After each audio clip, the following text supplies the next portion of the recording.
felt that they made the right decision. They took 5 minutes to get there, and obviously as an Arsenal fan, I would say that. But most independent observers think that there was a clear, I think, double foul on Ray. You've got Pablo with his arm trying to throttle him, and you've got another guy pulling his shirt from the back. So I think it was definitely a foul. But has it been consistent? Have Arsenal got away with murder with similar situations, particularly from our corners where we've been barreling into goalkeepers and defenders all season? Of course it's wrong. Football fans all have stadiums we love, but do any of us have a pitch that we love? It might sound like an odd question, but pitches can be different sizes with big consequences. Why is that?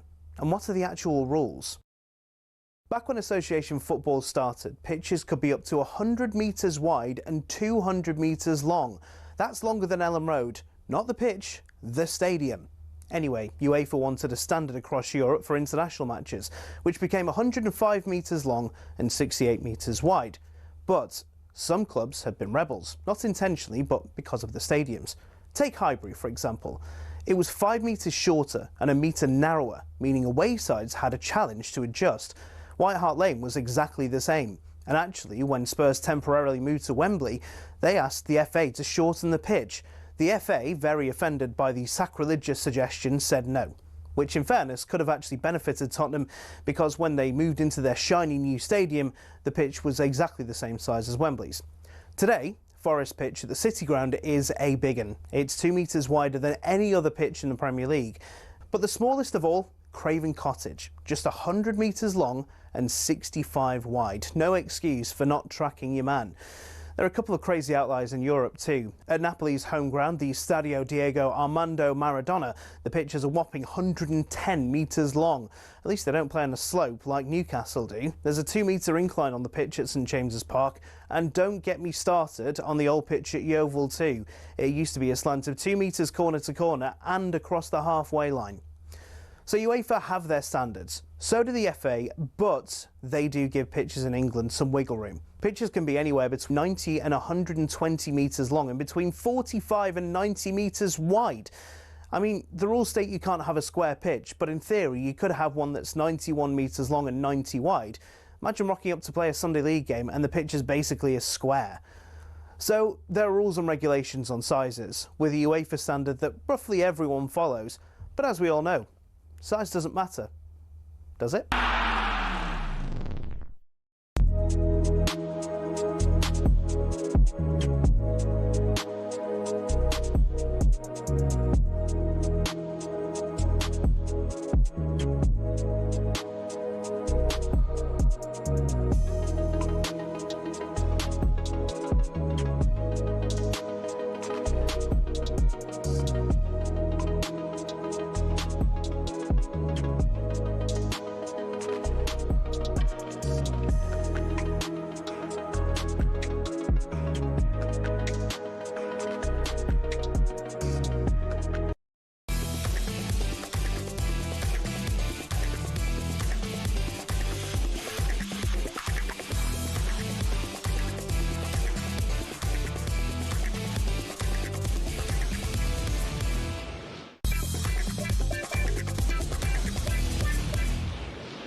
Hello, good morning. Welcome to the talkSPORT Breakfast Show with me, Andy Goldstein. Gabby Agbonlahor alongside me and Arnold Clark. Buy a used car and get a free 2-year service plan. Plus, get an extra £500 when you part exchange. Shop the upgrade event today.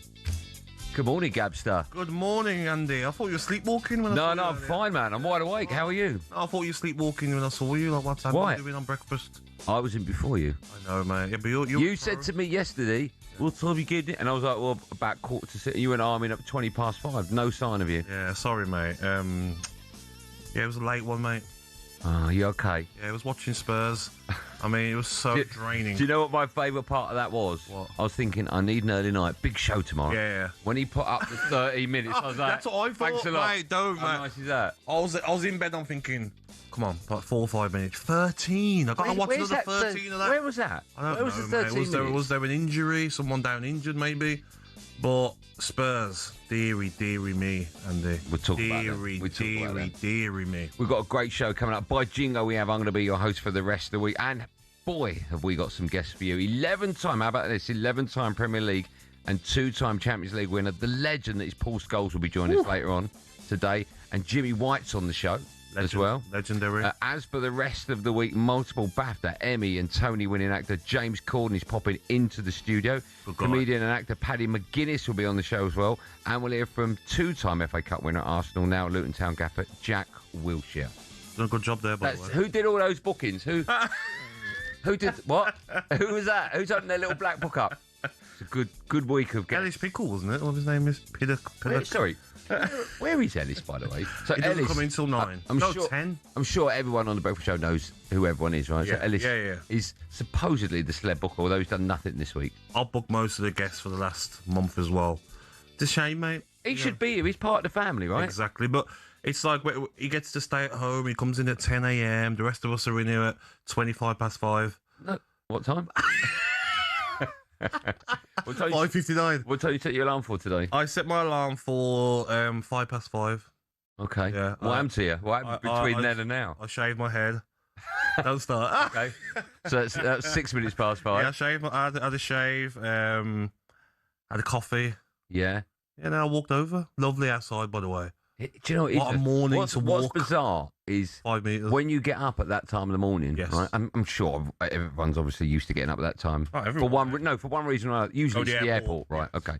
But what you forget about is you don't know what the weather is like. So when I usually get up, I'm doing drive time, and I've had the whole morning to get used to what the day is going to be like. Yes. This morning it was like, oh, it's pitch black out. You know what some people do though? That I know they go to sleep without their curtains closed. Yeah, they let the morning wake them up. Yeah. When the weather's like this though, imagine this, mate. Wake up at like 5 o'clock, sunrise, go for a coffee, a walk on the beach. Sorry, what beach? What beach are you talking about? Southend. Don't go to that beach, by the way. You can see the colour of the Thames. My sleeping habits are I need the room completely pitch black. Even, like I've got the skybox in our bedroom, right? Got to be turned off. I have to put a little black tape over the little red dot because even that dot is too bright. Do you need noise? No. I need the aircon noise, I do. I can't. You're such an ex-footballer. I just want to point out, none of us have got aircon in our house apart No, I'm from just you. saying, I need the air. I have to have a Lamborghini revving up. No, I only got aircon put in my bedroom after COVID. Right. Because we had that hot summer and it was like, this isn't fun. Yeah. That's it, mate. It's not that expensive aircon in your bedroom. Yes, it is. It's not, mate. Yes, it is. What bedroom you got it in? What wing of the house? Behave. My one bedroom. Yeah. So you have to have aircon on. So in the winter, I have to have aircon on. Like when I get to a hotel, I've got to make sure, like, before I go to bed, aircon's on. In the winter, aircon's on. Obviously turn it up, but I need that noise. If it's completely silent, I can't sleep. It's weird, isn't it? I know a few people that go to bed with Benty, of course. He wakes up at 2, 3 o'clock in the morning, and then watches. I don't know how he does that. That's odd. And he goes to sleep with the telly on. Yeah, as well. If the hotel's got aircon, we stayed in a hotel the other day in Crewe before the game. Before the show at Michael Owen Stables, and there was no aircon, so I had to go on the YouTube, and you can put it on, can't you? Don't tell me that.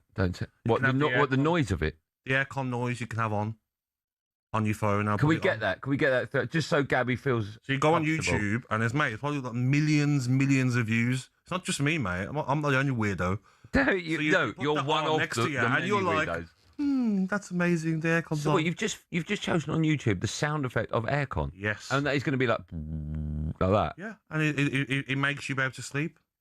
So you're probably used to that now, right? So if we play that a bit later on, there's every chance you could fall asleep. 100%, mate. But this is what when you're so hands-on as a dad when the kids are babies. Yeah. And you're trying to get them to sleep. Do you know what I mean, mate? It's just when you're a good dad, mate, and you're around. only an ex-footballer will be trying to get their kids to sleep with the noise of aircon. That's incredible, Gary. I know. Shall we start today's show properly, shall we? By the way, if ever you want to, I'll always take a phone call. More than happy for that. We do loads of it on Drive, 03717223344. We're going to start in the only place we can, and that's with Tottenham. And their fans' agony continues as they couldn't get over the line last night, drawing 1-1 with Leeds at home to make it 12 games since they last won in the league at home. Spurs were 1-0 up before crumbling in the last 25 minutes. Jamie O'Hara was on the sports bar after the game, speaking on the back of character shown from the Spurs players. These moments are historic. You could go down as the worst. As a footballer, Jack, right? There's a different level of pressure. No, I know there is. I know there's different levels of pressure. I get that. I understand all that, Chase, all right? But there's also where you've got to have, as a player, like, you know, you're not dying. You're not going to die. If Spurs go down, you're not going to die. Right? Do you know what I mean? Like, it's a terrible situation. But you've got to have the balls to say, I'm going to get on the ball. I'm going to make it happen. We're a team, and let's go out and play. And because all I'm seeing out there is scared little cats. That's what I'm seeing. I'm seeing scared little cats out there who are afraid to get on the ball. And they're hoping that something's going to happen. Hoping. Scared little cats are up on Stamford Bridge next week to get whooping. We'll talk about the Stamford Bridge game in just a moment. I thought it was a really poor game last night, actually. I thought Tottenham were poor. Yes. I thought Leeds were a little bit fortunate not to get the penalty, because it was a penalty, but to nick something out of the game. But the way I look at it now, it keeps changing week to week for me, but I make West Ham favourites to stay up now. I think Spurs going to the Bridge is going to be tough. I expect West Ham, if they're going to stay up, they need to get points. I expect them to get something out of the Newcastle game. And then it's a shootout. Spurs have got Everton and West Ham have got Leeds. And my money will be on West Ham. Yeah, the only thing is goal difference is obviously in Spurs' favour. Yeah. And Chelsea play in the cup final. So what would that take away out of them playing against Manchester City? Then I think it's a couple of days, 2-3 days afterwards, they play Spurs. Listen, it's all to play for. They showed fight, West Ham, a lot of fight against Arsenal. If they go to Newcastle, who are they're a bit like, at the moment, aren't they? Manager doesn't seem like he's happy there. Players probably ready for the beach. There's no reason they can't go to West Ham and win. Last game of the season, Leeds. I think West Ham will get 6 points. Look at Spurs. Do you? That's a big statement, Gab. I do, mate, yeah.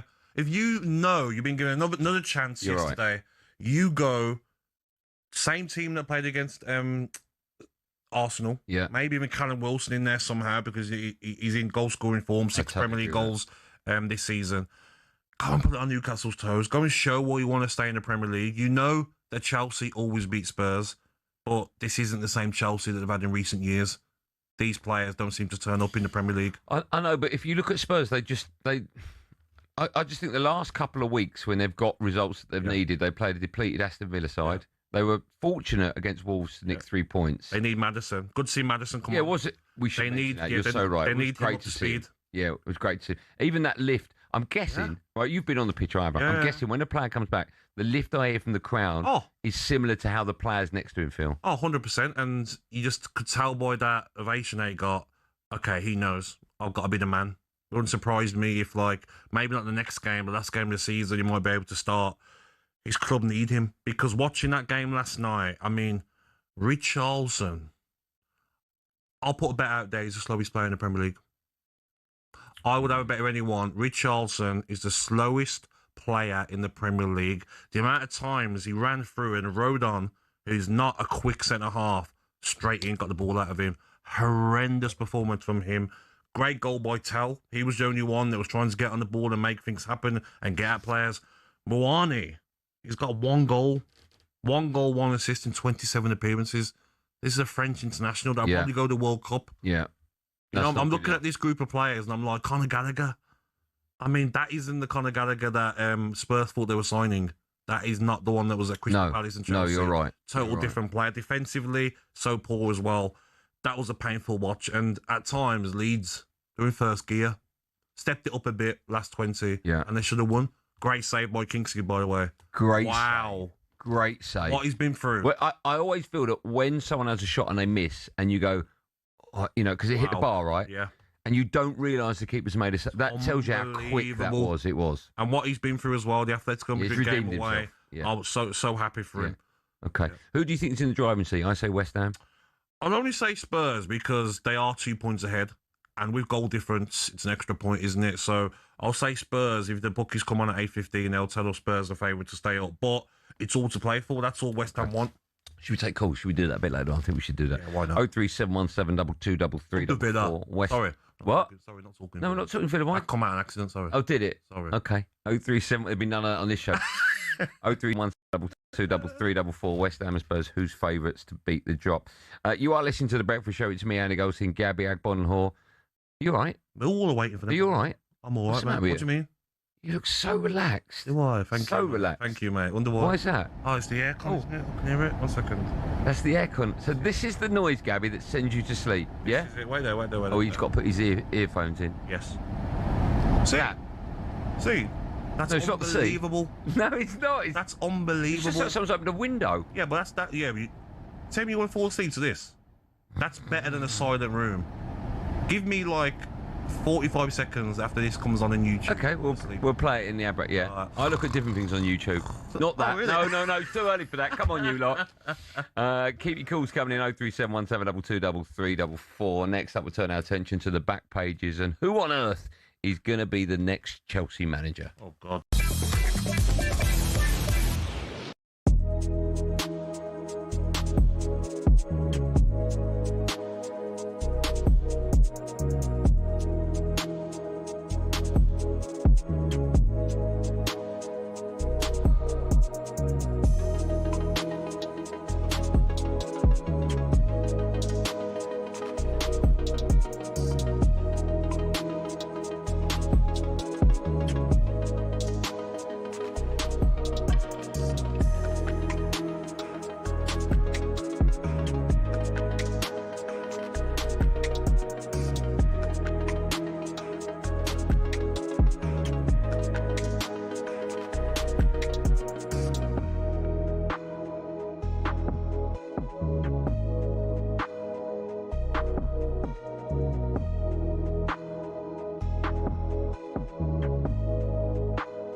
Christ on a bike. If you don't win it from now, in terms of beating Burnley and beating Crystal Palace, they've got nothing to play for either side, then you don't deserve to be champions, do you? And so what would you be doing then on that Monday afterwards? Would you be coming in on that bank holiday so you can give it to me? You'd be saying, would you not bother turning up if Arsenal win it? It's not about giving it to you. It's about holding things to account. No one's really interested in your personal objectives. So we're so close to this. So at the end of the day, the question is, do you now think that Arsenal should now win the league?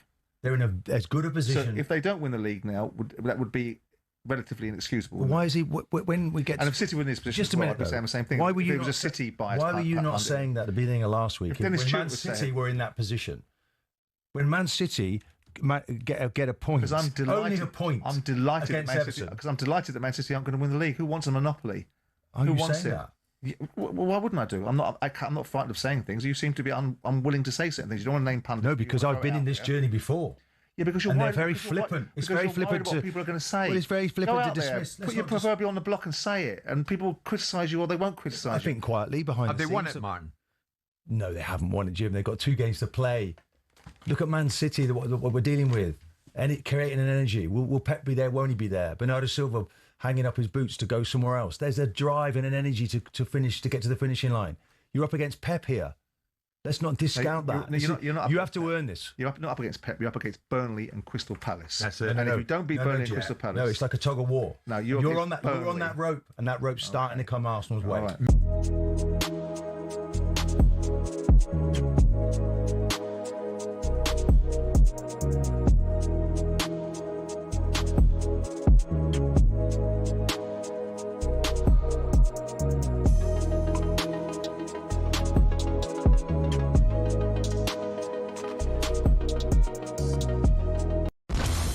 Ready to get that winning feeling with talkSPORT Win, because we're giving one lucky listener the chance to win a massive £25,000. Oh my God. Go to talksport.com/win to enter now, and you could win 25 grand in your hand, tax free. Oh, that's incredible. Get that winning feeling courtesy of talkSPORT Win. Thank you very much. Find out how to enter now at talksport.com/win.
Don't adjust your radio.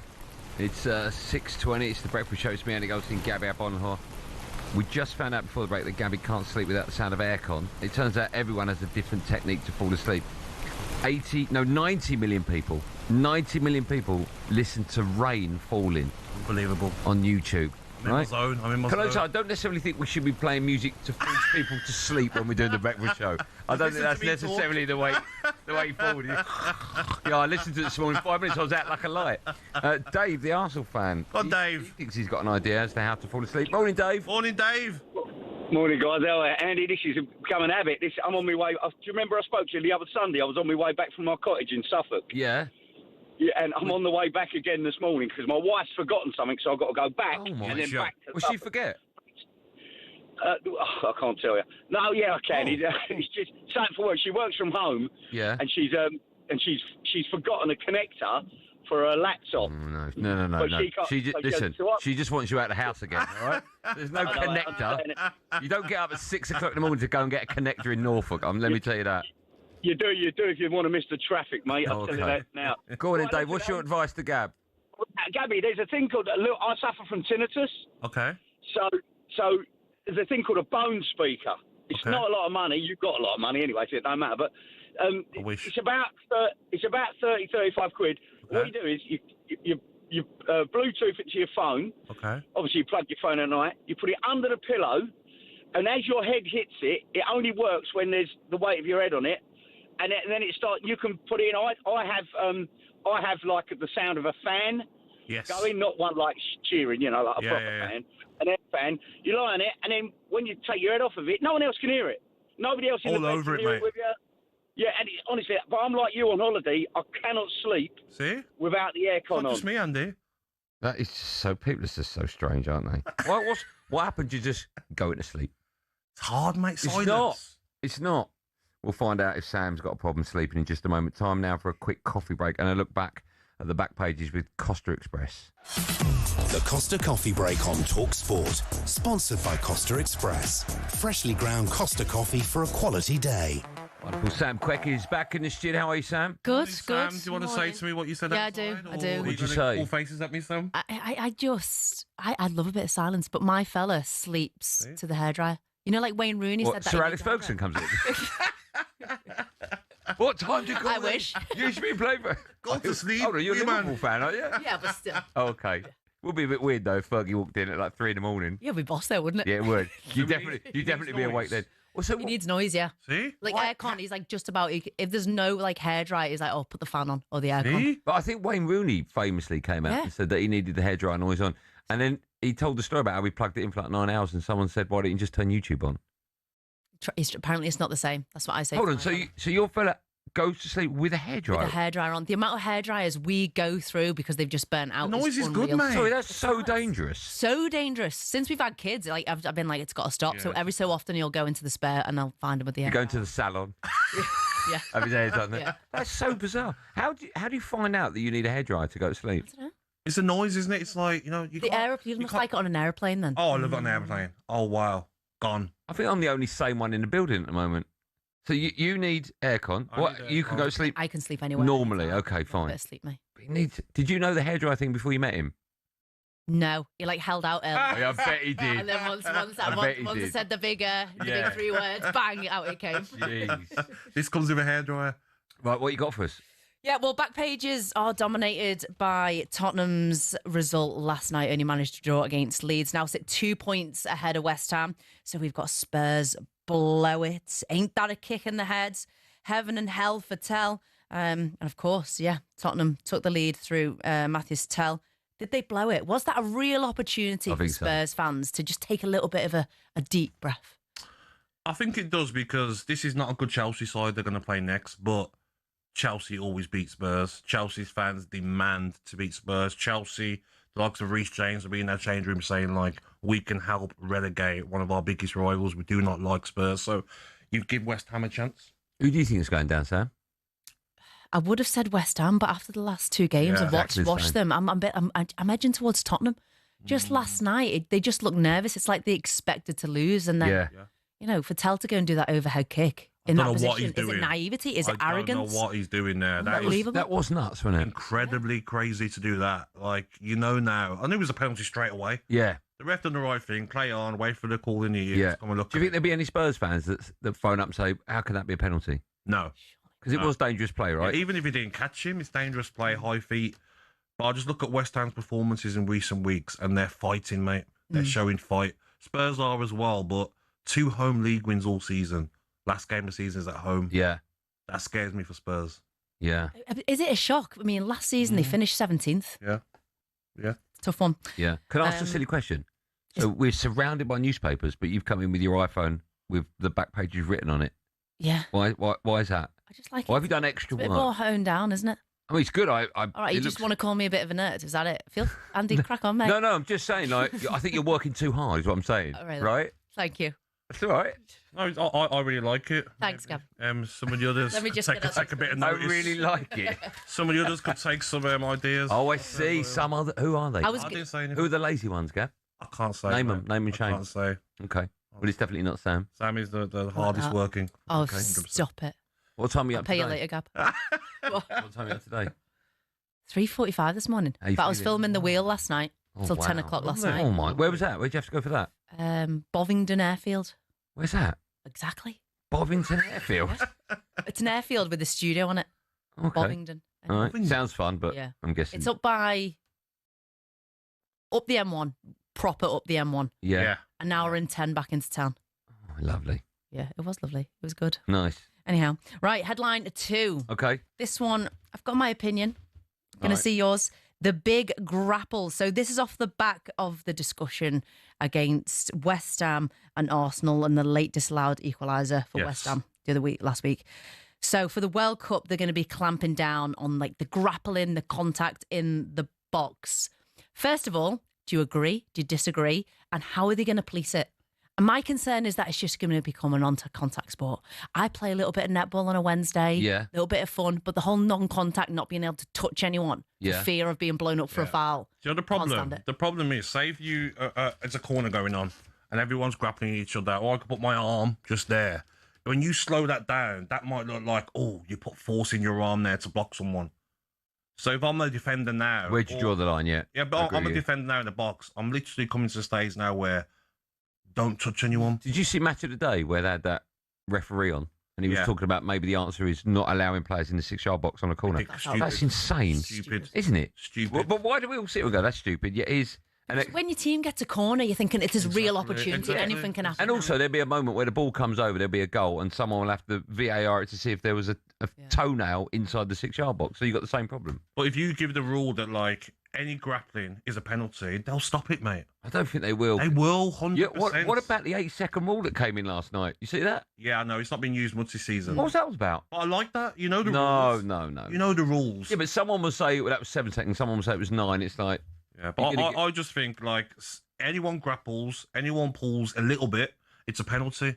Simple as that. That just stops everyone. And then it's But like, what who is wants grappling? to... Is grappling just a little bit of argy-bargy in it? That's That what I should be mean. allowed. Yeah. It is a contact sport, Gab. Yeah. I agree, but look at the weekend. I know. The problem is... Look at Mavropanos. I know. The problem is where it His starts. arms all the way around him. Yeah. No penalty. No. That's the problem. I agree with you. Won't get an argument. That was a look at the back pages, all thanks to our friends at Costa Express. The Costa Coffee Break on talkSPORT, sponsored by Costa Express. Freshly ground Costa coffee for a quality day. What are you doing now, Sam? You're not back in for another 15 minutes. What are you doing? What'd you do? There's a load of croissants out there. Have you had one? Is there? Yeah. That's very posh. Yeah.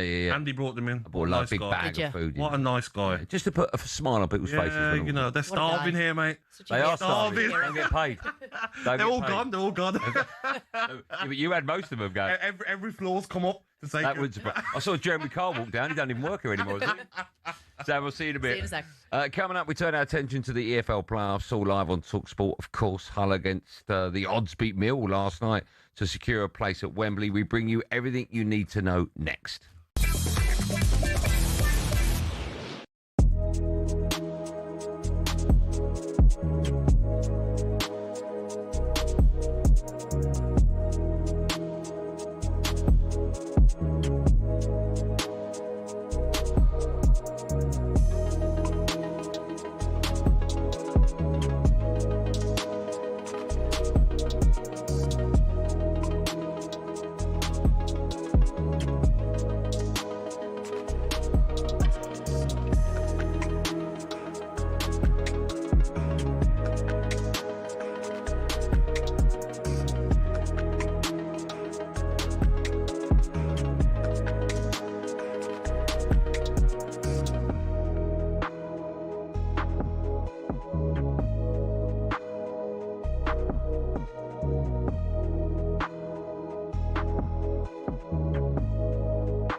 I'm going to go Friday after work pint, number 5, mate. Number 5. There he is. So do you want it? You ready? Yeah, go on. In number 5. Number 5. Friday after work pint. You've worked hard all week. You know, you want to go there, just have that first pint. You've earned it.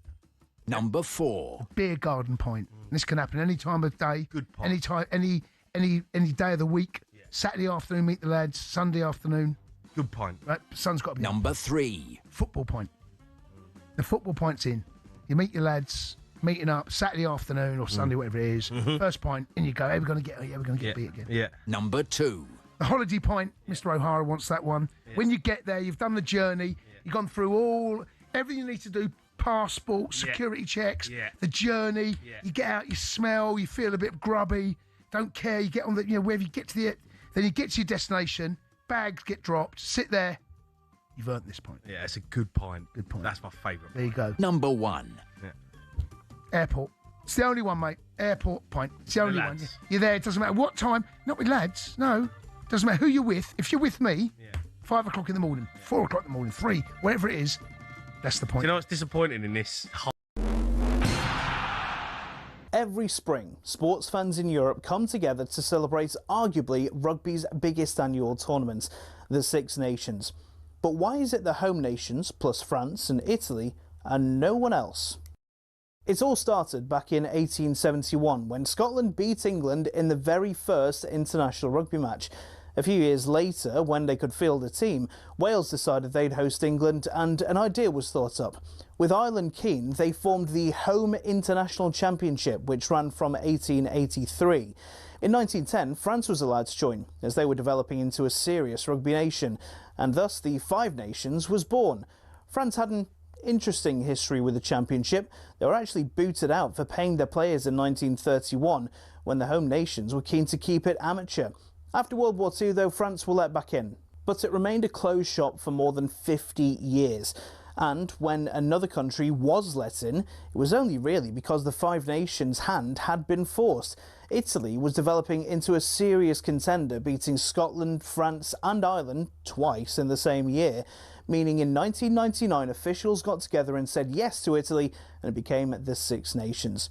So what changes, if any, come next? 7 nations? 8? A promotion and relegation system? Or should we leave it alone and let it remain the great rugby tradition it's become?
Good morning, it's the talkSPORT Breakfast Show. It's me, Andy Goldstein, alongside the superstar that is Gabby, Agbonlahor and Arnold Clark. It's the perfect time to upgrade your car. Get 2 years free servicing when you buy a used car in the upgrade event. Check out online.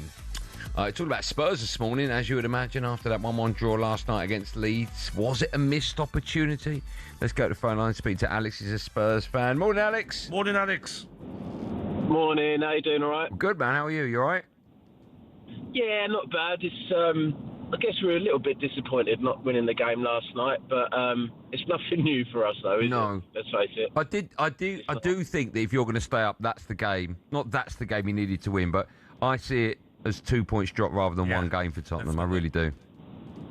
Yeah, I think it is, but I heard Gabby on earlier. He was giving it a little bit large, and look, let's face it. Look, if you look at the last 3 games, if you'd have said, "I'll give you 7 points out of the Wolves, Villa away, Leeds at home," you know, you'd have taken that before those 3 games. So I think we are where we would have been. How was I giving it large, Alex? No, you seem to be liking it that Tottenham aren't doing so well. Yeah. He loves it. Then you He loves it. It's fantastic, mate. But then you need to remember, we were where you are now last year, okay, as in the European final. Okay, we're not fighting for Champions League positions, but we have been doing so. We didn't need to get relegated this season in getting to Europa League final. But you've not won anything, have you? And we have. We will, mate. We're playing Freiburg. You've got to go win it. But listen. We've got, unfortunately, someone who was employed by your club, and he's not doing too well in Lange. And we've got Vinay as well. And those 2 geezers are responsible for employing Tudor, which is the worst thing that's happened this season to our club.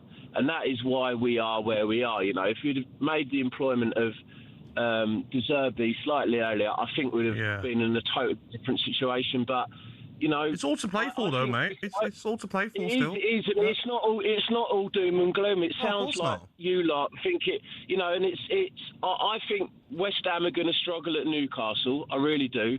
I think we might end up getting a point at Stamford Bridge. And do you know what? That might be enough to keep us in the Premier League. And what would be a nicer thing than to go to Stamford Bridge and secure it, because they will be wanting us to fall flat on our faces, let's face it, as London rivals. So that might be a nice little thing to finish off the season. And then we got the last home game without all the nerves, because I'm a bit worried about that. If we have to beat Everton at home, that is not a good situation to be in, and you're right. No. So. All right, thanks for your call, Alex. I don't think it's going to go anywhere near as plain sailing for either side. No way. I really don't. I think it's going to go down to the wire. I do think it's going to go down to the last day of the season. Mate, it's a bit of a weird one, isn't it, in the sense that, a point might be enough for Spurs. If they get a point against Chelsea, they will be on 39. And West Ham, tough game against Newcastle, could win it, but we never know in football. Is it Newcastle's maybe last home game of the season? Eddie Howe might want the players to go out on a high. So it's all to play for, mate. Yeah. Who wants it more? Who wants it more? Right. Time now for this. How can you not love the EFL when it throws up moments like this? Here's Hawk! Deeney! Oh, it's come back to Zamora! Kick off again! City fans can't believe it. What a match! Windass! Quite simply destined to be from Team Windass. We're in London. Hey! We're in London, aren't we? Leeds can beat you 4-1. They're a fantastic team. But we had someone in the bushes that day twice this season now. No sirve para nada. I didn't know I would have such a reaction. That ghost didn't head one in on Saturday. We didn't defend properly, you great chicken nuggets. We hear that Jimmy Glass, the goalkeeper, has scored for Carlisle. You just never know which twist any game is going to turn next. Must I forever be... It's quite a long intro, that, isn't it? Have we got any time left for this? Got a break now.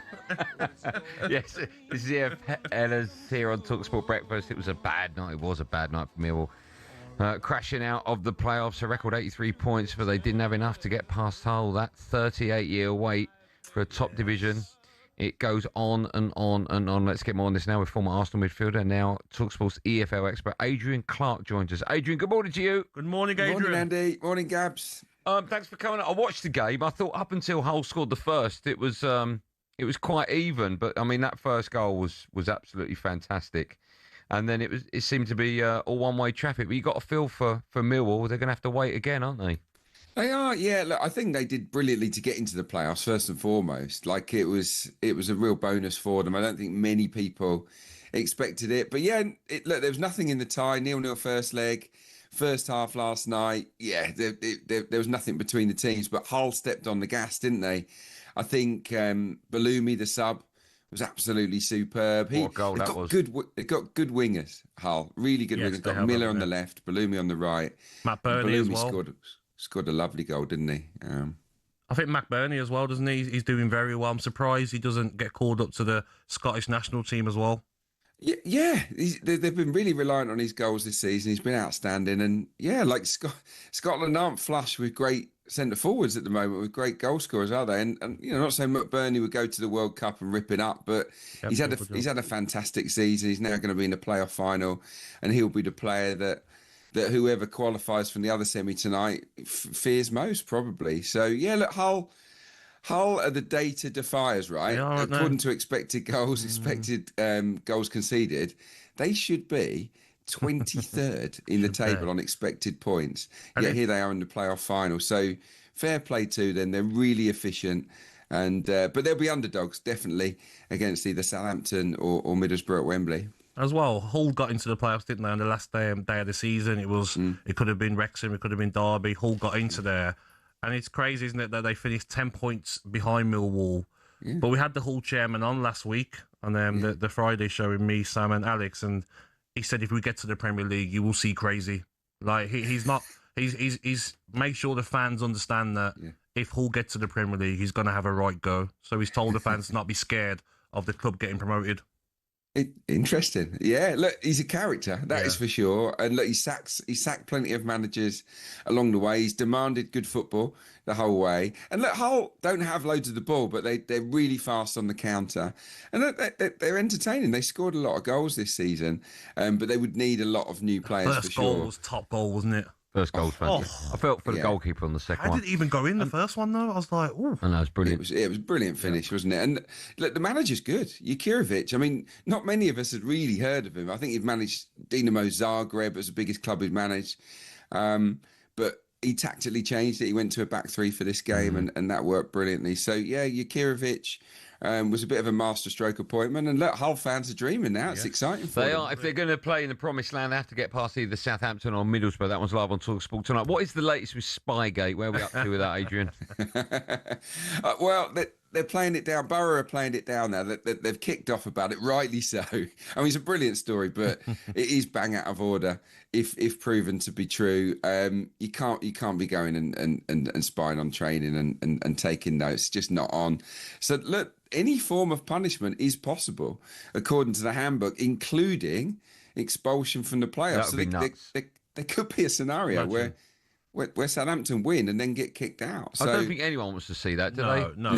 Just fine them. Yeah, I think when Leeds, be a big fine though. Leeds did it 7, 8 years ago. They got fined about 200 grand. Yeah. So just find out. Adrian, what about that first leg though? Because Borough was so on top, wasn't they? First half. Southampton, I don't think they had a shot in the first half, did they? In total, 21 shots for Borough. Will they be kicking themselves? They didn't take a lead into the second leg. Yeah, definitely. I mean, when you sort of the other team has no shots on target, you have 5, and obviously, like you say, you had 21 overall. You should be winning that game. Finishing wasn't great, but that's been the story of Middlesbrough at home the last few months. They dominate teams, but they lack a goal scorer. They don't have a clinical finisher. Their best player's out injured at the moment as well, Hayden Hackney. So they will be kicking themselves, but they're on quite a good run. I think they're 6 unbeaten away. Don't think they'll be frightened of going to St Mary's tonight and going there and potentially winning. So, look, I still think this is 50-50. These two teams finished on the same points. Saints ended the campaign in better form, but I don't know. I think that first leg told us that Borough are a really good team and they're more than capable of going there. 80 points, didn't they? So there's not much between them. They're good enough to get a result. So I would make these two, whoever wins, the favourite at Wembley, and probably the better prepared for Premier League football. But, it's a big game. And it's going to be feisty, isn't it? Obviously, Borough have got a little bit of a grievance there. And I'm sure that will be a fuel for them tonight to try and find that extra 5-10%. We'll see. Adrian, thanks for finding your extra 5 or 10%. Always a pleasure, man. Have a lovely day.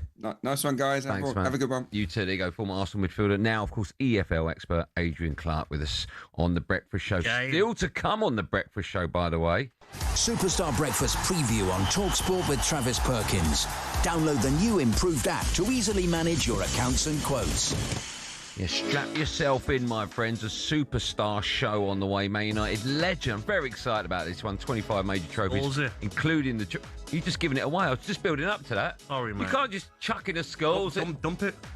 It's too late now. They've heard it. Yeah. I'll say it anyway. Including the treble in 99. Paul, look how down I am, Paul. Paul, guess who's on the show, Gab? Paul Scholes is going to be with us. Don't you call him Scholesy? Scholesy, yes. I'll call him Paul, you call him Okay, yeah. Talking to legends, another one will be joining us as well. This one from the world of snooker. The Whirlwind, Jimmy White. How about that? Jimmy White and Paul Scholes on the Breakfast Show. That is unbelievable. That's our breakfast preview with our good friends at Travis Perkins. Superstar Breakfast preview on talkSPORT with Travis Perkins. Get free next day track delivery. Head to travisperkins.co.uk or download the app.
Afternoon, boys. So, yeah, as we said earlier on to Andy Brassel, it looks like it was moving on a pace, the Jose to Madrid train. So, where are we at? Yeah, that certainly seems to be the direction of travel. In fact, it's been suggested to me this afternoon that it's virtually agreed now that Real Madrid are going to reunite with Jose Mourinho. Of course, he's in charge of Benfica at the moment. He's had a pretty successful period since returning to Portuguese football, but there is a break clause in his contract at the end of the season that means a club can pay Benfica €3 million. He'll be a free agent, and that will enable him to move on. As I say, I think it will be back to the Bernabeu. I'm fascinated to see how this works out. It's been described to me as Real Madrid's worst season in a number of years. We heard about that dressing room bust-up last week between two of their star players. Obviously, it was a dismal defeat in the Clásico to Barcelona, handing them the title. So there's a lot of work to be done.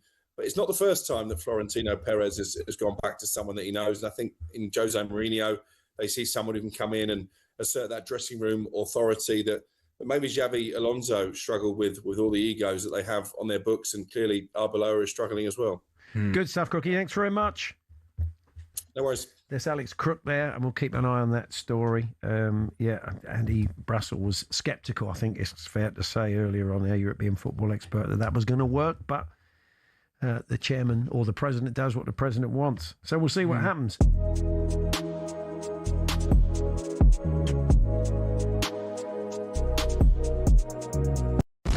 Get ready to get that winning feeling with talkSPORT Win, because we're giving one lucky listener the chance to win a massive £25,000. Oh my God. Go to talksport.com/win to enter now, and you could win 25 grand in your hand, tax free. Oh, that's incredible. Get that winning feeling courtesy of talkSPORT Win. Thank you very much. Find out how to enter now at talksport.com/win.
Good morning, you're listening to the talkSPORT Breakfast Show. It's me, Andy Goldstein, Gabby Agbonlahor alongside me. It's 6:50. Usually I'm saying PM. AM. I tell you what, bless my dog, Dr. Scooter Frank, this morning. When the alarm went off he sleeps on the bed. When the alarm went off at 4:25, he looked up as if to go, what's going on? Yeah. Middle of the night, he looked it, and then just went back to bed. Did see you out? Didn't see me out. Oh wow! Love that dog so much. Wow. Right, time now for this. You don't want to read this, Gabby? You do very little on this show. You told me you worked hard, but I couldn't read all that. It's only about 6 minutes. You ready? It is, isn't it? It's a book in itself. Right. Pin back your luggles, my friends. How about this? Do you fancy £25,000 in your hand? Completely tax-free. Gabby was earning that. It says here as a week as a teenager. That's a day, let me tell you. At talkSPORT, our competition's just got a whole lot bigger. Get your entry in now. Here's what you need to do. It's very simple. For your chance to win, head to talksportwin.com or just text the word win to 83338. A text and online entries cost £2.50 plus your standard network rate. Or if you can call 0343 418 7260, do that instead. Entries must be in by May the 18th this year at 4 p.m. That's where you need to answer your phone, but only if it rings. Don't answer if it doesn't. 18 plus UK residents only. This is a network promotion. Full T's and C's at talksportwin.com. So for your chance to win, text the word win to 83338 now. I feel like I should get a certificate after that. How long was that? Come on, mate. Hurry up, we're waiting. Sam Queck is back with us in the studio. How are you, Sam? Yeah, good morning, Sam. Have you got a nickname? Is it just Quecky? Yeah. What was it when you were playing hockey? What was Queckers, yeah. Queckers. Yeah, just Queck. I saw, sometimes when you flick through Instagram and just stuff comes up, I saw you playing golf at an event. Yeah, I love. I'm a fair weather player. Would you play? I'm addicted. I'm playing golf after this. Would you play off?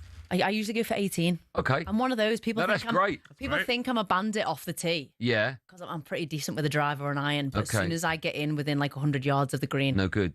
I lack a soft touch. Can I give you some piece Story of of my advice? life. So so off the tee, I'm a little bit, but around the greens, I'm okay. Okay. When you chip, do you put your feet together? It's a game changer. Put your feet completely together when you chip. Yeah. And then you lean a little bit to your left. If you chip into your left, obviously. Mate, if I'm going to take golf tips. No, it helps. Taking it from Goldstein. It's almost like you've seen me play. That's very bizarre. I think I have. Where was that? Where did you see me Where was play? it? Was it James Madison Golf Day? No. Did you play at that? No, I've not been to that one. All right. Did you ever do Belfry Masters, British Masters? No, wasn't invited to that. Not good enough. Done my fair share. Yeah. I think she thinks he's better than you. Well, We should. What do you play off? 18. Oh. Yeah. Oh. Yeah. See a challenge coming up I here. don't think she could handle the pressure, though. I think that's what I think I'd get to her, yeah. You know what these athletes are like when it's not their sport. You're giving her a bit of an Yeah. arse. But golf is standing still hockey, though, isn't it? Yeah. Do you know what I mean? Do you know what? I've never thought of that. You have got an advantage. It's the same hand-eye. Yeah. But you talked yourself up now, you said. I'm up. Have a game, and as soon as we say, Derek from upstairs is going to come down and go, we could put it on YouTube, make a fortune. We'll give you both 50 quid for the day. Yeah, we're not doing it for 50 quid. What have you got for us? What do you want to talk about? Yeah, we're going to talk a little bit of Liverpool. Okay. After Liverpool fans started booing at the weekend. Yeah, I saw that. As they drew 1-1 against Chelsea. Just thoughts on... Does Slot deserve to be booed? It's been a frustrating season for Liverpool fans, not getting results or performances that they wanted. But at the end of the day, the conversations of is Slot going to stay? Is he going to go? He won the Premier League last year and he's probably going to get Champions League football this season. Yeah. You can't sack a manager, can you? I think it's so difficult, isn't it? Because Liverpool fans I speak to, I've got friends Liverpool fans, and they want him out.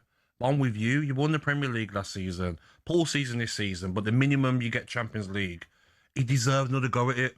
If he gets to October and they're still struggling, then you're like, okay, you got to go now. But I think he deserves it. What Liverpool have been through. I'm not sure.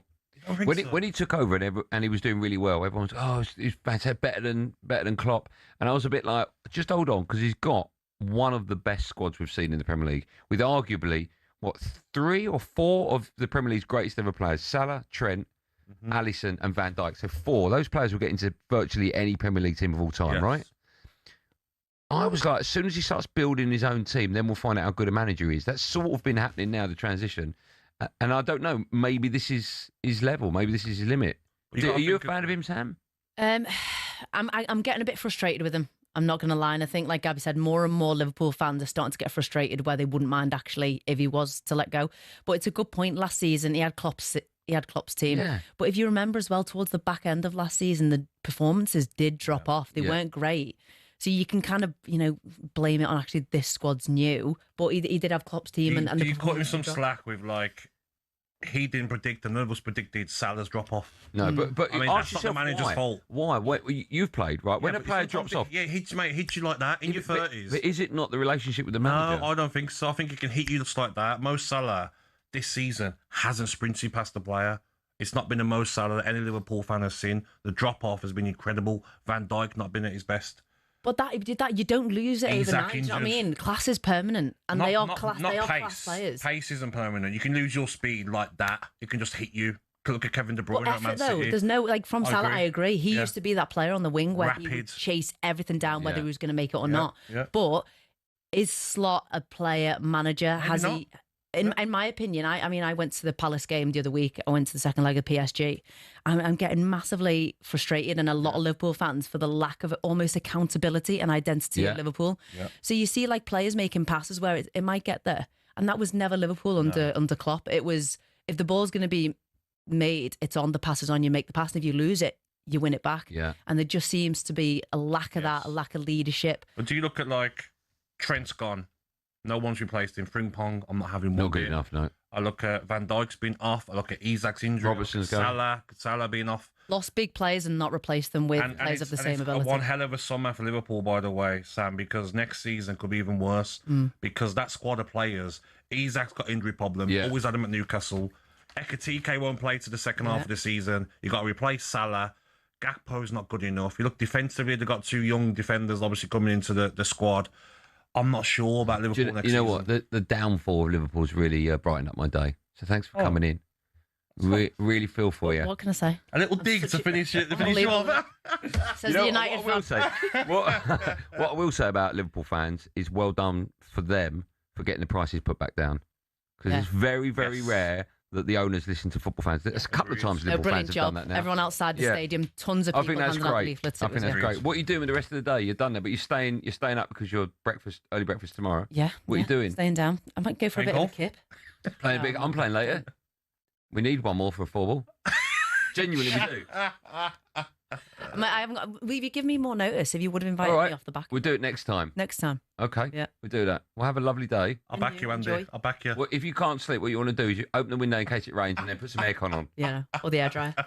Or the airdryer, yeah. Oh, yeah, I'm going for a nap. Okay. Well earned. Have a lovely day. We'll see you tomorrow morning. Fellas. Right. Don't forget, of course, Premier League legend Paul Scholes is going to be with us about 8:30. Someone next up on talkSPORT Breakfast. Did Spurs blow a huge opportunity last night to guarantee Premier League safety? How concerned are Spurs fans with that performance? Why don't you pick up the phone and give me the answer? We'll take your call in just a moment. 03717 22 334. This is The Breakfast Show. It's 6:58.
Is the Anfield crowd continuing to turn, though, on Arne Slot, or can he win back the Liverpool faithful? Just last Wednesday, Danny Murphy finished off this show very strongly by saying, well, the Liverpool fans I know, and they're all diehards, have given up on Slot, and it's time to go. Arne Slot was asked if he feels he can win those disaffected Liverpool fans back. Yeah, I do. Yeah. Not this season, by the way. This season they will have their opinion and it will not change. But if we can have the summer that we are planning to have, then I'm 100% convinced that we will be a different team next season than we are now. Different in terms of results, different in how things look. But it's not always that simple, because sometimes you know what you have to do, but it's not always possible to also get exactly what you want. But for us, for me, it's really clear what we are lacking this season. Well, the boos rang out, Martin, at full time, and many of the Liverpool fans, Simon, are not having them any longer. One wonders what he's got to do now, or if he has any time left to do what he wants to do and win them back round. He won the Premier League last year, Jimmy. He's to be given more time, but they seem to have lost their way a little bit. I thought when he went there initially... More than a little bit, though, Martin. Yeah, but when he went there initially, like, it was very... I used to say crazy Klopp. But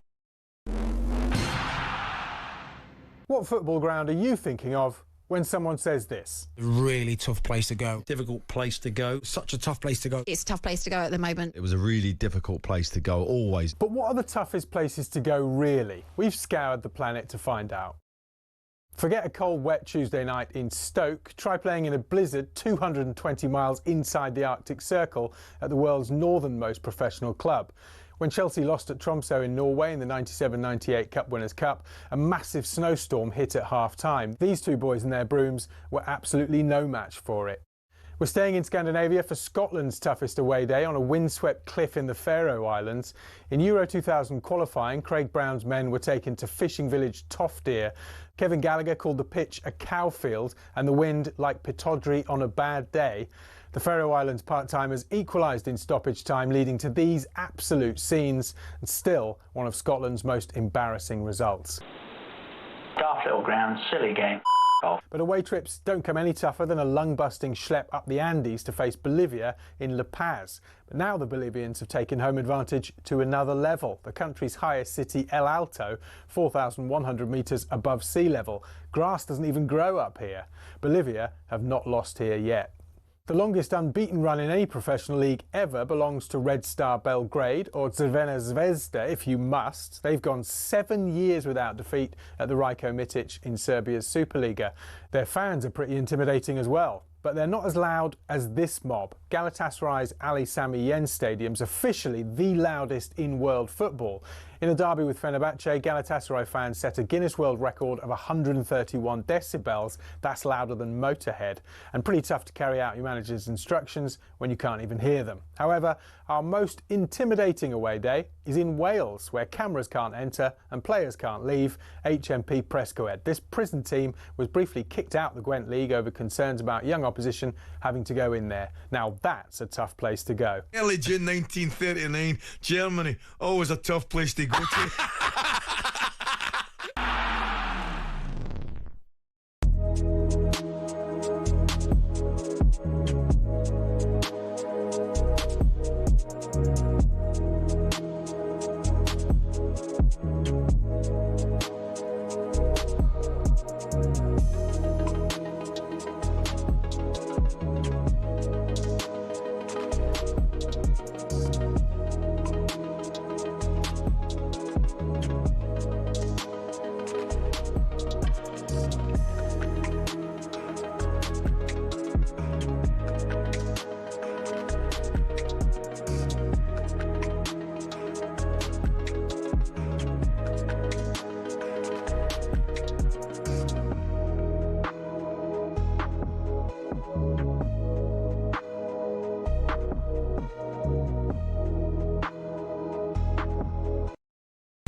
Good morning, you're listening to the talkSPORT Breakfast Show. It's me, Andy Goldstein, superstar alongside me, goes by the name of Gabby, Agbonlahor and Arnold Clark. Shop the upgrade event today and get an extra £500 when you part exchange your car. Don't miss your chance to boost your valuation. Coming your way, it's a great show, I have to say, it's a great show. Rapper, DJ, celebrity chef, massive Liverpool fan, Big Zoo will be on the show. Gabby's going to be explaining why Xabi Alonso should go absolutely nowhere near the Chelsea job. I didn't know you're doing that. And 11, don't spoil it. 11-time Premier League winner. Don't spoil it. 2-time Champions League winner. Don't spoil it. An absolute legend. Can I guess? Now you can say it. Scholes. Scholes will be on the show. Do you want us a bit later? And Jimmy White is on the show as well. Legend. How about that? Who got these guests on? I don't want to take all the credit. I just went out into the office to see the game. Right, I'm thinking they're going to be working. They're doing headers to each other. I don't. What kind of show is this? It's a fun environment. The sun's shining. It's nice. I like it. They've got food for once. You brought food in for them. They're all buzzing. Food, yeah. Although I did, all the stuff I bought in was unhealthy. It was like all croissants and that. I've eaten it all. No, well, we moved to the kitchen area, and then I saw that you get a big delivery because I miss all this, right? Because I come in at 2:00, but you get a big delivery of like fruit. Yes, so it's quite nice and healthy. I like that. Yep. Are you a big breakfast? I'm not really a breakfast. I'm not a breakfast guy, but I'll probably need something in about an hour. What will you need? What will you go for? Depends what mood I'm in. Okay, what mood are you in now? You in a good mood? Almond croissant normally, but you haven't brought almond croissants in, have you? No, I didn't. What did you bring in? Everything but chocolate croissants. Can you go in a break and go and get me? I'll go now if you want. Can you take over? That's very nice of you, Andy. Well, listen, very generous, mate. I know that you guys work hard. You get in at like 2 a.m. Is that right? You get in at 2 a.m. Yeah. You are all drunk when you get in. You've been on the night out. You go out the night before when you do. Never. I used to. What time do you go to bed? Always after the game, 10 p.m. Okay. There's always a game on, isn't there? Well, it's 30 minutes later last night, wasn't it? I know, mate. Where'd that come from, that 30 minutes, mate? I was like, oh my God, I've got to watch 30 more minutes of this. Spurs are terrible, man. What's Tal doing, though? Well, why don't we carry on talking about Spurs, right? What's he doing? Because I think it's fair to say they are firmly in the relegation battle. It is officially West Ham or Tottenham Hotspur for the drop. We didn't play a great game because I think we felt too much the pressure. Flicked away by Biol towards Tal, who strikes it from the edge of the area into the far corner. Great precision. It's a wonderful finish. Moment of the night. To Richarlison over the top. Oh, what a chance to make it 2-0. And then that's a stupid challenge by Matisse Tell, who tries to do an overhead kick and kicks at Ampadu. It's a clearer penalty as you will ever see. 73 on the clock. Calvert-Lewin rams it past the goalkeeper, leads a level. Fighting for the relegation is not like fighting for the qualifying Champions League, no? Here's Longstaff, played in by Justin. Longstaff hits the underside of the bar in the 98th minute. Another angst-ridden, tense night at the Tottenham Hotspur Stadium. Tottenham Hotspur's stay in the Premier League is still hanging by a thread. Tottenham 1, Leeds 1. It wasn't the best game to watch, and it wasn't the best result for Tottenham, dropping 2 points rather than gaining 1. Yes. Can you, if you're a Spurs fan, can you get any benefits out of last night? The only benefits is, they've got another point, 2 points ahead of West Ham now, and it's hard to get points at the bottom of the table, and the goal difference is going to be worth an extra point if they finish on the same. But watching the game last night, mate, all season I'm like, yeah, injuries and this and that. And I'm watching last night, I'm like, you're just not good players. It's quite simple. Conor Gallagher. But they're better than that, right? They are better than that, Tottenham. I don't know, they are. I keep trying to defend them all season. I'm watching Conor Gallagher. I'm watching Richarlison, who's, for me, is the slowest player in the Premier League. Yeah. Slug he was last night, trying to run through. I'm watching all of the players. Van der Ven's not at his best. Danso looks like he's got a mistake in him. Pedro Porro's got the arrogance as if he's Cafu having himself. I'm just not having this group of players. I noticed you didn't mention Matthijs Tel. If he was your teammate doing an overhead kick in the penalty area, I don't know what he's doing, mate. What would you say to him? Like the most stupid thing, and he ruins it because his goal fantastic. The first touch bent it into the far top corner. That's an unbelievable tough finish to get. But then why would you do that? The ball's in the air for so long as well. Very clever from Ampadu as well. He knows what he's doing. Just get there. Well, he knows what he's doing because he was kicked in the face. No, I know, but he knows what he's doing to get there. Just get there. He stayed there for a long time. It was a good sort of 20, 30 seconds. Spurs went up the other end. He's clever. Stay down. Yeah. There's a chance. Stay down. Clever. He probably wasn't hurt one bit. If he got straight back up, it's not going to be a penalty. So you can say what you want about VAR, right? Yeah. But it takes it back to moments like that, and it does give the right decision. Oh, 100%. I know we do despise it more often than not. But the referee probably would have give it, but he's thinking, I've got the backup of VAR. I don't need to give it. I can wait. I don't need to it. Don't rush into it. Spurs are on the counter-attack. If he's not touched him, Spurs are on the counter-attack, might go and score. I can always go back. That's how the referee the game now. Okay. Spurs fans, we want to hear from you this morning. Are you feeling firmly back in that relegation zone? Where are your points coming from? 03717223344. Give us a ring. You've got 2 games left. You've got away at Chelsea and then home to Everton. Tough games coming up. We'll continue that theme now. I'm pleased to say we're joined by the host of The Last Word on Spurs podcasts. So very good morning to Ricky Sachs. Morning, Ricky. Good morning, Ricky. Good morning, boys. How are you both? You okay? We're good, very well. How are you after that performance? We were just saying it's definitely 2 points drop rather than one gained. Is that how you feel as a Spurs fan? Oh, totally, boys. Yeah, totally, Andy. I agree. Yeah, drained. I think I used the word drained because to be in a position where we have it firmly in our grip and lead the game and then Tell's moment of madness. I'm not sure what's going through his head. Because the thing is, I heard Jamie Carragher say after the game that he could see the player is coming. So to decide that was the right action to do rather than try and head the ball, I just can't understand what's going through his mind. But that's been symptomatic of Tottenham season. You know, we've hit that self-destruct button on so many occasions. And then, again, we've done that. So I have a horrible feeling it's going to the wire. And I think any Spurs fan knows that we were never going to make this situation easy for ourselves. So I think it is going to go to Everton on the final day.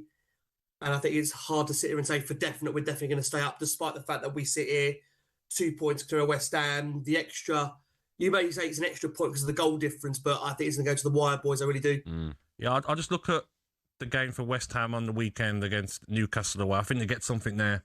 Even if they don't win, if they get a point, I think they beat Leeds in their last game of the season. So like you says, but the Spurs have got to look at this Chelsea game, Ricky, and say, yes, Chelsea always beat us, but this isn't a top Chelsea side. They've got the FA Cup final as well. Why can't we go there and get something? I agree, Gabs. I think we had one win there in 35 attempts. They've, I think, won the last 5 in a row. But you're right. Look, I think the problem with Tottenham is that we always play the name rather than the team at times. And this is one of the worst Chelsea sides that we've seen, certainly in terms of their domestic form. And we no disrespect to McFarlane, the manager. I think De Zerbi's 10 times the manager he is. But the reality is that, you know, Chelsea, I think, if you ask Chelsea fans, a lot of them would probably say that the game against Chelsea, the game against Spurs is actually a bigger cup final than the actual cup final for them. I think they'd rather relegate Tottenham than win their cup final. People might think I'm crazy by saying that, but Chelsea have got this. That's not a bad call, you know. It's not a bad call. I think Chelsea's got this crazy rivalry with Tottenham. Mad. Obviously, for us, it's always about Arsenal, in my opinion. Yes, we despise Chelsea as Tottenham fans, but I think Chelsea, whatever the outcome, their fans will be absolutely bang up for this game. I just hope the players aren't, because if you don't get a result, I think we need to go to Chelsea and get something to ensure in that final day it's in our control rather than being a situation you don't need it to go down to that final day. And no, Spurs I agree. I mean, that's my worst nightmare. Because you've only won 2 games in the Premier League this season. It's an incredible record for the players that you've had available. To go into that last game knowing you've only won 2 at home, you've got to win, because West Ham, if they win, they will stay up. Like, the nerves. All the best, mate. Thank you, mate. Appreciate it. Is that it? Is that how you sign off? All the best, mate. No, we're not finished. I'm saying I think we are finished, but I just thought it was a stretch. No. All the best, mate. I'll say all the best for like Spurs fans watching that game worldwide in the stadium, because these players last night. Come on, go and get the second goal, Richarlison. Yeah. I just don't understand Mawani. 1 Premier League goal. Like, some of these players just aren't good enough. I look at Conor Gallagher. I said it earlier. Only 1 goal in 13 appearances. Players have got to step up. Ricky, we do have to let you go. So all the best, mate. Pleasure, mate. Thank you so much, boys, as always. Appreciate it. Coming on. Top man, mate. Cheers, Ricky. Got good hair, hasn't he? Yeah. Looks not as good as yours, mate. Well, do you know what? I had to use Goldstein's Golden Paste on mine, available at damonbarber.com, to make it look this good. How about that? Do you know what's crazy, though, Andy? I'm watching the game yesterday, right? They were showing the stands during the game. I was looking at this stadium, all the corporate seats and the boxes full. I'm thinking, these Spurs fans that have been paying all season, thousands on tickets, are watching that crap. I've got mates. Week in, week I've out. got mates that pay like $4 or $5 grand. It's incredible, mate. A ticket. A ticket. I know. Pardon? A season ticket. What, do you get to go to the boxing and Beyonce with that? No, I think you go on stage with Beyonce. I'll tell you what, Ricky made a really good point. Let's put it out there to Chelsea fans. Would you rather relegate Spurs than win the FA Cup? Let me tell you now, I know that producer Joe, my drive time producer, is listening. That's what they're going to go with. If I know for a fact they'll go with that for. But let's beat them to it. Would you rather relegate Spurs than win the FA Cup? Unbelievable question. Condi, if you're up, give us a call. He won't be up yet. 03717 223344. And don't forget, of course, for more Spurs reaction, look out for the new talkSPORT podcast, The Sports Bar. Encouraging signs, now available to download from your usual podcast provider. Is that Cundy's 11th podcast of the week, is it? Coming up next, we'll be asking whether Marcus Rashford could be on his way back to the Premier League, and we'll also be finding out why Gabby will never go in the sea Such a weird show. Oh, is this real or am I dreaming still? I don't know the sea, mate. There's sharks in the sea. Why there would are. you go Big why time. would you go in the sea when you don't know what's underneath you? Yeah, loads of them, especially at the South End. 03717223334. There is in South End. Chelsea fans, give us a call. Would you rather relegate Spurs than win the FA Cup? Amazing question.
It's going to be a fun run. I mean, with the Premier League, I think it really is in our hands now. I can't see us giving it away with our remaining fixtures, especially Burnley at home next Monday night, which I will be going to. Yeah, I feel as well, Man City will drop points. I really believe it. Bournemouth away. Irio's last game, home game of the season, and they're fighting for Champions League. That's a tough game for Man City. Yeah, correct me if I'm wrong. If obviously Aston Villa go and win the Europa League final, doesn't that open sixth place? Yeah. Yeah. So Bournemouth have got it all to fight for. Because Brighton have got two winnable games behind them as well, so they know they probably need 2 wins. Bournemouth. Yeah, Brighton have been in great form as well. So yeah, it's going to be an interesting one. But guys, I've got to tell you, and I know you guys have probably already been told, but a lot of rival fans listening to this are going to think I'm crazy. I actually, a few weeks ago, had Mikel Arteta's face tattooed on my forearm. No, I don't believe you. I really have. It's on my TikTok page. I don't know if I'm allowed to say the name of it, am I? Yeah, I don't see why not. Yeah, so if for anyone listening, it's called Arsenal.overflow. And yeah, you'll find it on TikTok. It's pinned at the top of my profile. I had Mikel Arteta's face tattooed alongside Thierry Henry and Emirates Stadium in the background because I do believe in this man. I do believe he is the one that's going to get us over that line, get us the trophies. And once these come in this season, I think we're just going to keep on going. Then I think the next couple of seasons we'll continue winning a lot more silverware. Get ready to get that winning feeling with talkSPORT Win, because we're giving one lucky listener the chance to win a massive £25,000. Oh my God. Go to talksport.com/win to enter now, and you could win 25 grand in your hand, tax free. Oh, that's incredible. Get that winning feeling courtesy of talkSPORT Win. Thank you very much. Find out how to enter now at talksport.com/win.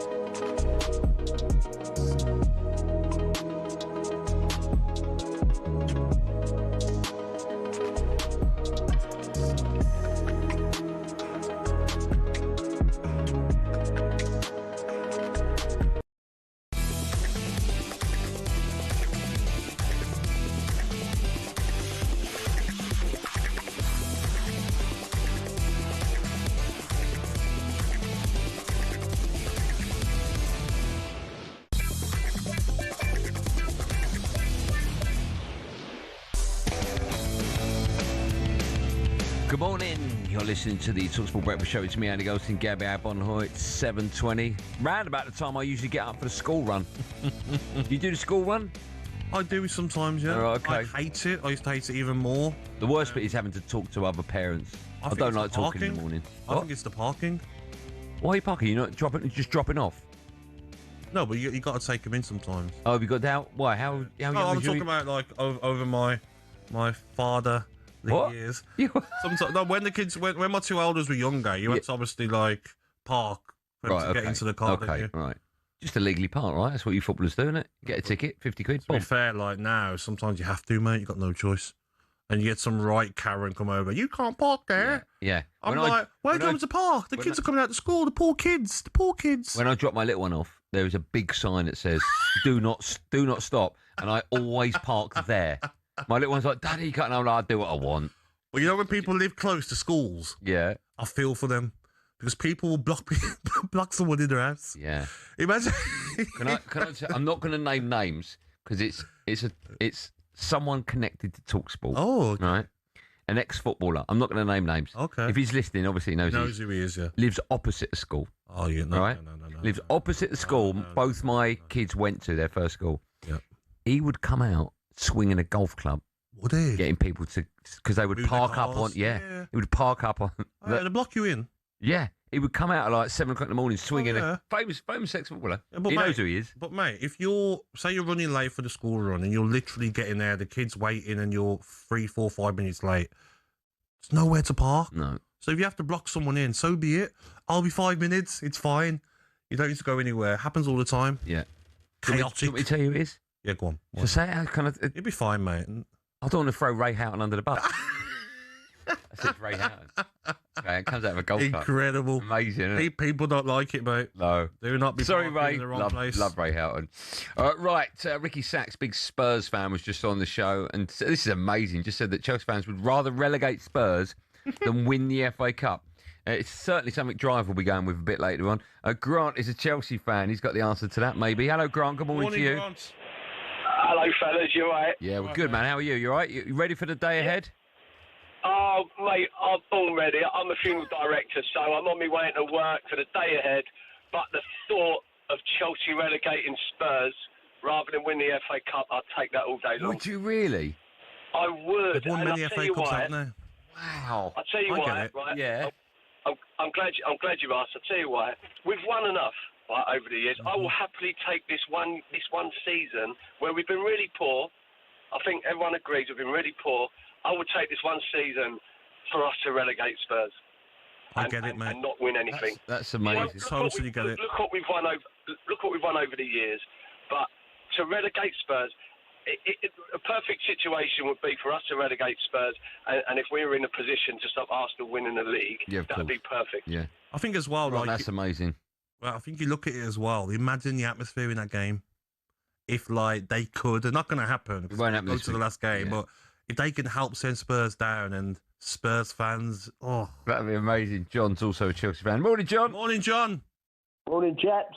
You just I agree. I Do agree you? 100%. Wow, that's so funny. Yeah. I mean, I tell you, I've been to 14 cup finals with Chelsea. I've seen them win it 8 times. I've only seen Tottenham relegated once, so I can put up with not winning something this year and then seeing that get out of our ear for about a season. You'd take an absolute tonking in the cup final, would you? I would. 5-0. I would. Yep. No, that would be embarrassing, but that wasn't the question, was it? No, but you'd lose the cup final, right? He's changing the question. I'd lose the cup final and see Tottenham go. I just want them out of our air for a year or so, sort of thing. They're like an annoying little brother. They go on and on about we're going to do this. How funny would it be though, the banter in that stadium? You know, if you 2-0 up against Spurs in the last 10 minutes, the Spurs fans will be losing their mind in that stadium.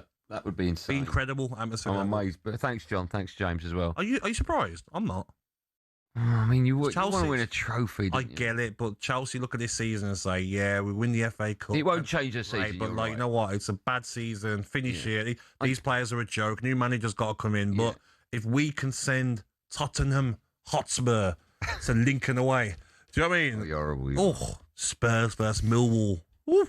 Horrible, man. On the back of that, right? It's time for our coffee break with Costa Express. The Costa Coffee Break on talkSPORT, sponsored by Costa Express. Quality coffee, quality day. What a tune, by the way. All Saints. Yeah. What's it called? Never ever, never ever. Cool, yeah. Turn it up a bit. Let Gabs sing to it. Come on, Gabs. got me feeling really bad, sad. Sad. Bad. Mad. Could be any of them. Probably is all of them. Turn it up. Great tune. Also, it's unbelievable, band. What a tune. Remember the video for this? I bet you do. Oh, I do. Yeah. Absolutely. Recorded it, did you? Back in the day, mate. Where out the VHS? When I had cable, mate. First day of getting cable. This was all over. Cable? Remember it back in the day? Cable, like Sky, like satellite. Yeah, but it was cable. Oh, was it? Okay, so, yeah. This is Never Ever by All Saints, but why are we playing it, I hear you ask? Well, I think this is nuts what I'm going to tell you now. I was out Saturday night, with our friends John and Emma, right? Went for a curry. And, you all right? Sorry. Turn it up, he wants more of it. Turn it up a bit. Sorry, no, carry on, sorry. Go on. Ready? Here we go, you got a good bit now, come on. Vocabulary runs through my head. The alphabet runs right from... Oh, he's going to struggle with that. Oh, you got it. What's a tune, by the way? So I was out with my friends on Saturday night. I went out for a curry. And John's wife, Emma, said to me, I've never, ever, bearing in mind she's our age, right? I mean, I'm a little bit older than you. Ever had a cup of tea or coffee. And I went, I don't believe you. I don't believe that. And she said, I don't want to quote the All Saints, I promise you I've never ever. And I went, you must, like, maybe 20 years. I've never, ever had a cup of coffee or a cup of tea. And I find that insane. I think that's crazy. Yeah. That is bizarre, isn't it? Now, when I was talking to your producer, he's not mine, Posh Ollie. Yeah, very posh, by the way, Ollie. Yeah, Wimbledon. I'm sure you must have walked into this building and looked for the Times radio and just taken a left rather than a right. Do you know he went to Oxford Uni? It doesn't surprise me. Way too clever for talkSPORT. Oxford and Cambridge wanted him, and he chose Oxford. Have you noticed all the scripts are written in his words? I tried. Simon Jordan's son. I tried. It could be. He's like, stop it, guys. Stop he it. just said it by never ever. Okay. You're making me blush. Stop. Who's that going to be? Simon. Oh, right. Okay. Now, he told me that this is nuts.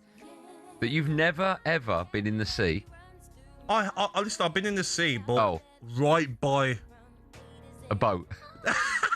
Right by where you can see underneath you.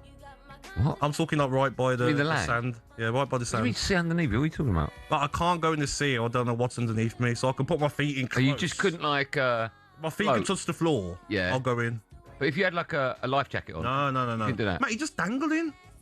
Yeah. I reckon what happens, mate, when human beings go in the sea... Yeah.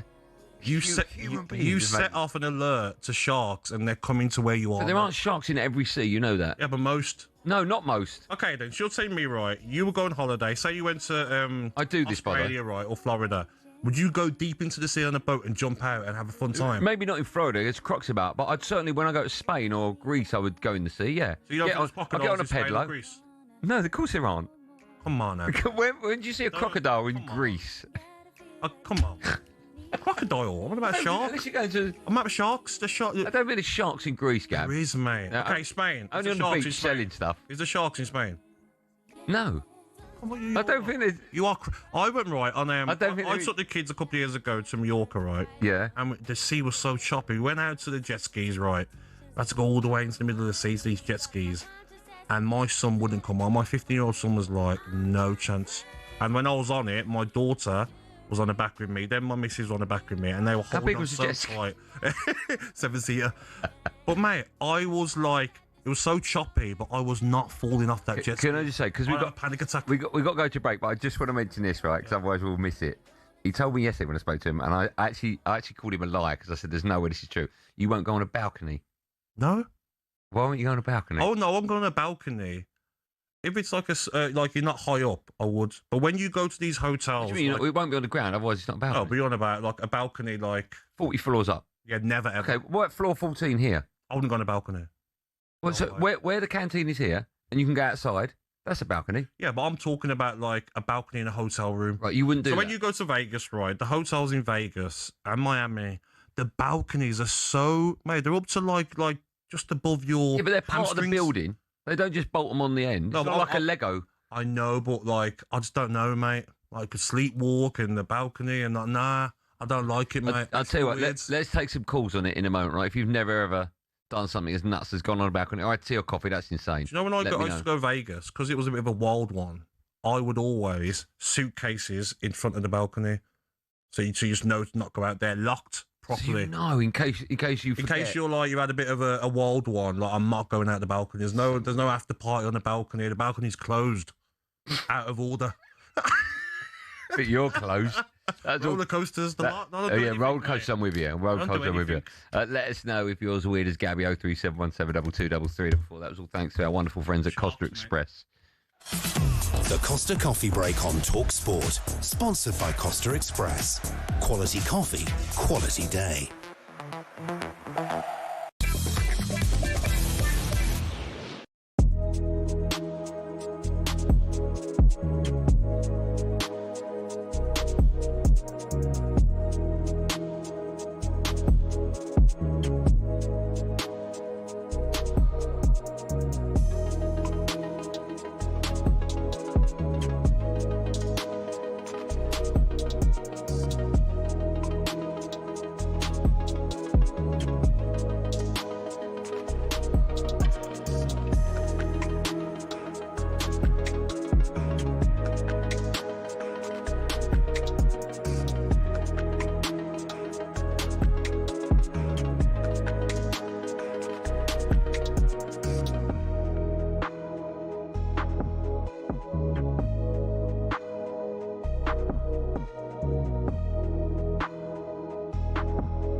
I look back on it, it's probably one of the best shows we've ever put on. The main event was just unbelievable. Unbelievable fight. Two absolute warriors who gritted their teeth and gave everything. And the place was rammed out, it was sold out, and everybody there, they were just enthralled by it. And of course, we saw it happened in the early moments. Frank Dubois picked himself up from the canvas twice. After all the question marks about heart, and I know you bristled at these questions before the fight, but is Daniel now no longer a man to be doubted? Well, look at the punches that he took. And he got up and he gritted his teeth and got on with it, and he's matured. And he boxed extremely well. I watched it back on the replay on TV, and I thought, and actually looked better on the replay than he did when I was watching it. I thought he was excellent, and he was so good afterwards. The way he praised Fabio for his, the part he played in the fight. It was magnificent. And anybody who doubts Daniel now, I don't know what planet they're on. I mean, he's matured mentally, and I believed in him. We've stuck with him. We believed in him and stuck with him, and he delivered for everybody. I think you thought the heart issue, the heart question, was a valid one before the fight. Well, Simon. I didn't think it was a valid one, but I thought it was a legitimate narrative. I don't think the heart question is any more relevant to Daniel Dubois than it was to Zerda Ramirez last week when David Benavidez knocked him and he went down on his knee twice. I think it's a narrative. Every spring, sports fans in Europe come together to celebrate arguably rugby's biggest annual tournament, the Six Nations. But why is it the home nations, plus France and Italy, and no one else? It all started back in 1871 when Scotland beat England in the very first international rugby match. A few years later, when they could field a team, Wales decided they'd host England and an idea was thought up. With Ireland keen, they formed the Home International Championship, which ran from 1883. In 1910, France was allowed to join, as they were developing into a serious rugby nation, and thus the Five Nations was born. France had an interesting history with the championship. They were actually booted out for paying their players in 1931, when the home nations were keen to keep it amateur. After World War II, though, France were let back in, but it remained a closed shop for more than 50 years. And when another country was let in, it was only really because the Five Nations' hand had been forced. Italy was developing into a serious contender, beating Scotland, France and Ireland twice in the same year, meaning in 1999 officials got together and said yes to Italy and it became the Six Nations. So what changes, if any, come next? 7 nations? 8? A promotion and relegation system? Or should we leave it alone and let it remain the great rugby tradition it's become?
morning, it's 7:36. This is the talkSPORT Breakfast Show. It's me, Andy Goldstein, Gabby, Agbonlahor and Arnold Clark. Buy used car and get a free 2-year service plan. Plus, get an extra £500 when you part exchange. Shop the upgrade event today. You right, Gabster? You got your coffee? What's in the bag? What were you eating? What's that? It's almond croissant. Oh, you finally got your almond. I got one, yeah. Almond or I say almond? Is that wrong? Almond. That's posh producer. Is it almond? Almond. Almond. Almond. It's almond. It's an almond croissant. It's almond. Do you know what Times Radio is? No, forget Times Radio, right? You're in now, all right? Andy, the shark, though. Come on, mate. Okay, yeah. I just... Look, let me get it up. You Googled it? Said, yeah, you said there's no sharks in Spain. Yes, Gabriel. There are over 50 species of sharks in Spanish waters, including blue sharks, hammerheads, and rare great whites. You're crazy, mate. A great white in Spain? Mate, my kids aren't telling their kids... Yeah, your dad. Yeah, we loved him, but, got hit by a shark. So, I mean, mate, like... Okay, but... So in case you're turning on radio now, we're doing this because earlier on I mentioned I was out Saturday night with my Mrs. G, my wife, our friends, and my mate's wife said she'd never had a tea or coffee, right? Yeah. And I thought, that's a bit weird. Ever had one, by the way. That's weird, mate. So... stay away from them. You lot have phoned up with things that you've never done or weird. I don't really know, but Rupert joins us now. Hello, Rupert. Good morning to you. Good morning, Rupert. Hey guys, great to speak to you. Andy, love the sports bar. I'm not a late night person at all. I certainly wouldn't contribute, but I go to bed listening to it. Rupert, I haven't done that show for about 5 years. Really? Okay. Yeah, I do drive time now.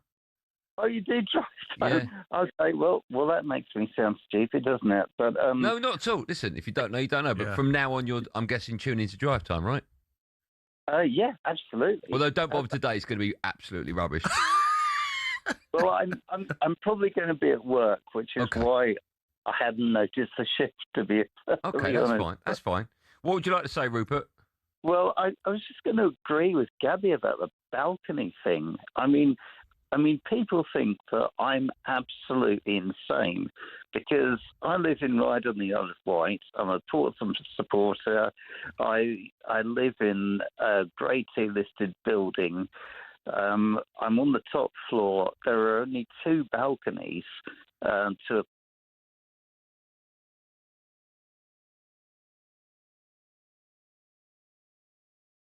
Yeah.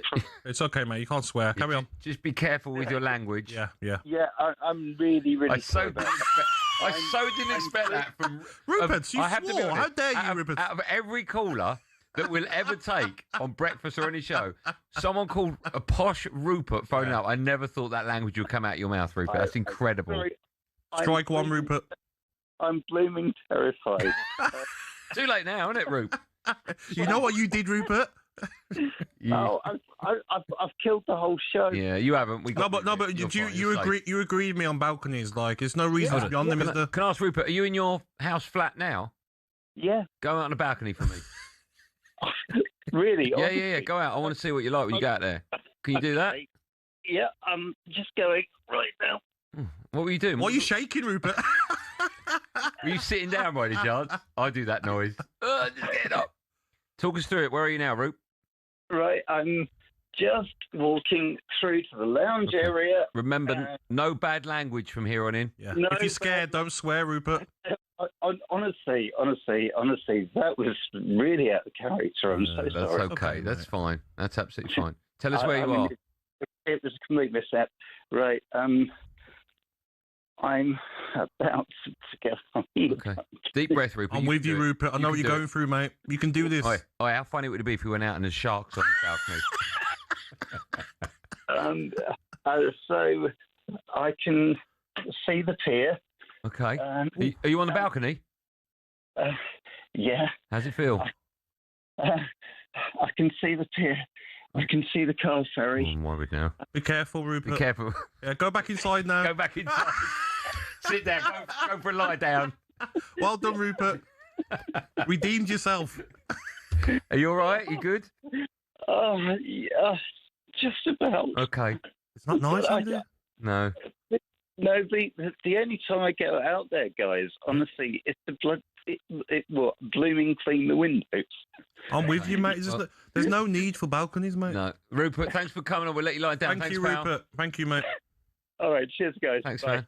Oh, I feel this like anxiety, mate. Like it's potty mouth, Rupert. Yeah. Oh, that's shocking, mate. That was incredible. These posh guys, mate. When was the last time you had a call to say that on this show? But these posh guys will have got. Yeah, they've got it. There, In. mate. Rupert Bell's the same. Maybe it's just Rupert. Yeah, I'm telling you, maybe mate. because Rupert Bell's got a potty mouth. Yep. Should we move on? Yeah. Should we talk about Chelsea?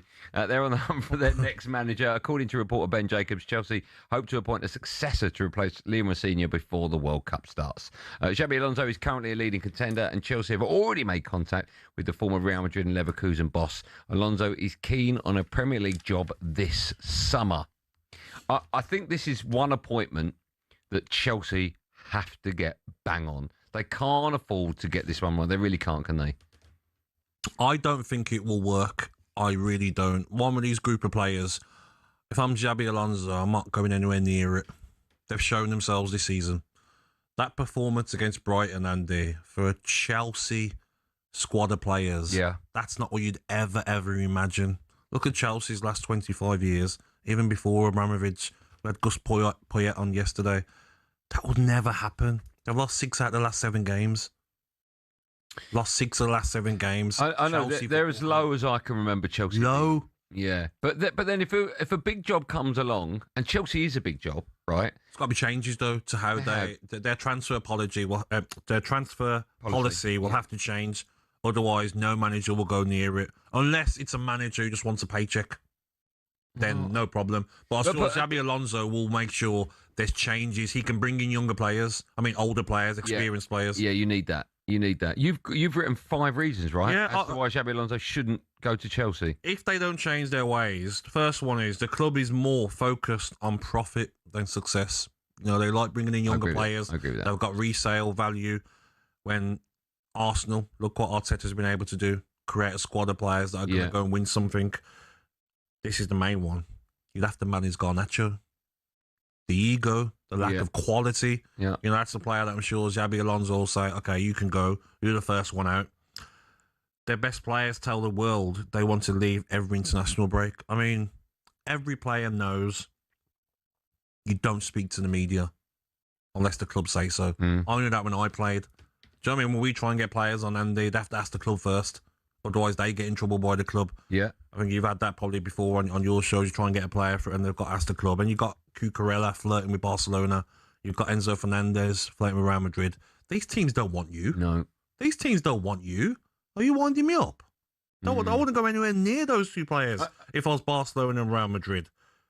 Yeah, but you know what it's like. If players might not settle at a certain club, move to another one, and then they change, right? Yeah, but if I'm look at Cantona when he was at Leeds, right? Yeah.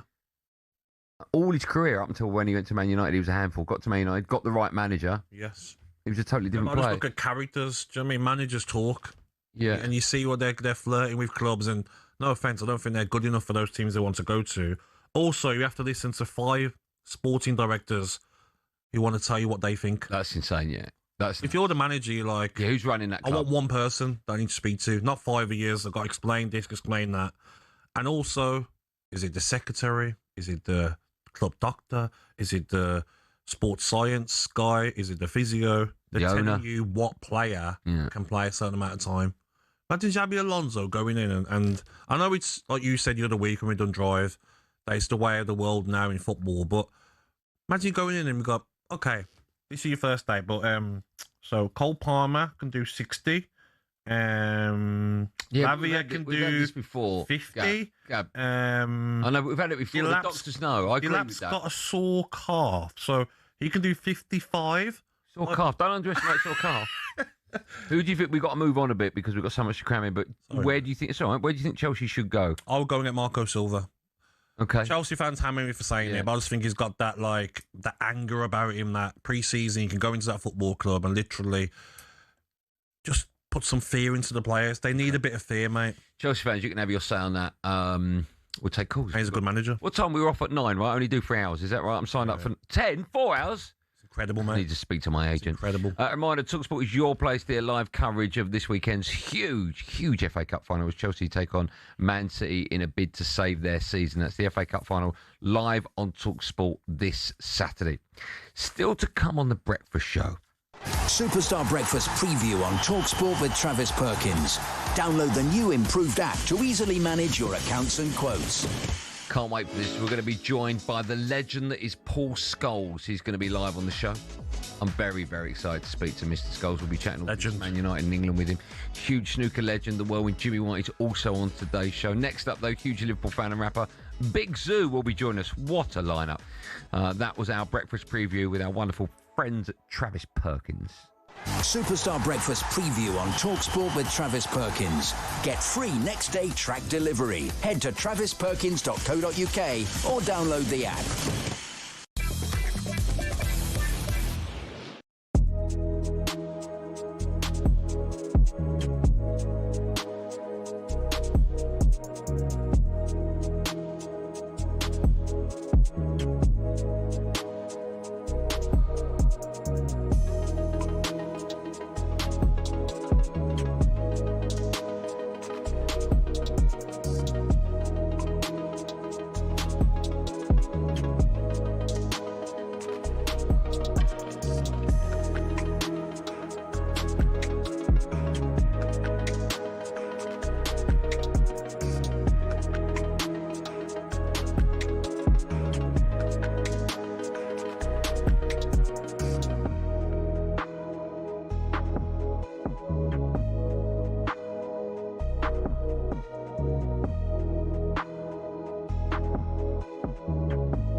Let's not worry about other teams. I'm sorry, West Ham, not our problem.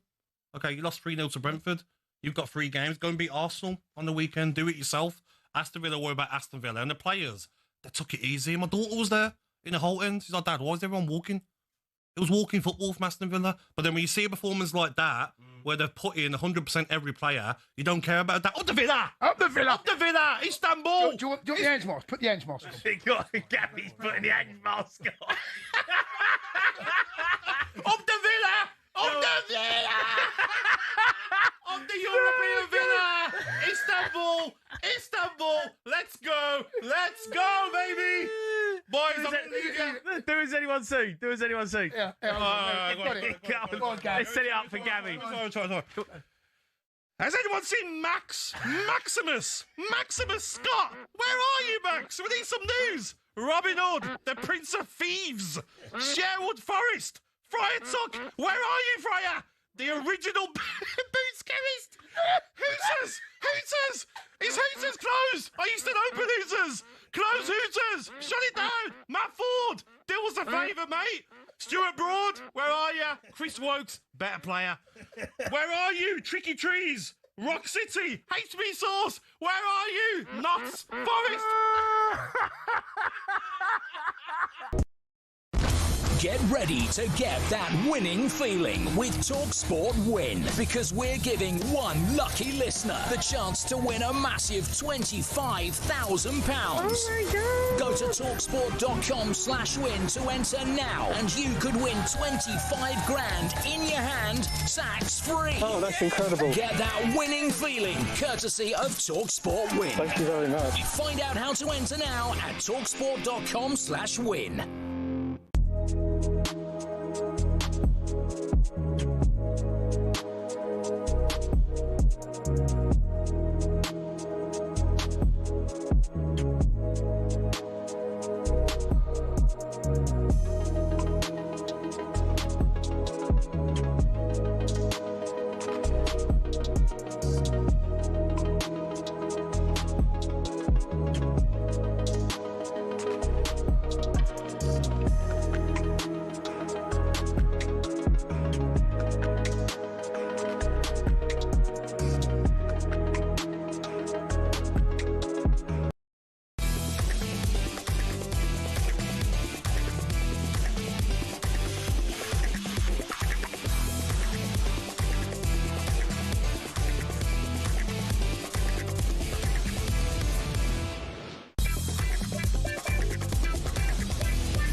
Good morning, it's 7:51. You're listening to The Breakfast Show. It's me, Andy Goldstein, Gabby Agbonlahor alongside.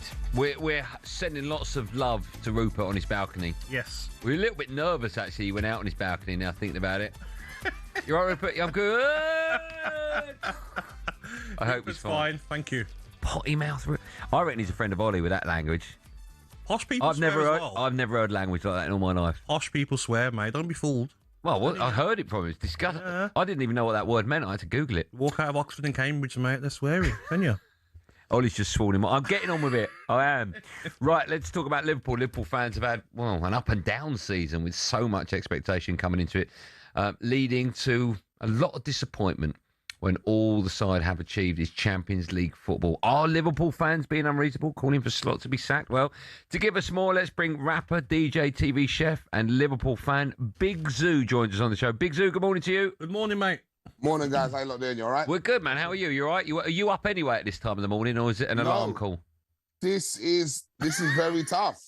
Is that all you're going to say on it? You're that tired. It's very tough. Move on. No, you know what? I might be in my bed. Oh, is that what? I thought it was an armchair, but you're in a bed, are you? You know what? This is the armchair. Yeah, this is the armchair. No, it's a bed. Go on, spin it round. Let's have a look at the bedroom. There is no spinning going on here. Are you alone? I am solo dolo. Okay. Listen, thanks for coming on. We've got so much to talk to you about. We'll start off with your club, and I don't know if you can answer the question, but what's happening at your club? Where are you at, Sue? It's a transitional period, and a lot of things are going on. You have just woken up, haven't you? Literally just woken up 2 seconds ago. It's 7:45, bro. Not on our clock, it's not. That's something like that, man. Okay. What are you thinking though with Liverpool? Do you keep Slot or would you want the club to sack him?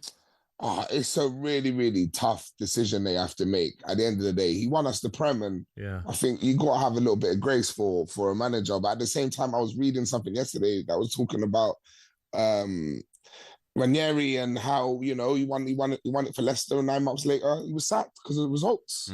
So I think as well, Zoo, I look at Liverpool and I think I saw a stat yesterday that only Ekitike double figures for goals, and nobody has double figures in assists. And that's not like Liverpool, is it, in the Premier League?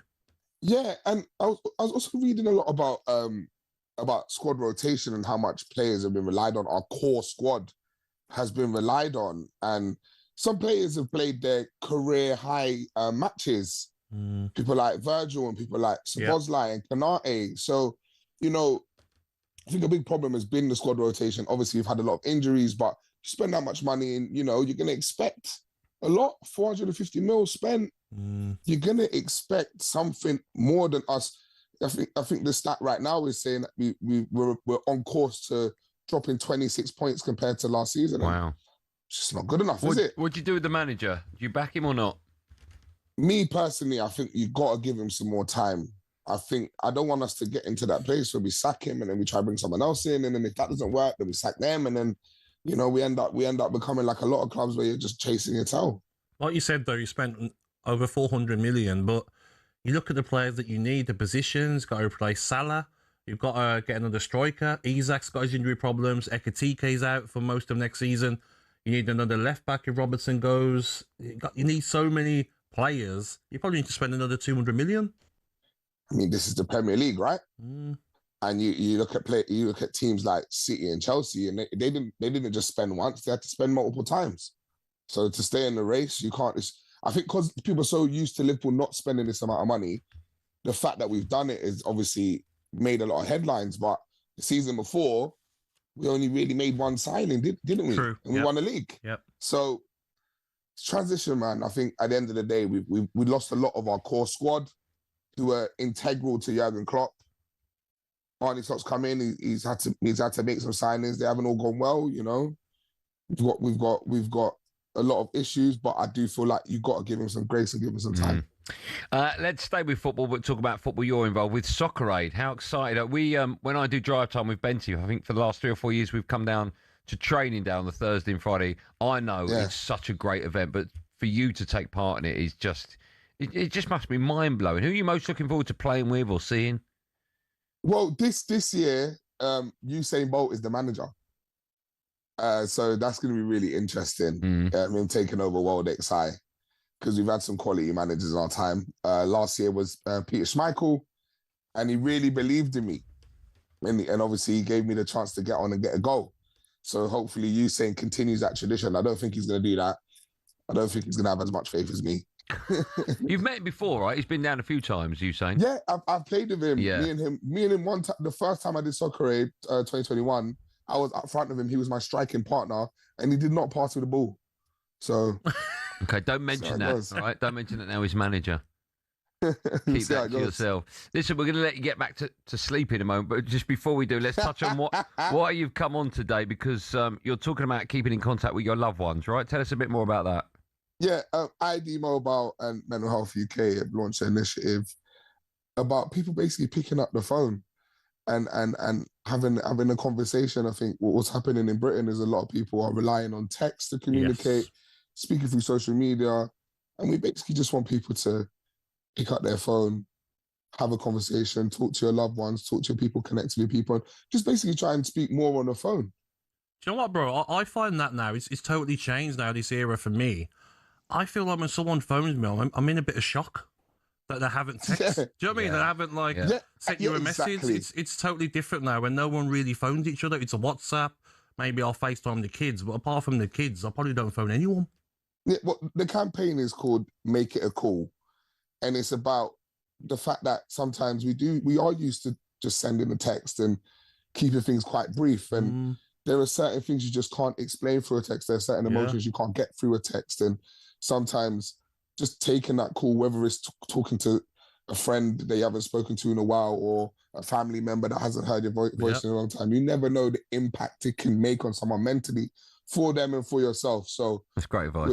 We're just trying to, you know, influence people during Mental Health Awareness Week. And also, I think it's so important as well when you text your mate and go, "You okay?" and they just reply with a "Yeah, I'm fine." Don't leave it at that. Phone them up and have a chat to them. Because it's so easy just to palm someone off with a text. I mean, that's great advice. Big Zoo, thanks for coming on. Before I let you go, because we can see you, will you do me a favour? Yeah. Will you take your hat off? I want to see bed hair. No, there is no. Come on. Bed hair. Oh, wow. Oh, it's a good head of hair. Turn it around. Oh, That's amazing. Must be nice. Yeah. Must be nice. You're a superstar. We'll see you at Soccer Aid. Come over and have a chat with me and Banter, yeah? Go on, lads. Right. Man. Go back to bed. Blessings. Go back to bed. I got more work to do. Yeah, of course you have. Yeah, of course you have. What's sleeping? See you later, Big Zoo. Have a great morning, man.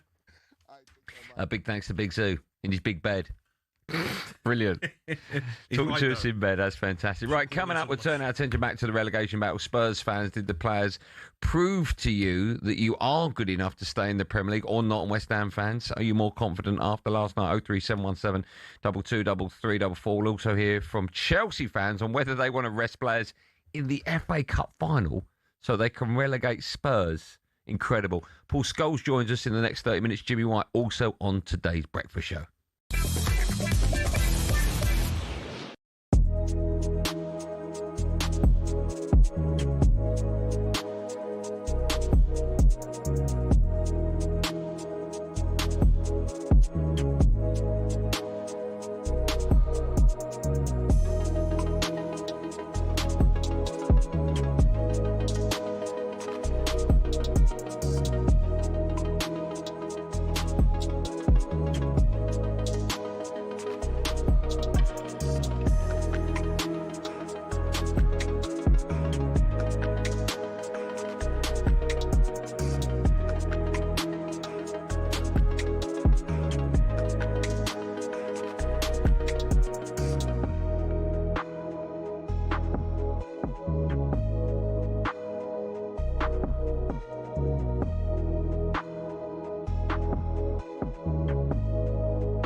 I've spent the season, in fact, the last few seasons, absolutely hammering VAR as one of the most disgraceful, shocking, inconsistent, outrageous and pathetic inventions in the history of world sport. And I would like to make a sincere and humble apology right now to VAR, which I think is a massively misunderstood, brilliant invention that I think should be the template for world sport for the next few decades. No, look, let's be serious. I think that I don't like VAR. I think VAR has sucked the joy out of watching football. I think the constant delays, the constant waiting around, the constant ruining of magical moments because you're never quite sure if it's going to count. I don't like any of it. And I would rather go back, honestly, to the days when we relied on a guy in a black outfit who was going to decide whether it was a goal or not, and with the help of his linesman. Because VAR, I don't think any real football fan likes this because it's so inconsistent. And ultimately, it depends anyway on human beings who've shown themselves to be remarkably frail when it comes to making good decisions. Now, having said that, yesterday, I felt that they made the right decision. They took 5 minutes to get there, and obviously as an Arsenal fan, I would say that. But most independent observers think that there was a clear, I think, double foul on Ray. You've got Pablo with his arm trying to throttle him, and you've got another guy pulling his shirt from the back. So I think it was definitely a foul. But has it been consistent? Have Arsenal got away with murder with similar situations, particularly from our corners where we've been barreling into goalkeepers and defenders? Aguero, Solskjaer, Deeney, Watkins. Sure, you know all about those last-minute goals, but have you heard the one about the on-loan goalkeeper who saved his temporary employers from disappearing out the Football League and into almost certain financial oblivion? Back in 1999, Carlisle United, managed by Nigel Pearson, were fighting to stay in the Football League. Carlisle's finances were precarious with a capital P that season, leading to a scenario where, with 3 games to go, they had to ask the FA to sanction an emergency loan deal to bring in a goalkeeper. Swindon Town's Jimmy Glass arrived at the club. His efforts in his first 2 games earned the Cumbrians 2 draws. Those vital points meant that Carlisle went into their final game of the Division 3 season, now League 2, needing to beat mid-table Plymouth Argyle in front of their own fans and hope their relegation rival Scarborough didn't win against Peterborough at home. The game at the McCain Stadium finished 1-1, and with the same scoreline at Brunton Park deep into injury time, Scarborough's fans invaded the pitch en masse, believing their Football League status was secure, convinced they'd done enough to stay up.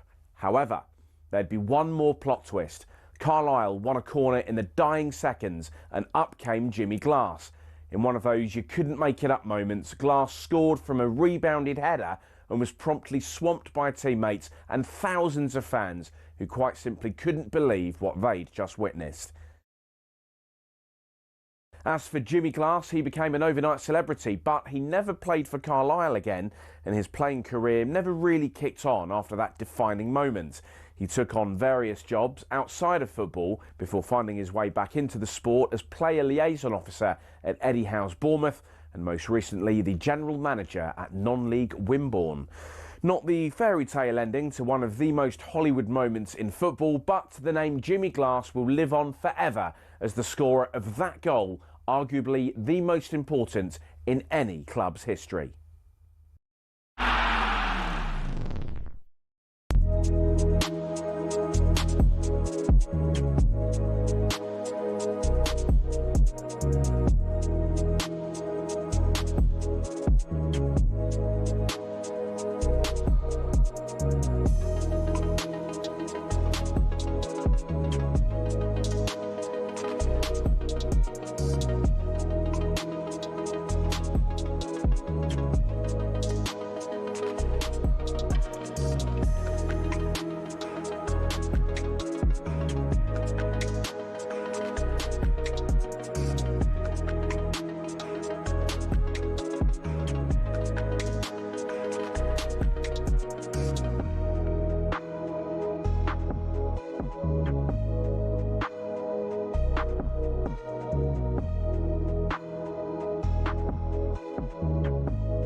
Morning. It's 6 minutes past 8. This is the talkSPORT Breakfast Show. It's me, Andy Goldstein, the superstar alongside me, Gabby Agbonlahor and Arnold Clark. It's the perfect time to upgrade your car.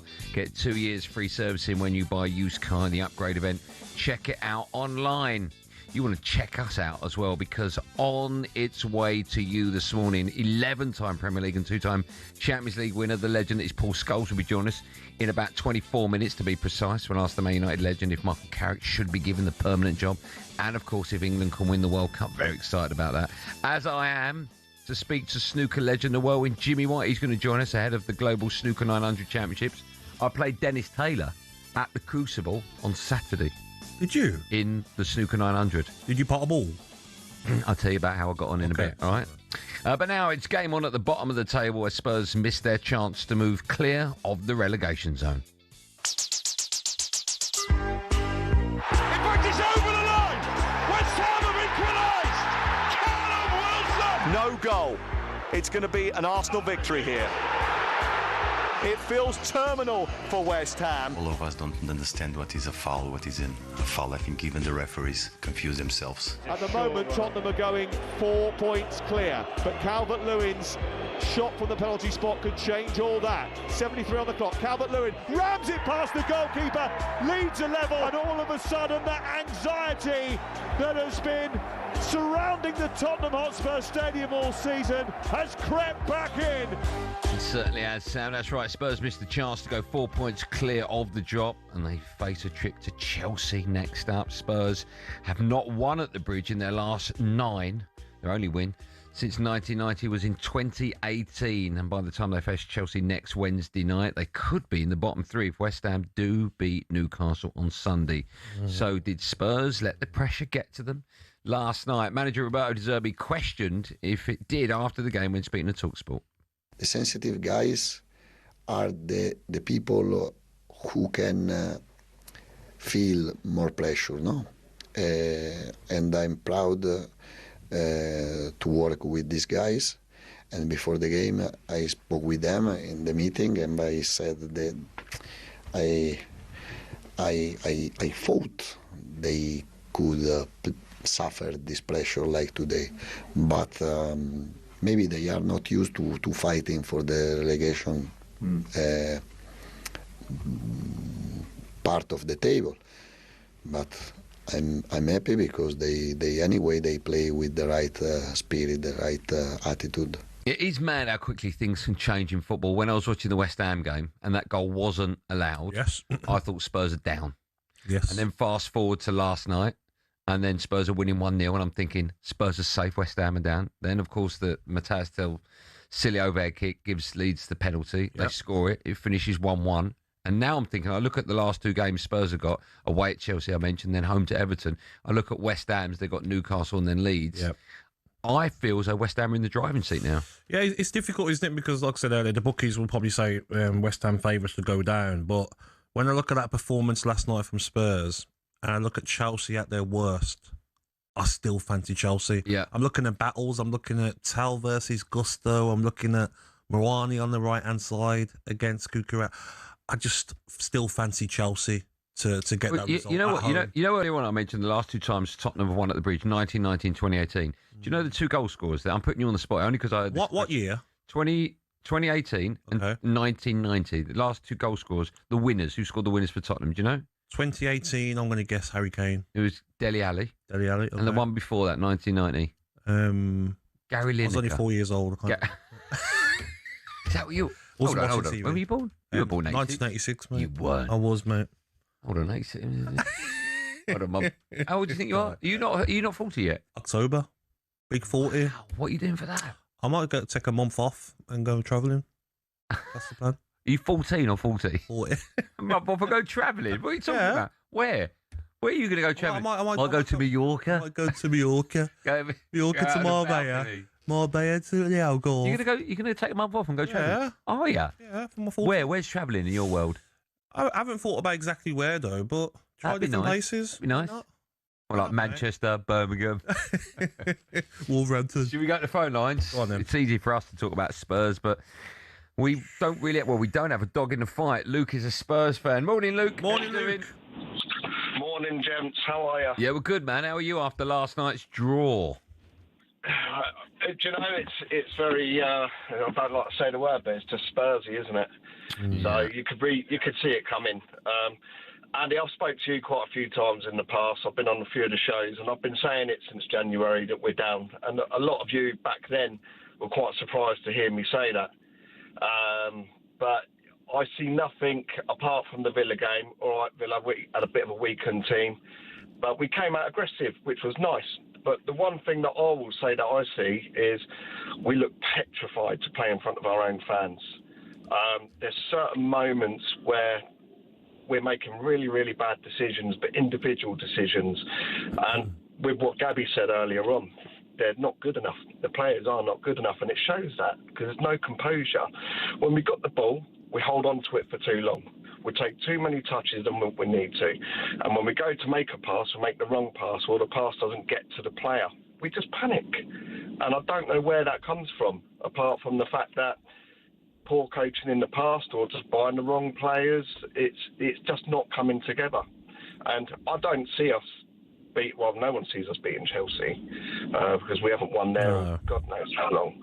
And I think Everton, they'll just I think they'll come and they'll just want to be that team that definitely try and throw us down there, you know. I think as well, Luke, I just look at some of the stats for the Spurs goal scorers. Apart from Richarlison, got Moani's got 1, Tel 3, Simmons obviously injured, only got 2, Kudus got 2, Solanke 3, Paulinho 4, Sarr 2. Do you know what? No one's really stood up this season. It's amazing when you look back at what Harry Kane did. We probably didn't realise at the time.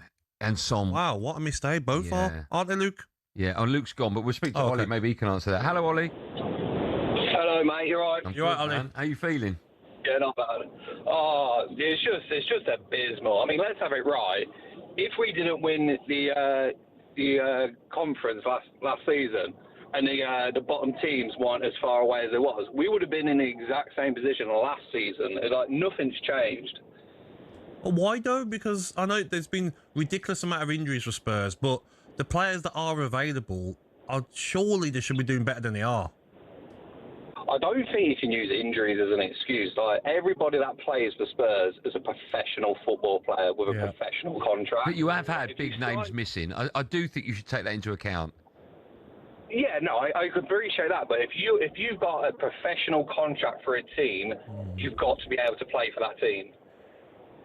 I just don't get the home record for me. You know, only won 2 Premier League games this season. Like, that is abysmal. Out of 18, you've won 2, Andy. That is terrible. Like, why are you so nervous to play in that stadium? That's the form that sends you down. Yeah. I mean, I might use it always going back to my team, but look at Villa's performance against Forest. Home advantage. The fans are on side. That's what spur you on to go and perform. These players, you just knew Spurs scored first. It's almost like they don't like playing at home. Exactly. Just knew Leeds were gonna get a result. And if they have to win against Everton to stay in the Premier League, you wouldn't back them at all. Especially bearing in mind what Everton will be playing for last game of the season. Exactly. We have been asking this morning as well for Chelsea fans. This is a bonkers. So we had Ricky Sachs from the Spurs podcast on, and he said he just made a quip, and it was along the lines of, I bet Chelsea fans would rather lose the FA Cup final and relegate Spurs. Yes. Which I think is insane. So we've had Chelsea fans phone up, and all of them so far have agreed they'd rather lose the FA Cup and relegate Spurs. Nick is a Chelsea fan, joins us now. Hello, Nick. Good morning, Nick. Morning, Andy. Morning, Gab. Before I start, can I just say, Andy, Drive is the best show on the radio, bar none. You and Benty, absolute legends. And Gabby, you are the funniest presenter on talkSPORT. I don't know if you know it or not, but you absolutely kill me, mate. So, Thanks, man. Take it as a compliment, I think. I'm glad you used the word funny to describe him. Funny looking? Funny how? What, funny like how? Do you mean like a clown, Nick? How am I funny to you?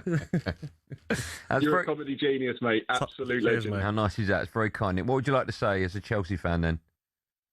I'm going to take it a step further, and I'm going to tell you how much it would mean to me to send Spurs down next week. I would build myself a time machine.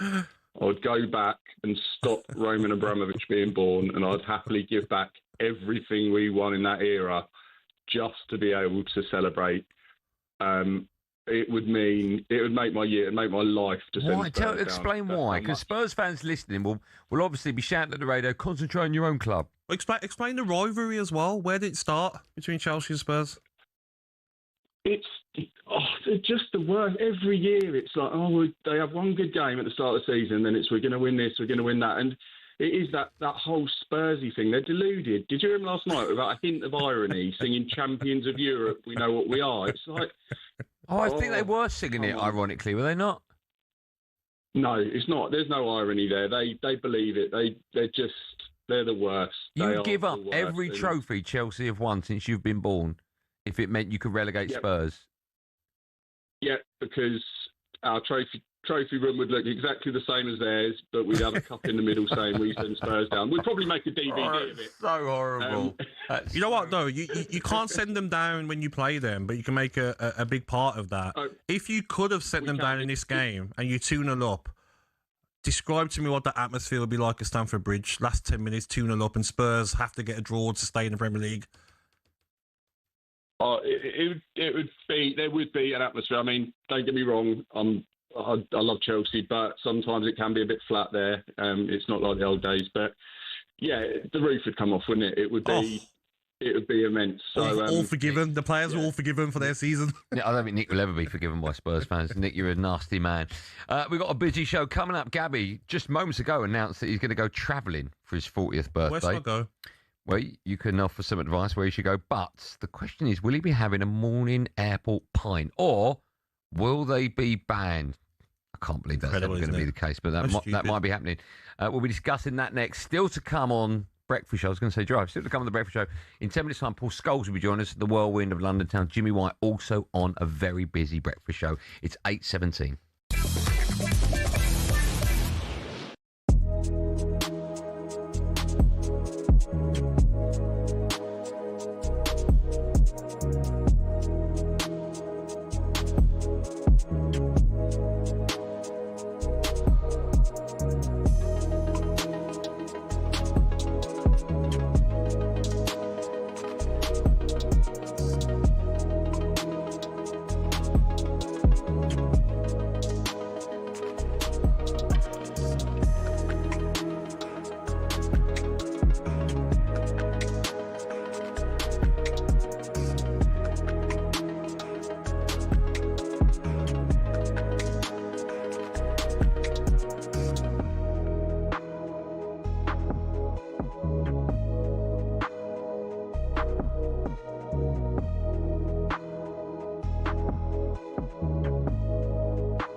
Christ on a bike. If you don't win it from now, in terms of beating Burnley and beating Crystal Palace, they've got nothing to play for either side, then you don't deserve to be champions, do you?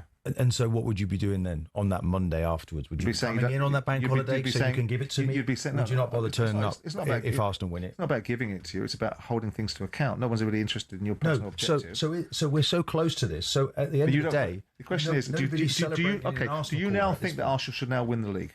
They're in as good a position. So if they don't win the league now, that would be relatively inexcusable. Well, why is he when we get? And if City win this position, just a minute, I'd be saying the same thing. Why were you not? Was a City bias. Why were you not saying that at the beginning of last week? When Man City were in that position, when Man City get a point, because I'm delighted. Only a point. I'm delighted because I'm delighted that Man City aren't going to win the league. Who wants a monopoly? Who wants it? That? Well, why wouldn't I do? I'm not frightened of saying things. You seem to be unwilling to say certain things. You don't want to name pundits. No, because I've been in this journey before. Yeah, because they're very flippant. It's very flippant to what people are going to say. Well, it's very flippant to dismiss. Put your proverbial on the block and say it, and people criticise you or they won't criticise you. I think quietly behind the scenes. Have they won it, Martin? No, they haven't won it, Jim. They've got 2 games to play. Look at Man City, what we're dealing with, and it creating an energy. Will Pep be there? Won't he be there? Bernardo Silva hanging up his boots to go somewhere else. There's a drive and an energy to finish, to get to the finishing line. You're up against Pep here. Let's not discount that. You're not you have to earn this. You're not up against Pep. You're up against Burnley and Crystal Palace. That's it. And if you don't beat Burnley and Crystal Palace, no, it's like a tug of war. No, you're on that rope, and that rope's starting to come Arsenal's way. Right.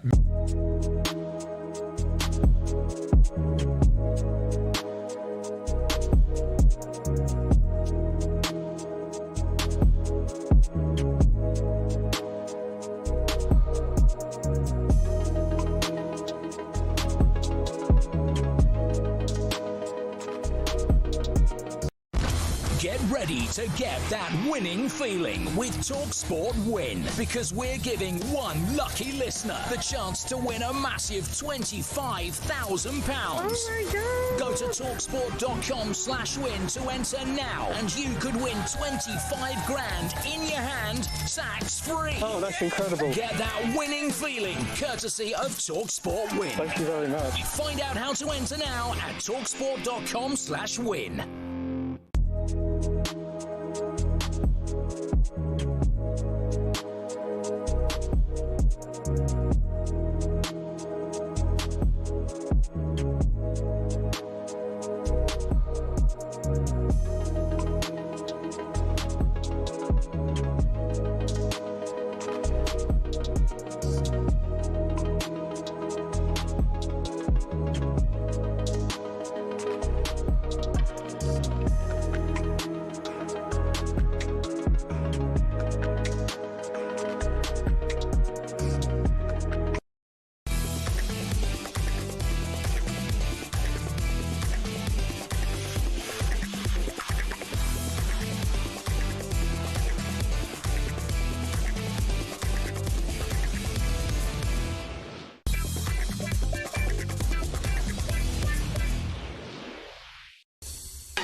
That's a tune, that is. It's 8:22. Good morning to you. This is the breakfast show with me, Andy Goldstein, Gabby Agbonlahor. You like this? Do you know who's singing? Right there. Oh, my.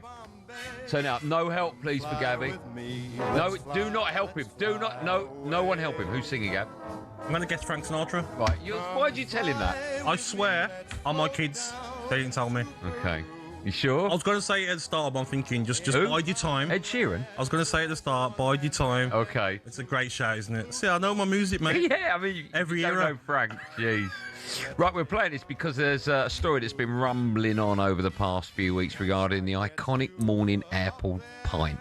Now, it all started with Ryanair gaffer Michael O'Leary claiming they should be scrapped as too many people are getting too hammered on early flights. Oh, the latest twist in the tale is that a YouGov poll has revealed, I don't believe this, that actually a majority of Brits would agree with the decision to ban a beverage before 6 a.m. in the airport. Get this, 49%. Have we gone soft as an nation? I don't believe that, mate. Not a chance. I can't believe that. It doesn't matter what time the flight is. There's a lot of people, even the 6 a.m. flights to Portugal that people go on, 4:30 a.m., have a couple of pints before getting on the plane. Like, come on. So a lot of people are nervous about flying, right? I am, mate. There you go. So you want a little, just exactly calm the nerves. Imagine, I just have a Lucasade. Cheers for that. What is there? Is there a limit to what time you'd have your first pint? I'm not really a pint guy. Okay, but what's your tipple? I would like spicy marg. What? Spicy margarita. No, not your wife's. What's yours? Spicy margarita. Yeah, what airport are you going to? I like a spicy marg. God, I do like a Corona. Okay, would you have one of them at 4 a.m? I would do. I was going on a 6 o'clock flight. Yeah, that's why not? fine. Why not? I haven't got a problem with that. Why not? Come on. You can't ban an early pint. Yeah, and is he really saying that, the owner of Ryanair, for that reason? Also, when you get on the plane, you can have what you like. You know, you can get. I was always led to believe that at the airport time doesn't count. I agree. You get there. You're on holiday. Yeah. Enjoy. Yeah. Talking of flying, Gabby announced about 10 minutes ago that he's going to go travelling this morning. Not this morning, but he announced it this morning for his 40th birthday. Yeah. A bit strange. I questioned it at the time. Anyway, since then we've had a very angry voice note from a certain Jamie O'Hara, who is not having any of it at all. Have a listen. Gabby, grow up, son. You're 40 years old in October and you want to go travelling. Travelling? Well, you're going to take a little rucksack and go and find a little hostel somewhere in Thailand. Do me a favour, son. Absolute garbage. And Goldstein, as for you, son, flying high, flying the flag for a breakfast show. Don't worry, you can have that. I'll stay on the sports bar and I'll take over drive time next season, yeah? You just crack on, boy. Hey, up the Spurs. We're still in it. We were garbage last night, but we're still in front of West Ham. They've got to go to Newcastle and they got to get a result. And I'll love it. I'll love it if they beat them. I'll love it if they go down. I'll love it. I'll tell you what made me laugh. First, I didn't know the sports bar's still on.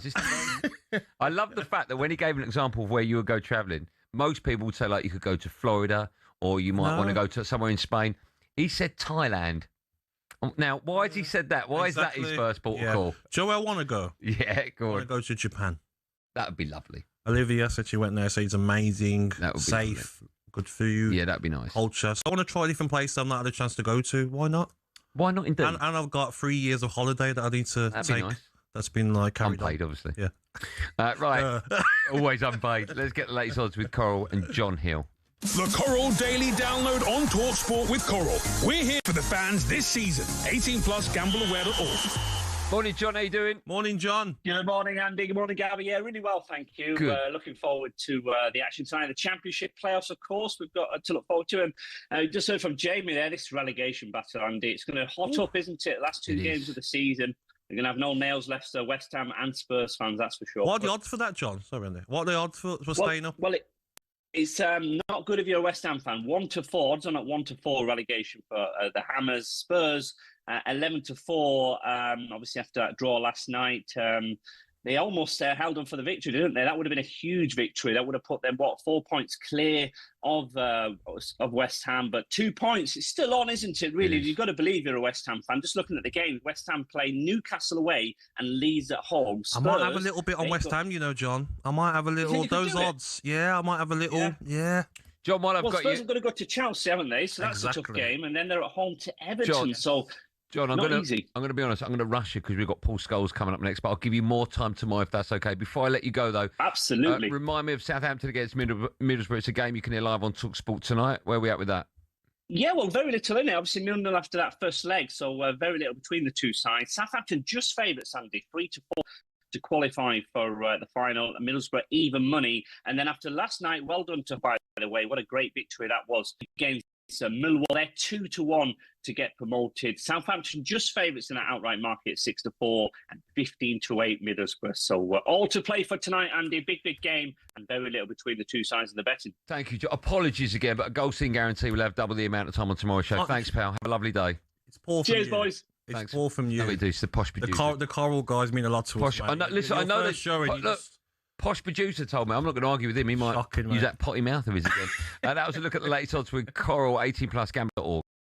The Coral Daily Download on talkSPORT with Coral. We're here for the fans this season. 18 plus gambleaware.org. Do not go anywhere. Next up on The Breakfast Show, we'll be joined live by Man United and England superstar Paul Scholes.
I'm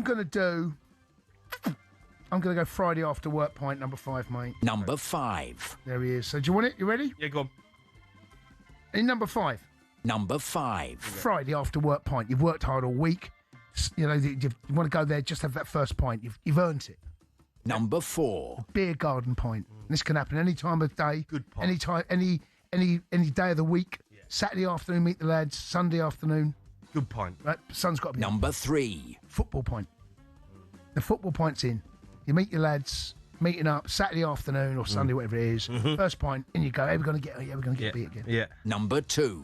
The holiday pint. Mr. O'Hara wants that one. Yeah. When you get there, you've done the journey. Yeah. You've gone through everything you need to do. Passport, security checks, the journey. Yeah. You get out, you smell, you feel a bit grubby. Don't care. You get on wherever you get to then you get to your destination. Bags get dropped. Sit there. You've earned this pint. Yeah, it's a good pint. Good pint. That's my favourite. There you go. Number 1. Yeah. Airport. It's the only one, mate. Airport pint. It's the only one. You're there. It doesn't matter what time. Not with lads. No. Doesn't matter who you're with. If you're with me, 5 o'clock in the morning, 4 o'clock in the morning, 3, whatever it is. That's the point. You know what's disappointing in this whole, Boxing. It's a sport that makes multi-millionaires out of the world's best fighters, but it's not as flush with cash as you'd think. We all see how much the likes of Tyson Fury or Canelo Alvarez make every fight, but that's not the case for those just starting out, or those who aren't even at that level. For example, if you've just turned pro and don't have a promoter, you have to sell your own tickets, cover the cost of the venue yourself, and pay the tax man at the end of it. You might not even break even, but if you do, you're looking at 5 to 10 grand max. A mid-tier fighter might make more like 10 to 50 grand, but you still have to give up half of that in costs. So unless you're fighting for a world title, it's tough to make money. One potential way of doing it, though, is being a journeyman. Here's former European champion talkSPORT's Spencer Oliver explaining how that could work. They want to fight every week, and they can be going in against the prospects, so they can demand good money, and they might be demanding like 5 grand, 10 grand for a 6-rounder or something because they're going in with a prospect. He gets through that, the journeyman gets through that fight, and he can fight again next week. I mean, even so, it's not much, and you're getting punched in the face for a job. It's only really at the top level, i.e. fighting for titles, where you're earning up to 6 figures and can afford a diamond chain or that Ferrari. So boxing isn't a sport that allows you to retire at 40 and live a life of luxury. Much like a lot of other sports and jobs in general, it takes an awful lot of luck quite early in your career to really make it worth your while.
Morning, everyone. It's 8:33. You're listening to the talkSPORT Breakfast Show. It's me, Andy Goldstein, Gabby Agbonlahor, alongside an Arnold Clark. Shop the upgrade event today and get an extra £500 when you part exchange your car. Don't miss your chance to boost your valuation. We got a few superstars on today's show. A bit later on, we'll say hello to the whirlwind Jimmy White, but time now to say hello and good morning to an absolute footballing legend. Scholes, he was something else. You know, the game just was so easy for him at times. Comes back to Scholes, who hits the ball from distance and finds the corner of the net. A wonderful finish by Paul Scholes. Paul Scholes is a genius. Like when Ferguson went in charge on the game, he was like, just pass the ball to Scholes. Paul Scholes, my God, what this guy was doing in training. It's incredible. Passing, the awareness, everything. City 0, United 1. It's the old boy Paul Scholes with 5 seconds of the added 3 minutes to go. If you're talking about someone who can run a game, who you can't get near, looks silky, great on the eye, probably looks better on the eye, Scholes. The level of quality, like the appreciation of the pass, he could hit every pass. His awareness, goals in him. Scholes he'd play in any era and be one of, if not the best midfielder. Oh yeah, I'm very excited about this. One of the most decorated English footballers in history, winning 18 major trophies during his career at Manchester United, including 11 Premier League titles, 3 FA Cups, 2 UEFA Champions League titles. It gives me great pleasure to say good morning to an absolute superstar hero of mine. As we say, welcome to the Breakfast Show, Paul Scholes. Scholesy, good morning to you. Morning, mate. Good morning, lads. You okay? We're good, man. How are you? You all right? You very well? Very good, yes. Good. Thanks so much for coming on. We spoke to Big Zoo before. He was still in his bed, but you're up and about normally at this time, are you? I'm always up and about this time, yeah. Oh, early doors for me. Scholesy, before we talk football, we were talking earlier on that the morning pint at the airport might be banned. What do you make of that? If you go, I'm guessing not when you were with Man United, but if you travel nowadays, do you have a pint before you fly? I think I would, yeah. For a bit of Villamora was a bit of golf in Villamora with the boys, yeah. I'm pretty sure I'll be having a pint in the morning. Were you ever allowed to have a sneaky gin and tonic when you were playing at Man United on a plane or not? I would never want a sneaky gin and tonic, to be honest with you. That's the answer I was looking for. Right, we got loads of football to talk to you about. We should obviously start with Manchester United because a ridiculous upturn in form since Carrick came in. What would you put that down to? Because so much has changed with regards to the players he's now using, and of course the formation. And Ruben Amorim's not there, and Michael Carrick is. Is it a culmination of everything and a bit more? Do you think, Scholesy? Yeah, I think you just summed up quite well. And to be honest, there was a lot of confusion, especially system-wise and where they were playing. We did anybody really know? I think I was just confused by it. I think the players looked clearly confused by it as well. And the only thing Michael really did was play players in the correct positions. He also brought Kobbie Mainoo back, which I think was a travesty. He wasn't involved for that long anyway. And you can see that players have started to enjoy themselves, win games. Look, I still think there are some issues in the team that he's got to address. And look, if he gets the chance to do it next year, I think this summer's still going to be a big one for him to get Man United to where they should be. I was going to say that. I was looking at last transfer window last summer, brought in Cunha and Bumo, Premier League experience. Those signings have both worked. Where do you think they need to address in the summer, mate? Yeah, Gabby, I think you're right. I think last summer was probably quite good in that respect. I think they've sorted the forward line out. I think Sesko's looking good as well. Okay, he's picked up another injury. They might possibly need another forward. I just think every time I watch United, they get attacked through the middle so often. They get overrun in that midfield area. Now Casemiro has had a little bit of a rebirth, I suppose, but he's never going to have the legs if you're going to be one of competing at the top end of the Premier League. And I also think they need probably one or two centre-backs who are a little bit more physical, but I think definitely that area of the pitch, the middle of the pitch, somebody with Kobbie. We know how clever Kobbie is. Kobbie can play the game, and his brain, legs, isn't a massive thing for him as long as he's got somebody who can play that position and play that position really well next to him. I think they might need two of them. You know, you talk about your Andersons, your Tonales, your Adam Whartons. They might need two of them, three, or two top quality midfield players just to go into that area to try and get control of games. You mentioned Elliot Anderson. I'm a huge fan of his. Out of all the players that supposedly could be on offer this season, who's top of your list for that role? Would it be Anderson?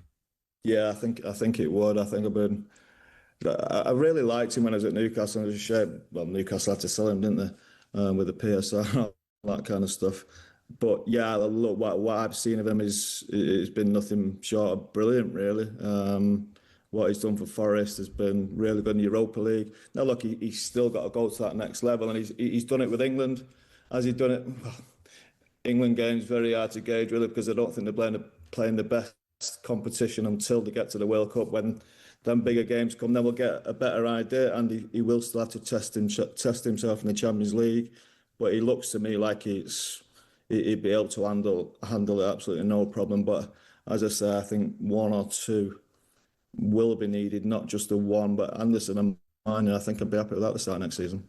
Oh, there's a player that Manchester United fans maybe do not want back. Marcus Rashford. He's got 13 goals, 10 assists in the league and the Champions League for Barcelona. He looks like he's enjoying his football again, but he might come back to Manchester United in the summer. Would you keep him, or is his time at Manchester United over? I think his time's done, Gabby. Look, I saw his free kick the other night as well. He's brilliant. I don't think he's played a massive amount of games, but as you say there, his numbers are quite good. I just think when he was at Man United, I think he'd lost a bit of love for the club, to be honest. He didn't really want to be there, it looked to me at times. So I think for that relationship to be healed will be quite difficult. And I'd expect him to stay at Barcelona, maybe for a cut price. I think someone was talking like 25, 26 million now.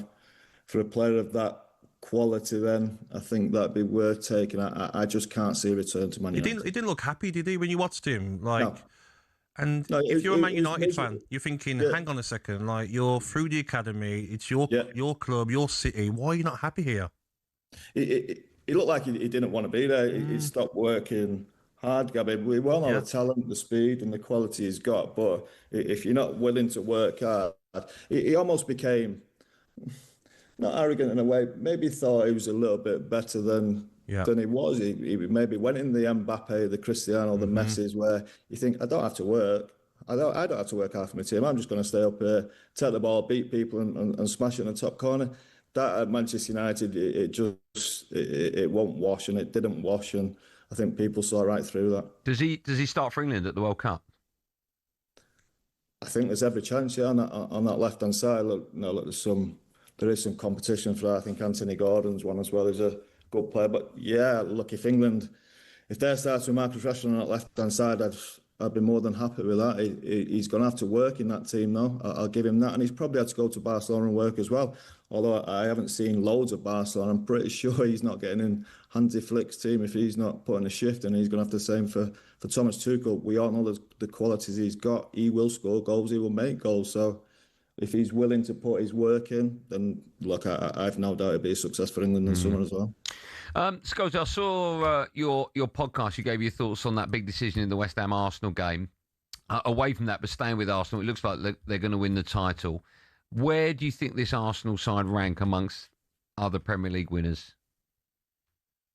I don't think at this point it's going to be a team that we're talking about in the next 5 or 10 years with great admiration, to be honest. Now, look, if they win the league this year, they get over the line, and then in the next 3, 4, 5 years, they do become a great team, and that might be different.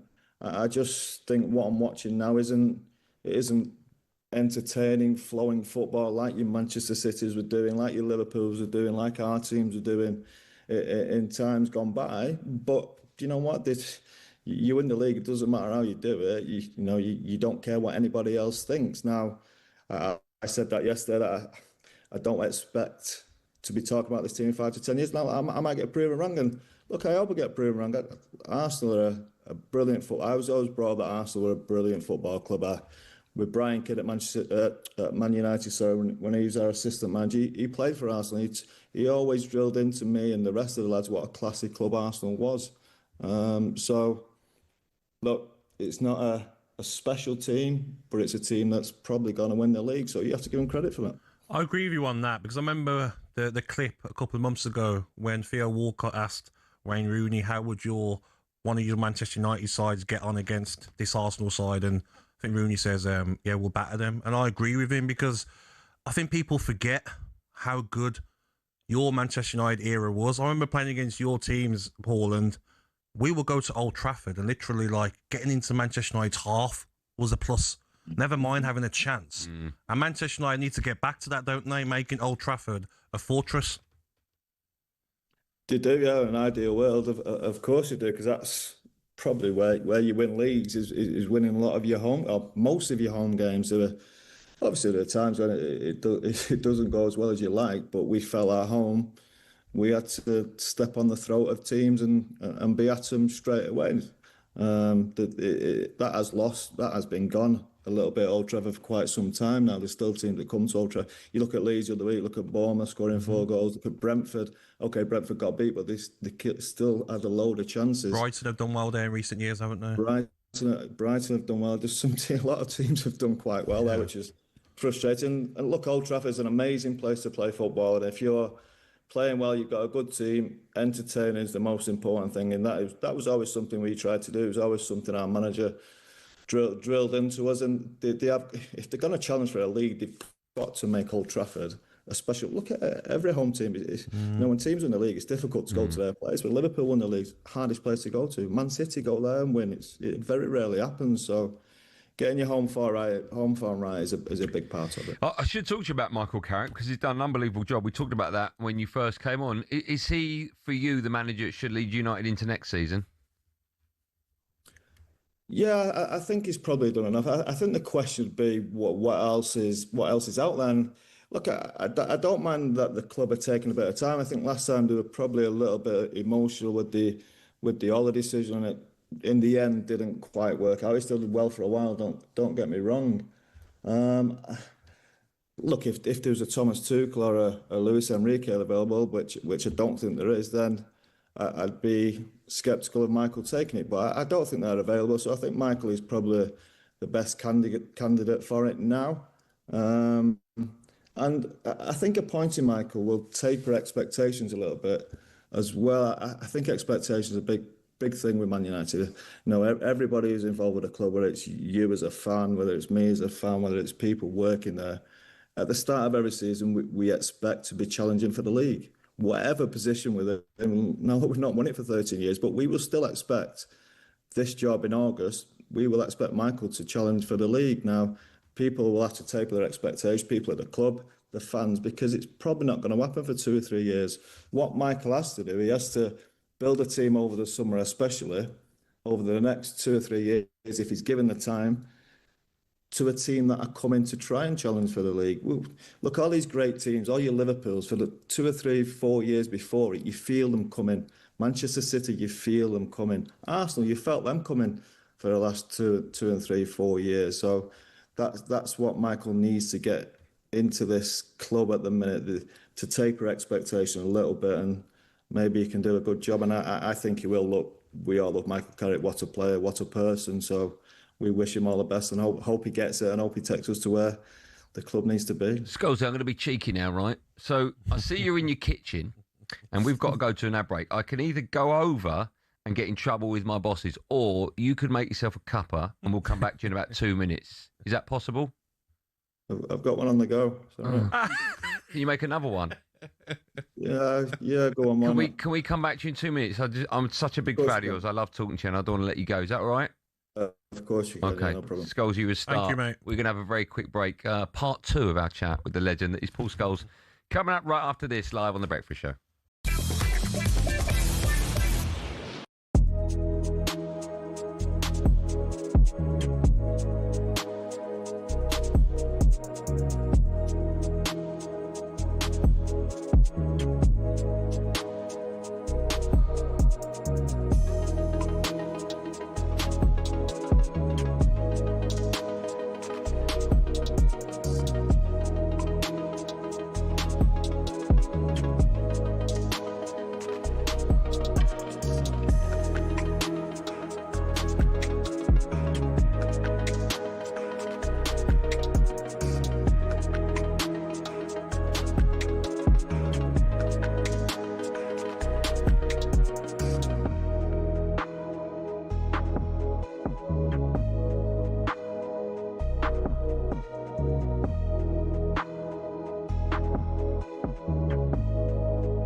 Afternoon, boys. So, yeah, as we said earlier on to Andy Brassel, it looks like it was moving on a pace, the Jose to Madrid train. So, where are we at? Yeah, that certainly seems to be the direction of travel. In fact, it's been suggested to me this afternoon that it's virtually agreed now that Real Madrid are going to reunite with Jose Mourinho. Of course, he's in charge of Benfica at the moment. He's had a pretty successful period since returning to Portuguese football, but there is a break clause in his contract at the end of the season that means a club can pay Benfica €3 million. He'll be a free agent, and that will enable him to move on. As I say, I think it will be back to the Bernabeu. I'm fascinated to see how this works out. It's been described to me as Real Madrid's worst season in a number of years. We heard about that dressing room bust-up last week between two of their star players. Obviously, it was a dismal defeat in the Clásico to Barcelona, handing them the title. So there's a lot of work to be done, but it's not the first time that Florentino Perez has gone back to someone that he knows. And I think in Jose Mourinho, they see someone who can come in and assert that dressing room authority that maybe Xabi Alonso struggled with all the egos that they have on their books. And clearly Agbonlahor is struggling as well. Good stuff, Crookie. Thanks very much. No worries. There's Alex Crook there, and we'll keep an eye on that story. Andy Brassel was sceptical, I think it's fair to say, earlier on, our European football expert, that was going to work, but the chairman... Chris O'Dowd! When you get the offer to be the voice of a sheep... Yes, you can only dream, really. Kelly Riley and Cole Hauser! How much of rip does your husband in real life have about him? He's a man. He's Kirsty and Phil! Can we talk about one other thing? We can talk about loads of things. It's an interview. Wake up, it's a beautiful morning.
Good morning, it's 8:51. This is The Breakfast Show. It's me, Andy Goldstein, Gabby Agbonlahor. If you're just tuning in, you'll kick yourself, actually, because you just missed part one of our chat with the legend that is Paul Scholes. He's still with us. Fingers crossed he's still with us. Scholes, are you there? Do you have a cup of tea? Coffee, mate. You had coffee? Okay, all right. Thanks for staying on. Can I ask, before we talk all things England, I'm curious. You know I'm a big fan of yours, a big Man United fan. Some footballers I speak to, they've got all their medals and shirts in a box in the loft. Others put them out. They've got a room. Your 1999 Champions League medal, do you have that out? Because you didn't play in the final? Do you have a problem with that or not? Do we have it out? Yeah, do you have all your medals and boots and shirts on show? Do you have any of that? House isn't big enough, Andy. I can see from the your kitchen's bigger than my house, Scholesy. No, do you know what? I did in my old house, but I don't in this house, no. So they're just in a box in the loft type of thing, are they? Yeah. Do you not keep all of that stuff? Yeah, of course I keep it. Yeah, look, in my old house, yeah, I did have it on display, but not in this one. All right, okay. If I walked into your house, would I know it was your house if you weren't there? Is there anything of you up? No. Is that your house? Are you sure you're in the right house?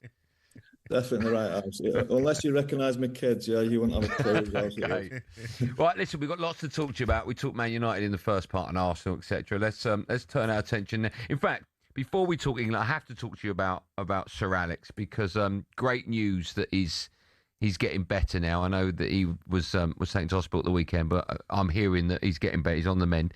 Have you spoken to him recently? Does he still give you life advice? Are you still in contact with him? Life advice.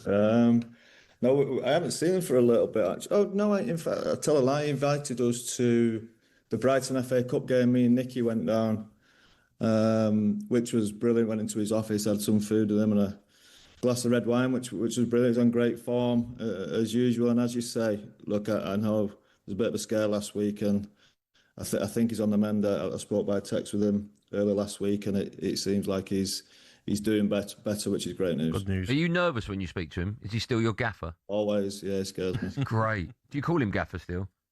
Boss. Boss, that's wonderful, that is. That's great. You have to, though. Yeah, all footballers do, have to. Yeah, it's nice. That mark of respect, I like it. Right, I don't know if you're aware of it, we've got only 30 days till the World Cup.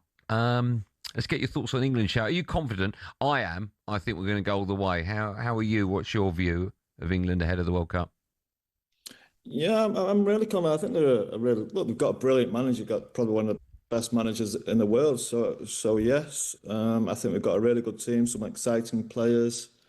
I know people are probably saying the temperature, and look, I've been there, Japan and Korea, it was hard work. But I think this team played different. I think this team keep the ball a lot more than we did, which will help them. I think there's play. We've got a lot of number 10s, haven't we? And I have been a little bit concerned about the number 10s form of, like, you think of Phil Foden and Cole Palmer especially. Bellingham hasn't really played loads for Real Madrid, although he is coming back now. I think there's some real talent in the team. Obviously, Harry Kane. So a player like Harry Kane in your team to call on to score your goals is, look, he's probably the best centre forward in world football. I mean, someone that you'd expect to be challenging for the Ballon d'Or, which is brilliant for England. Like we said before, there's great talent. Bellingham should be quite fresh as well. He's had a nice little warm-up of 10 games maybe for Real Madrid leading into this World Cup.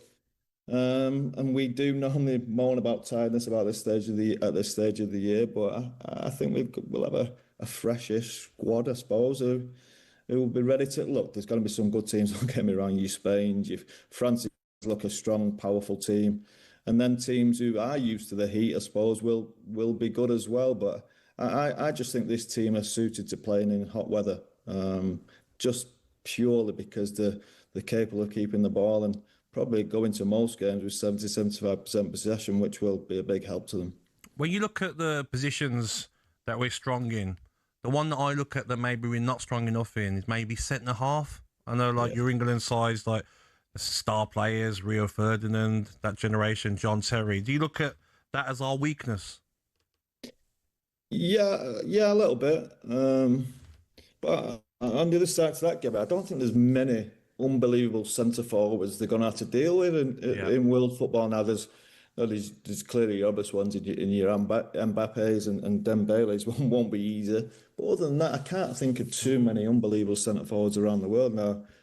Look, if this team behind them had the likes of Rio Ferdinand, Sol Campbell, John Terry, Jesus, now that would make this team a real top team and probably propel them to close to favouritism with France. But yeah, I know what you're saying. That area of the pitch is a slight concern. If you were playing in this England team, who would you want in front of you as a 10?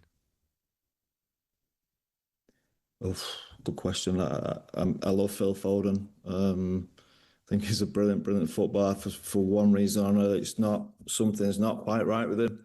I don't know what it is. The question is, what do you do with Bellingham? Is he an 8? Is he a 10?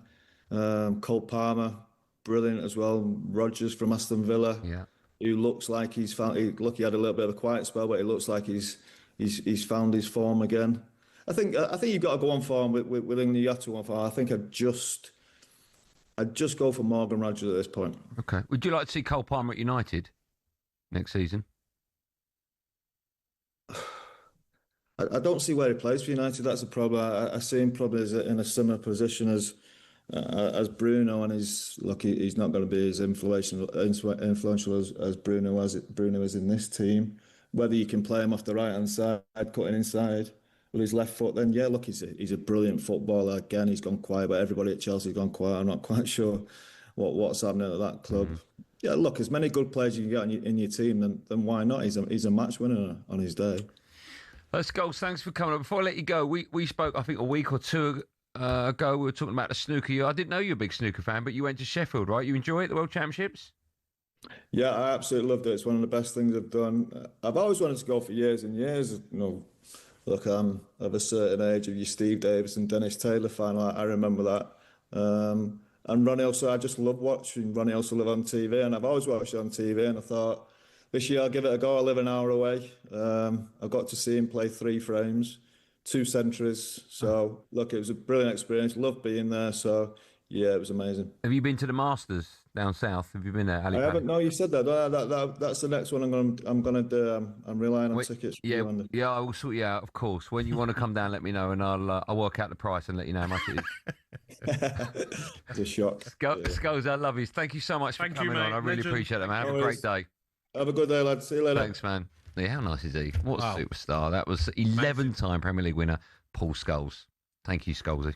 Right, still to come on breakfast. Superstar Breakfast preview on talkSPORT with Benchmarks Kitchens and Joinery.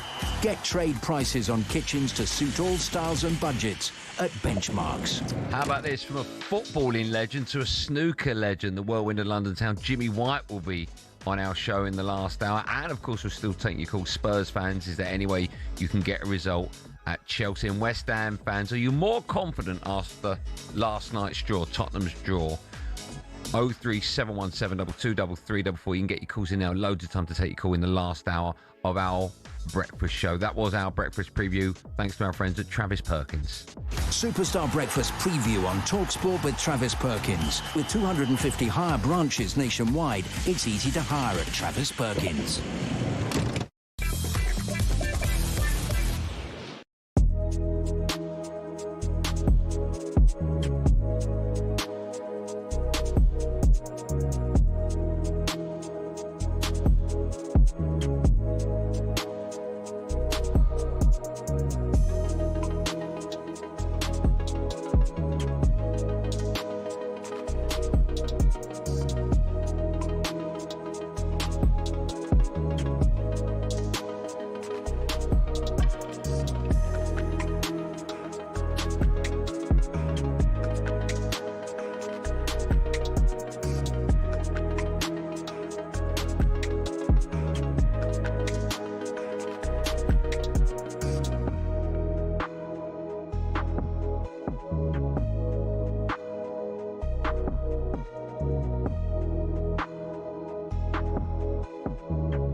Is the Anfield crowd continuing to turn, though, on Arne Slot or can he win back the Liverpool faithful? Just last Wednesday, Danny Murphy finished off this show very strongly by saying, well, the Liverpool fans I know, and they're all diehards, have given up on Slot, and it's time to go. Arne Slot was asked if he feels he can win those disaffected Liverpool fans back. Yeah, I do. Yeah. Not this season, by the way. This season they will have their opinion and it will not change. But if we can have the summer that we are planning to have, then I'm 100% convinced that we will be a different team next season than we are now. Different in terms of results, different in how things look.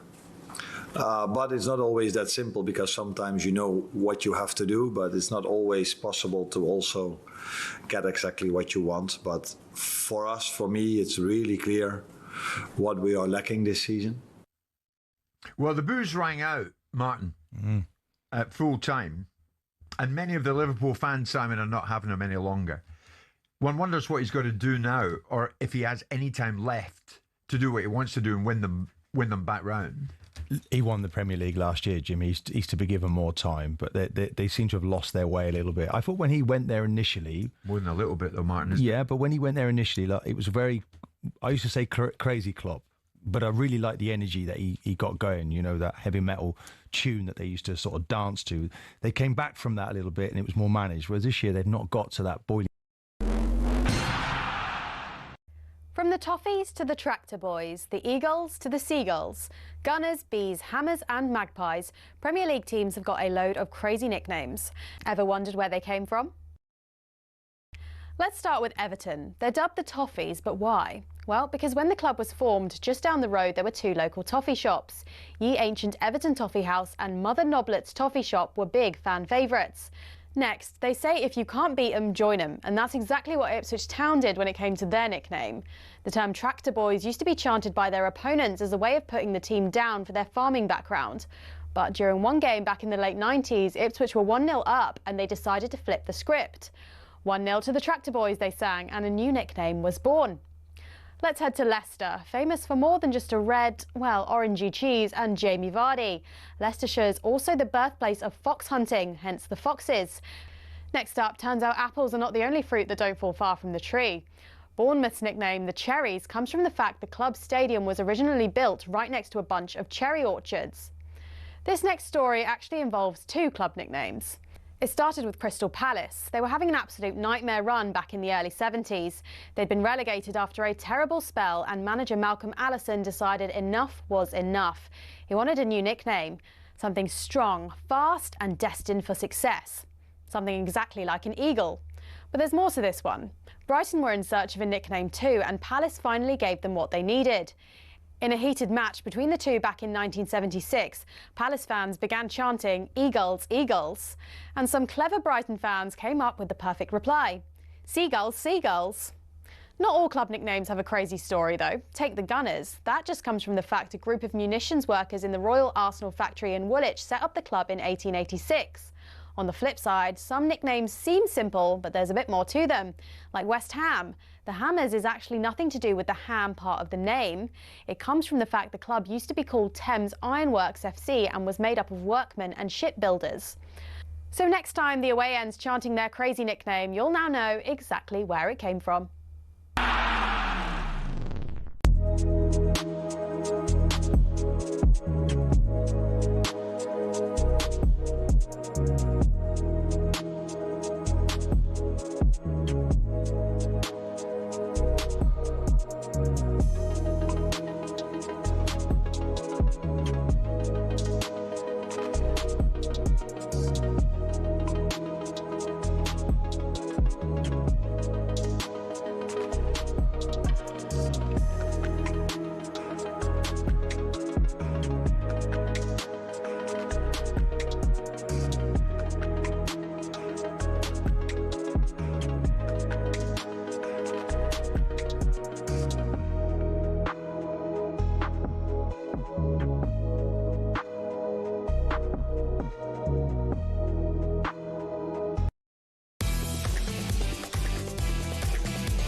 morning, everyone. It's 6 minutes past 9. Last hour of the talkSPORT Breakfast Show. It's me, Andy Goldstein, Gabby, Agbonlahor and Arnold Clark. Buy a used car and get a free 2-year service plan, plus get an extra £500 when you part exchange. Shop the upgrade event today. How great was it to have Paul Scholes on the show? That was fantastic. He's great. He's great. He says what he thinks as well. He's wonderful. We're very lucky. Thanks, Scholesy. By the way, what a week of guests we've got for you. So later on today, we speak to the snooker legend, Jimmy the Whirlwind White, and former Coventry and Villa striker and TV presenter Dion Dublin will be on the show. Tomorrow, we're going to be joined right here in the studio by TV comedy legend, huge West Ham fan, James Corden will be in the studio. How about that? That's great. Loved. The big names continue. Paddy McGuinness will be with us on Thursday. If that was enough, 2-time FA Cup winner and now Luton Town gaffer Jack Wilshere will be with us on Friday. How about that? So I've got Scholesy, I've got Jimmy, I've got all of them. Yeah. Who have you got lined up? I mean, I'm guessing you, because you've got a great contact sheet. Who have you got? Go on, break. Have you got a drum roll? It's going to be big. Do you know what? It's going to be huge. Here we go. I'm going to be honest, mate. I got Steven Gerrard on. That was weeks ago, though, right? Lampard on. That was like, I've got lamps before yet. I need to go travelling, mate, for some contacts. You got no one for us? I'm going to travel to Hollywood. You got to get some contacts. What, the nightclub in Romford? Block of flats now. That's when you. That's when you, that's when you know you're old, right? The nightclub you went to is a block of flats now. You're not wrong. Did you ever go there? No, I didn't, mate. Did you ever Faces? Did you ever I went to Faces a couple of times. Did you? I bet we would have been... Sunday, weren't it? Was it a Sunday? Well, I mean, Faces. Any day. Saturday and Fridays was a big one. Which one was a Sunday? Sure there was one that was a Sunday. Fairlock Waters? Did you ever go Fairlock Waters? No, I mean, these are miles from you. No. What was your big club in the Midlands you went to? In the Midlands was, there's a place called Meet You. Lovely, mate. What, like the player? No, better than him. Okay. But you had to. It was like back in the day where everyone wore trainers and but this place, you had to wear like a shirt and you had to wear shoes. You had these rascal shoes. So you had to wear shoes. Okay. Back in the day, you didn't have to wear like you go out in trainers to. Oh, okay. Right. So they wouldn't let you in with. Yeah, you had to get your shoes out there. VIP section for you. Sometimes. Yeah. Yeah, but it's the Agbonlahor normal table. Champagne section. It was. I bet you were. I bet you were. Meet You was good though. Yeah, I don't. Yeah. I've never heard that one. It's like 50% man, 50% woman. It was just perfect, mate. It was just great. Woman? Yeah, it was great. Okay. What were you in with? The 50% women or men? Well, in the VIP, no men were allowed in. Okay, no men allowed apart from you, Gav. No, in you come. Don't let any men in. Don't let anyone in. Right, Spurs missed the chance to move 4 points clear of the drop zone last night as Leeds grabbed the draw. Spurs got Chelsea next in the Sports Bar Derby. What a game that could be. A game which could start with Spurs in the bottom three if West Ham beat Newcastle. Jason Cunningham and Joe Mahar will be doing a watch-along for that, so do not miss it. However, Spurs have not won at the Bridge in their last 9 games, with the only win since 1990 coming in 2018. They do, however, have their fate in their own hands, but the chunk Jamie O'Hara was critical of the players following last night's draw. These moments are historic. You could go down as the worst. But as a footballer, Jack, right? There's a different level of pressure. I know there's I know there's different levels of pressure. I get that. I understand all that, Chase. All right, but there's also where you've got to have as a player, like, you know, you're not dying. You're not going to die. Spurs go down. You're not going to die. Right? Do you know what I mean? Like, it's a terrible situation. But you've got to have the balls to say, I'm going to get on the ball. I'm going to make it happen. We're a team, and let's go out and play. And because all I'm seeing out there is scared little cats. That's what I'm seeing. I'm seeing scared little cats out there who are afraid to get on the ball, and they're hoping that something's going to happen. Hoping. Scared little cats are up Stamford Bridge next week to get whooping. He's amazing, cunt, isn't he? I love it, mate. A bit harsh what they're saying now, or not? You agree with them? I agree in a certain sense of, I look at last night and I'm like, Bentancur, Gallagher, Paulinho, you know, even when Sarr's available, Bergvall, they're all playing at an average level. No one's really like, I mean, Conor Gallagher, you're brought in for decent money. Yeah. You're earning great wages. And Spurs probably thinking that he's the player. Aston Villa after him. I'm so glad that he didn't come. I was surprised that Spurs got him for that price. Because they overpaid for him and overpaid in wages. Yeah. But he hasn't done anything. Last night it was Tal. Tal was the main guy who was trying his hardest. Scored a great goal. He was taking players on. Moani was poor, but 1 goal, 1 assist in 27 appearances. What do you expect from him? Simmons, I think, is a big loss for Tottenham. Richarlison. Yeah. I've said it all show. You're not a fan of him. He's the slowest player in the Premier League. last night, the amount of times that he ran through and Rodon, who's not even a quick centre-half, just caught him. Doesn't hold the ball up, not strong. They've got a big clear out in the summer if they stay in the Premier League. Yes or no? Do you think Spurs are down? I think Spurs are down because of the fight that I saw from West Ham against Arsenal and in recent weeks. Even Brentford, they showed fight, unlucky to it to be 3-0. I think Newcastle players are on the beach. There's problems there at Newcastle, nothing to play for. I think West Ham beat Newcastle and I think they beat Leeds. I think Spurs lose to Chelsea, and even if they beat Leeds on the last day, Everton, on the last day, which is a tough ask, I think they go down. Okay. I think West Ham is showing fight, mate. I agree with you. They are showing fight. Let's speak to Rob. He's a Spurs fan. Get his view on it. Morning, Rob. Morning, Robert. Morning. How are you? Good, thank you. Yourselves? I'm good. I'm very well, man. We're talking about your side, Spurs. For me, it changes on result to result. I thought when West Ham dropped 3 points against Arsenal, I thought that was it. Yeah.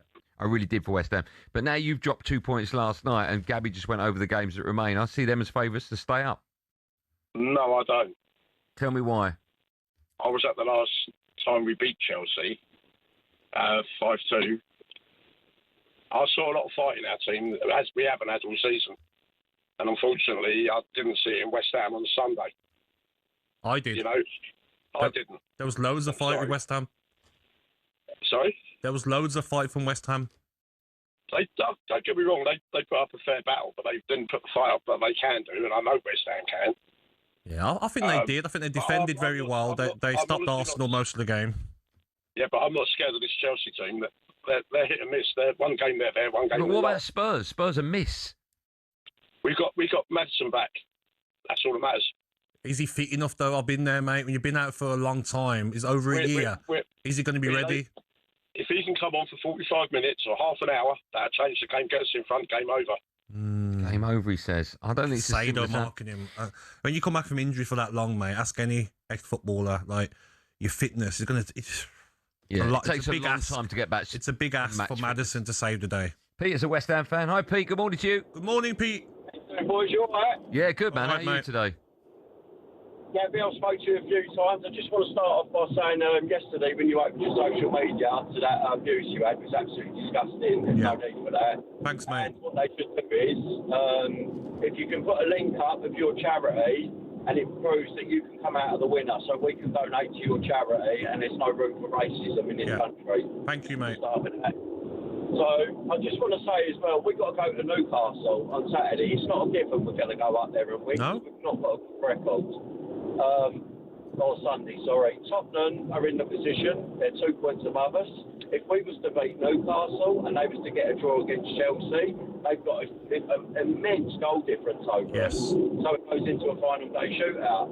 So I know you've got the Tottenham fans coming on going, we're going to go down. That's not the case. They're in the box seat. They're just saying that. Because either way, if they did go down, they say, well, I told you so. Peter. Again, if you remember, back in December, a couple of days before Christmas, I rung you and Ali was on the breakfast show. And I said to you, the 3 out of 4 games important we had to win was Wolves away, Fulham at home, and Nottingham Forest. And we lost all 3 of those games. Yeah. So that's where we lose and get relegated from our Christmas period fixtures with games we should have been winning. It's not all right, we're putting up the fight now. Well, Peter, I totally agree with you. Left it very late, but I look at that recent performances against Arsenal. They showed fight. If you can go to Newcastle, Callum Wilson against his old club, I would start Callum Wilson. There's no reason why you can't go to Newcastle, not playing for much, and go and get a result. I agree. I would start Callum Wilson. If he can last 90 minutes, your old club, 100%. I totally agree. We'll take more calls in just a bit. Coming up on The Breakfast Show, an absolute legend of snooker, Jimmy the Whirlwind White, will be joining us. Make sure you do the same.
going to be a fun run. I mean, with the Premier League, I think it really is in our hands now. I can't see us giving it away with our remaining fixtures, especially Burnley at home next Monday night, which I will be going to. Kurt, I feel as well, Man City will drop points. I really believe it. Bournemouth away. Irio's last game, home game of the season, and they're fighting for Champions League.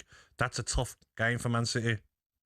Yeah, correct me if I'm wrong. If obviously Aston Villa go and win the Europa League final, doesn't that open sixth place? Yeah. So Bournemouth have got it all to fight for. Because Brighton have got 2 winnable games behind them as well, so they know they probably need 2 wins. Bournemouth. Yeah, Brighton have been in great form as well. So yeah, it's going to be an interesting one. But guys, I've got to tell you, and I know you guys have probably already been told, but a lot of rival fans listening to this are going to think I'm crazy. I actually, a few weeks ago, had Mikel Arteta's face tattooed on my forearm. No, I don't believe you. I really have. It's on my TikTok page. I don't know if I'm allowed to say the name of it, am I? Yeah, I don't see why not. Yeah, so if for anyone listening, it's called Arsenal.overflow. And yeah, you'll find it on TikTok. It's pinned at the top of my profile. I had Mikel Arteta's face tattooed alongside Thierry Henry and Emirates Stadium in the background because I do believe in this man. I do believe he is the one that's going to get us over that line, get us the trophies. And once these come in this season, I think we're just going to keep on going. Then I think the next couple of seasons we'll continue winning a lot more silverware. Get ready to get that winning feeling with talkSPORT Win, because we're giving one lucky listener the chance to win a massive £25,000. Oh my God. Go to talksport.com/win to enter now, and you could win 25 grand in your hand, tax free. Oh, that's incredible. Get that winning feeling courtesy of talkSPORT Win. Thank you very much. Find out how to enter now at talksport.com/win.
Good morning, it's 9:20. This is the talkSPORT Breakfast Show. It's me, Andy Goldstein, the superstar. It's Gabby Agbonlahor.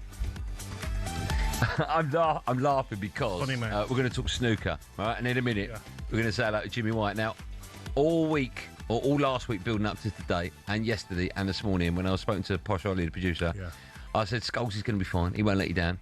I said, I love Jimmy to bits. I've known him for, I don't know, 25 years. Have you checked to see if he's about? Yeah, no, we're fine. And then 10 minutes ago, have you checked? Yeah, he's ready to go. Just said in my ear, no Jimmy yet. Oh, we've got him. We have got him. Okay. Oh, he's here. Lovely. Good. Right, let's talk snooker, shall we? And after the drama last week at the Crucible, the Global Snooker 900 Championship gets underway today. So let's dive straight into it now in partnership with Pluto TV.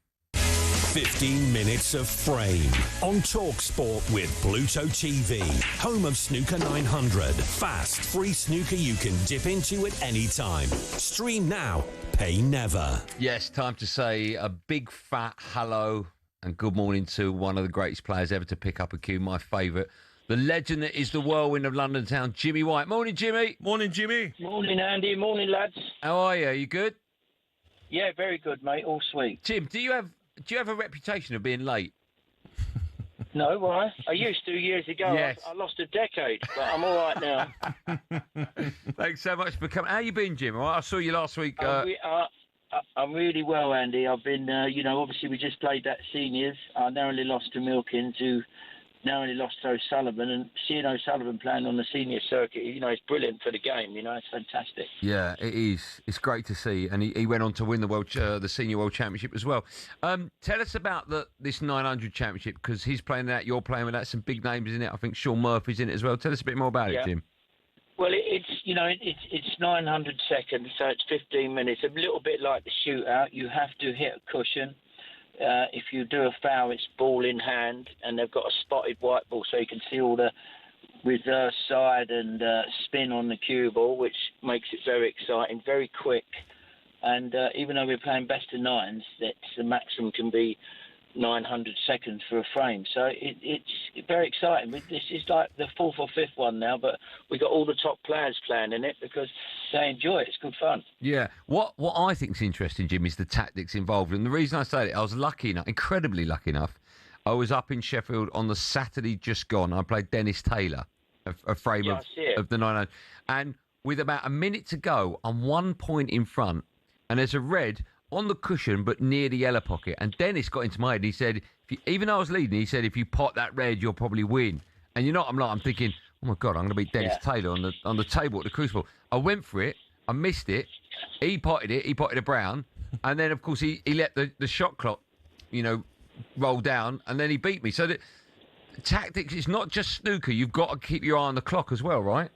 You absolutely. You've got to play the scoreboard, play the shot clock. And if you're in front, you've got to make sure that you don't sort of take any unnecessary chances. But on the other hand, which makes it exciting, if you're behind, you have to go for the ball, so that cuts out the safety. So it's really it's quick fire, exciting, and I don't think it's the future of snooker, but I think it'll be up there with a lot of people playing it.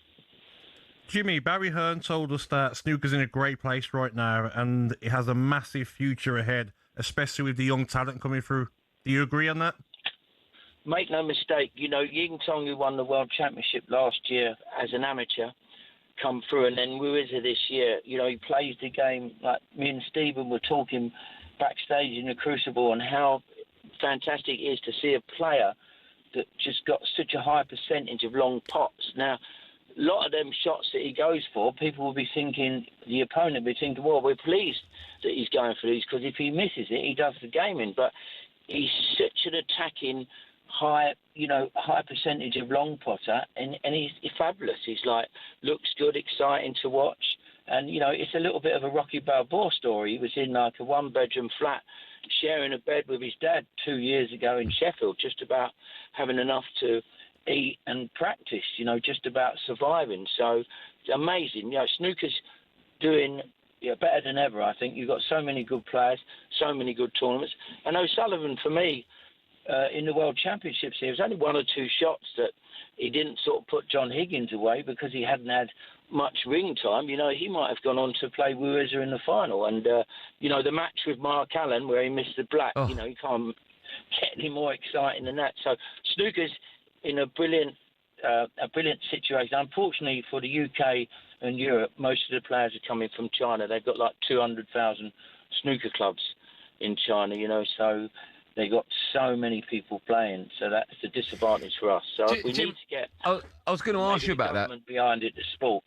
Okay, I'm glad you've mentioned that, because I watched Ruiza. I thought it was unbelievable. Sean Murphy didn't put a foot wrong in that final, and it was the fact that Ruiza potted that ridiculous red into the middle, went on to make a match and a frame-winning break, and became world champion.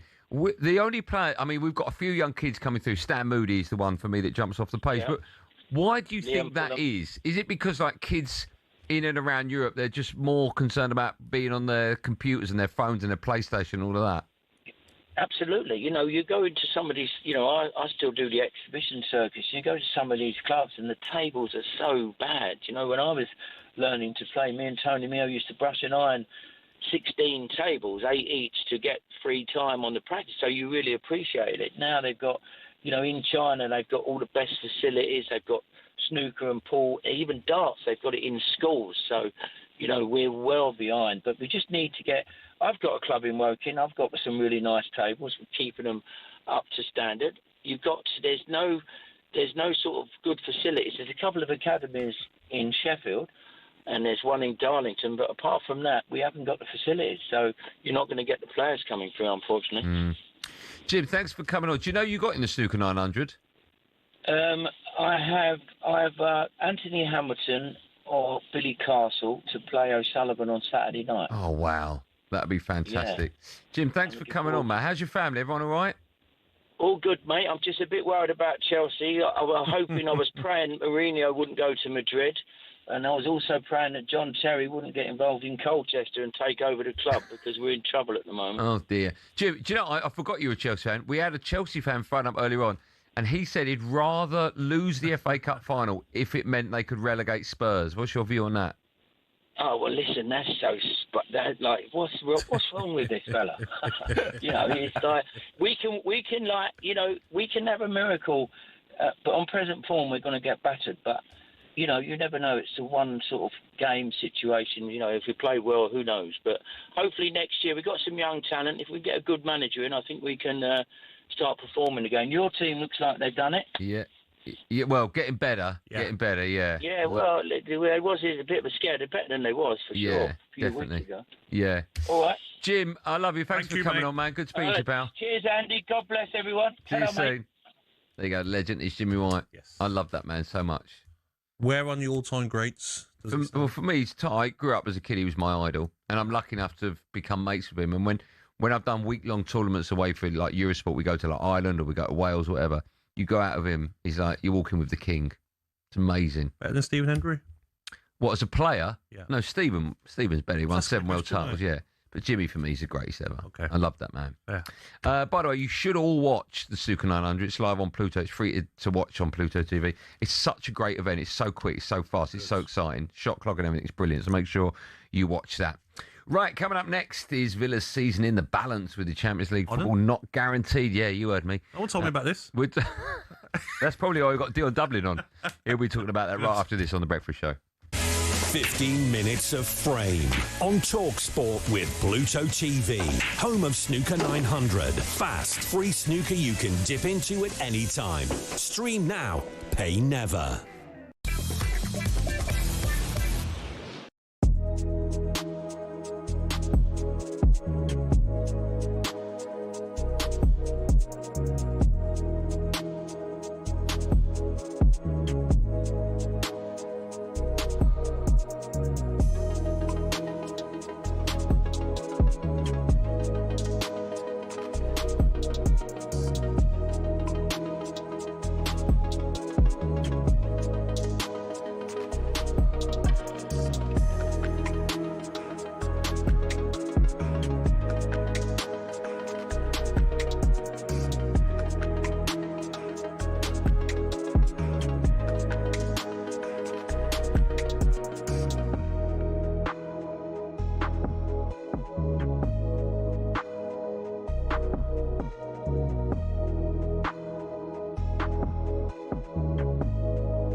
I look back on it, it's probably one of the best shows we've ever put on.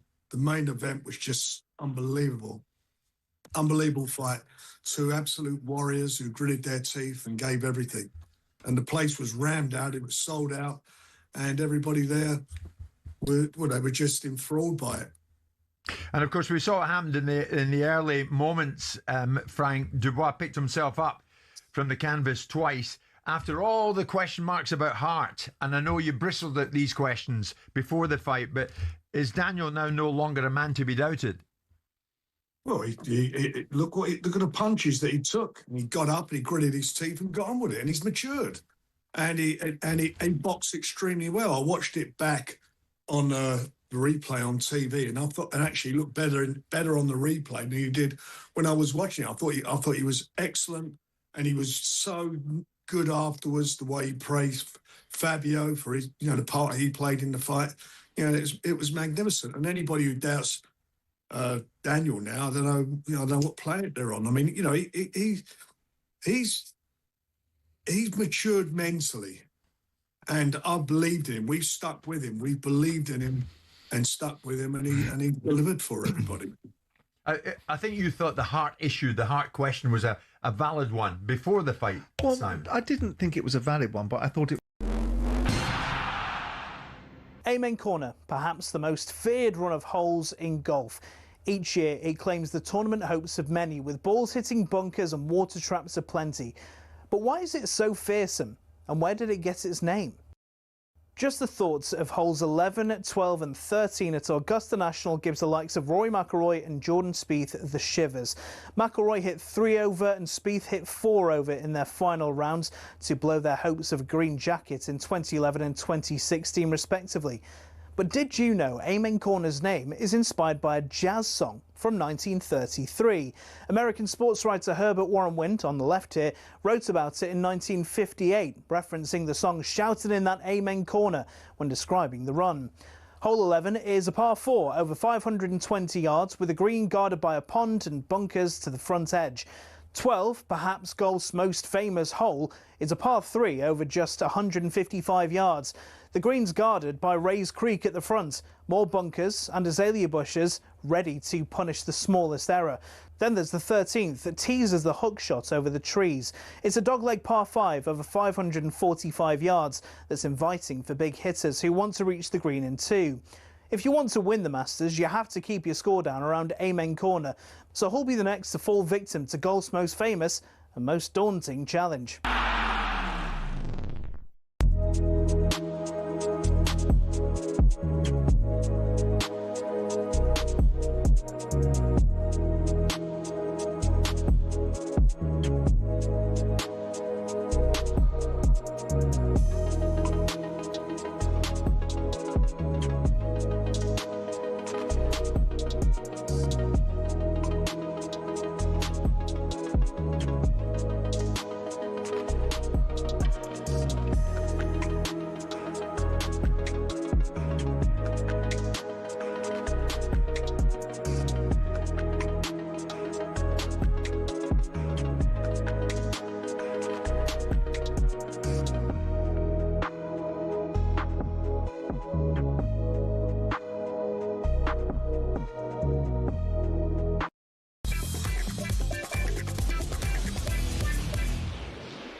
9:34. Good morning, everyone.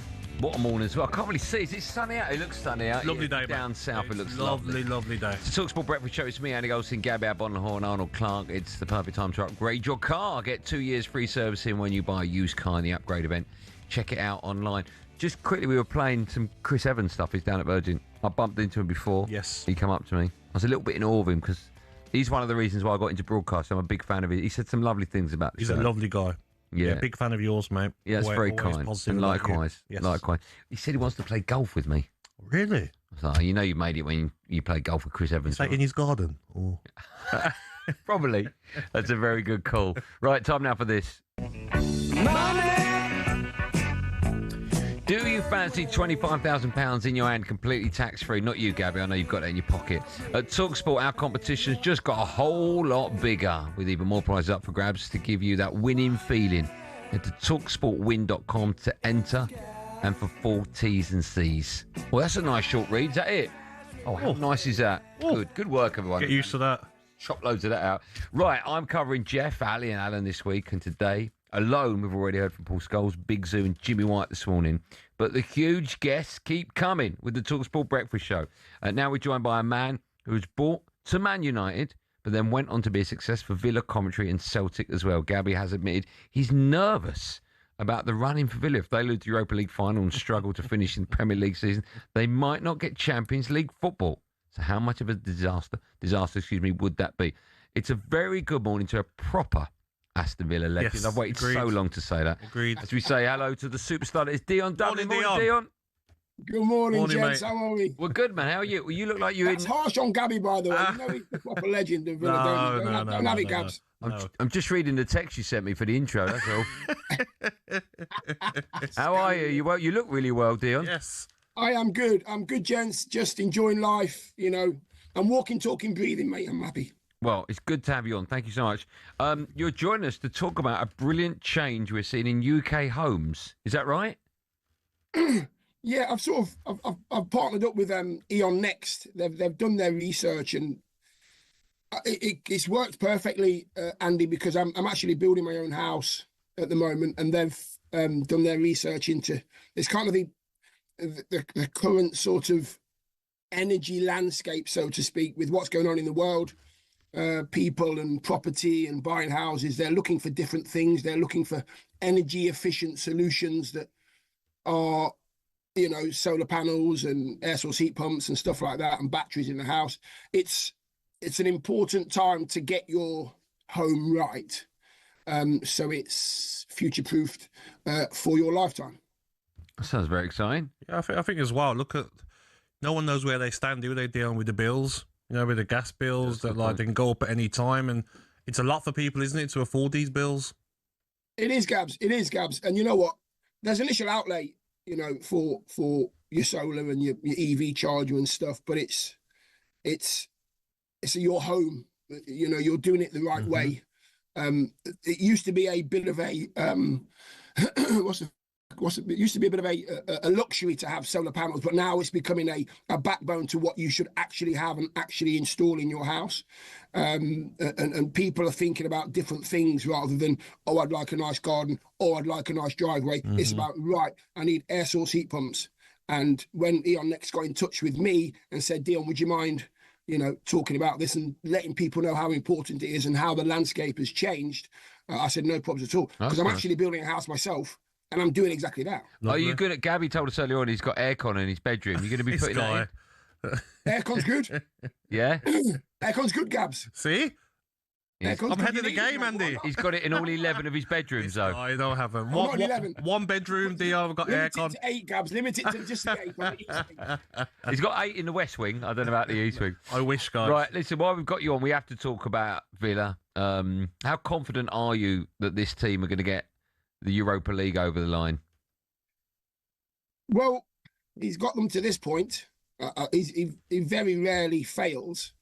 If the boys play like they did in the week, I can't see anybody stopping them, to be honest with you. I was at the game, I was doing the comms, and they were absolutely outstanding. They really were. And the manager just gets it right. He just puts people in the right place. I mean, to play Lindelof, I know, in that position, floating about in front of the back two, just behind the midfield, was a genius. Yeah, I agree with that decision. Dion, we know Champions League football is what brings in the revenue for football clubs. So owners, that's the guarantee. But I've been saying it for so many years, Dion. A club like Aston Villa should be winning trophies. These Villa fans, they want to go in a parade around Birmingham. It'll mean so much to them, won't it? Yeah. No, you're right, Gabs. I mean, you played with some great players, Gabs. I did as well. Yeah. We've had really good squads. None of, your team and my team back in the day, or squads of players, we didn't achieve what we should have achieved because we were better than what, the silverware says, to be honest with you. But this group now have the capacity and the manager and the backing of the fans to bring that back to the table. And they have to. This is it. They can't afford to lose it. It's too important. The money from the Champions League is important as well. But I do believe that this is the time. Villa will win the Europa League and Villa will get in the Champions League. I agree with you, actually. Dion, I don't know if I'm sure you were listening to the Breakfast Show earlier on. We had Paul Scholes on the show not too long ago and said that he personally would want to play behind Morgan Rogers for England. We've got, 30 days now to the start of the World Cup. For you, is Rogers a shoo-in to start? He's not a shoo-in to start. I would start him, but I don't think he's a shoo-in. I don't think everybody feels the same way. And you know what it's like, Gabs, as well. How many have we got for that position? Yes. How many really deserve to be in that position? There's 2 or 3 world-class players that we have, which we're very, very fortunate to have. I think Morgan Rogers, he's dropped off a bit. I'm pretty sure Gabs will agree with that. He's dropped off a bit, but I think when he needs to turn it on and the pressure's on, I think he'll be fine. Once the World Cup starts, Dion, and we're all excited and everyone's saying we can win it, what position do you think we're not at the level of other teams? Good question, Gabs. I don't think we're too bad. I think we were... The centre-half situation was always going to be a problem, or who plays the 2 centre-halves. I think Gahey's outstanding. I think he's a shoo-in to start. Yeah. And then you've got one next door to him, when it becomes whoever's fit and playing well at the time. So I think Gahey's a definite starter. Yes. Is he coming home? About time you run home, mate. You're working too hard. I know. I tell that to my agent. Jeez. I thought it was only a 3-hour show. Nearly 4 now. Listen, let's move on. Talk about another side that you play for, Coventry. I mean, Frank Lampard's done an unbelievable job for them. They've done great, haven't they? Yeah. Do you see him connected to England maybe one day in the future? Lamps? Yeah. Yeah, I wouldn't see why not, Andy, because, he's a young British coach, and I think we need more of them. More of them need to be given a chance. More of them need to be given longer within the game. And with Frank doing what he's done at Coventry, I was there for the last game of the season, and it was just, the place was bouncing, it was noisy. He's got the fans in the palm of his hand. They are happy to jump on Frank's bandwagon, and the players are doing the same. They will need more players.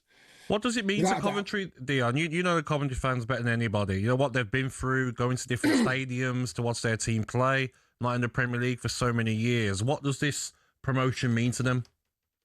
It's, I played, all of my football for Coventry at Highfield Road, and it's bouncing. You'd have played there as well, Gabs, at some stage. Yes. And it's just, I don't know, the city itself changes. Everybody, it's full house. Every home game is a full house. I don't know what it is, 24, 26,000, I'm not sure.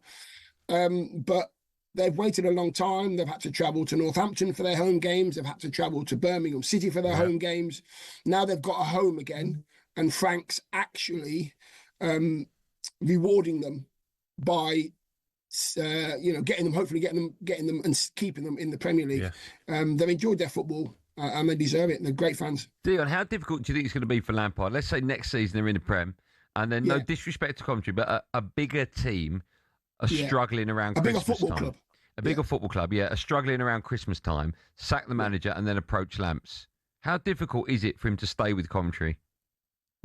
I don't think it's difficult. I don't think it's difficult for him to stay with Coventry this season, because I don't think he would jump ship. Okay. I don't think he's that kind of manager. But yes, it's a valid point. If hopefully Coventry stay up, and they might nick 17th, 16th, who cares what it is? If they stay in the Premier League, it's very much an achievement. He'll probably want to build on it. It's what turns his head. But you're right, though, in that sense, Dion, because when we spoke to him on talkSPORT a few weeks ago, and you see the clips from that last game, how emotional he was. Do you know what I mean, mate? It's different. He looks like different. His connection with the club, with the city, with the fans. Yeah. I think he's grown up, Gabs. I think he's grown up. I think he's matured as a footballer. We've seen him mature. I think as a manager, we're seeing him mature now. Agreed. And he's now very happy to take everything on his shoulders. He's got good staff behind him as well. And I just think he looks, and his demeanour is very much, I'm in control and I've got everything I need at this present time. That he'll need more, Gabs, and Andy. He'll need a lot more when it comes to the quality of player. Because we know the Premier League is a top end, and you've got to have the quality of player to deal with it. I suppose I could ask you the same about Unai Emery. If a big club comes in for him, do you think he'll leave Villa? Don't talk to him, Gabs. Don't answer him, Dion. That's just me and you chat, Gabs. I think it's better, more sensible. Dion, I've got to let you go, Sally. Before I do, I'm just curious. I used to speak to you years ago when you come on the sports, but I haven't spoken to you for a bit. Is the Dube still going? Is that still a thing? You know what, Anne? It's a very good question.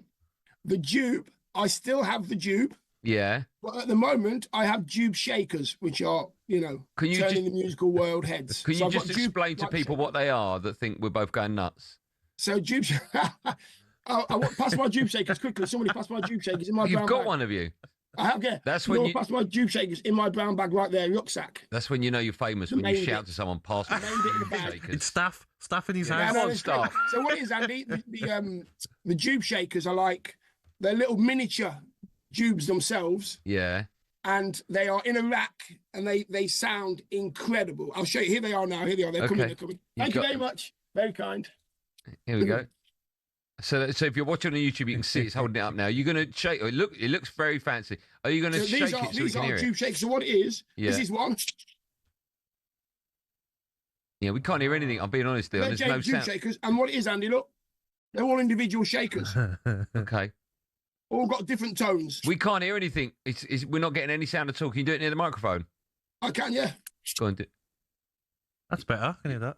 We're not. Hold on. Let me just dab it on. That sounds amazing, Dion. That sounds amazing. Yeah.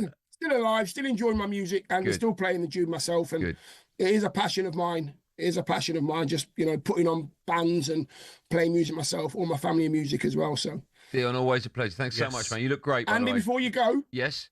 Before you go, can I ask people just to go to the Eon Next website, please? You can. Do you want to say it? Have a look there, and you will find all the information you need in regarding energy, where you get your energy from, how much it will cost, what's going to benefit you, because I need to get the message out there so people know that we are helping where we can. Okay, say the website one more time. I think I spoke over you when you said it. Just go on to Eon Next, and research them, and they'll have all the information that you need on how you want to energy efficiency your house. Brilliant. I can't wait for the invite when the house is built, Andy. Don't you worry about it, Gabs. Don't you worry about it, Gabs. Yeah, it's going to be You'll be in the post. Just yours, though. Yours and Benty's. You can imagine that. Someone get me my dube. Someone get my coffee. I need dubes and coffee. Dion, always a pleasure. Have a lovely day, my friend. Thank you very much for having me. Thanks, man. Our pleasure. The wonderful Dion Dublin. What a legend, by the way. Building a house. Amazing. I can only do it if I'm playing Monopoly. Right, coming up, we'll have some very exciting news for you talkSPORT Breakfast fans. You do not want to miss it.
Let's not worry about other teams. I'm sorry, West Ham, not our problem.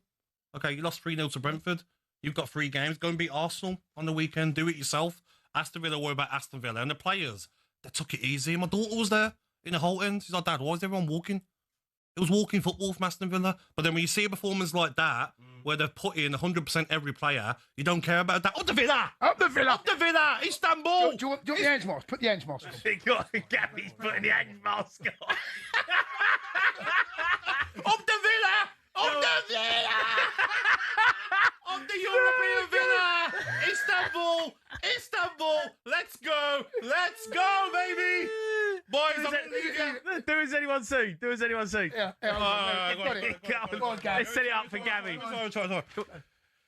Has anyone seen Maximus Scott? Where are you, Max? We need some news. Robin Hood, the Prince of Thieves. Sherwood Forest. Friar Tuck. Where are you, Friar?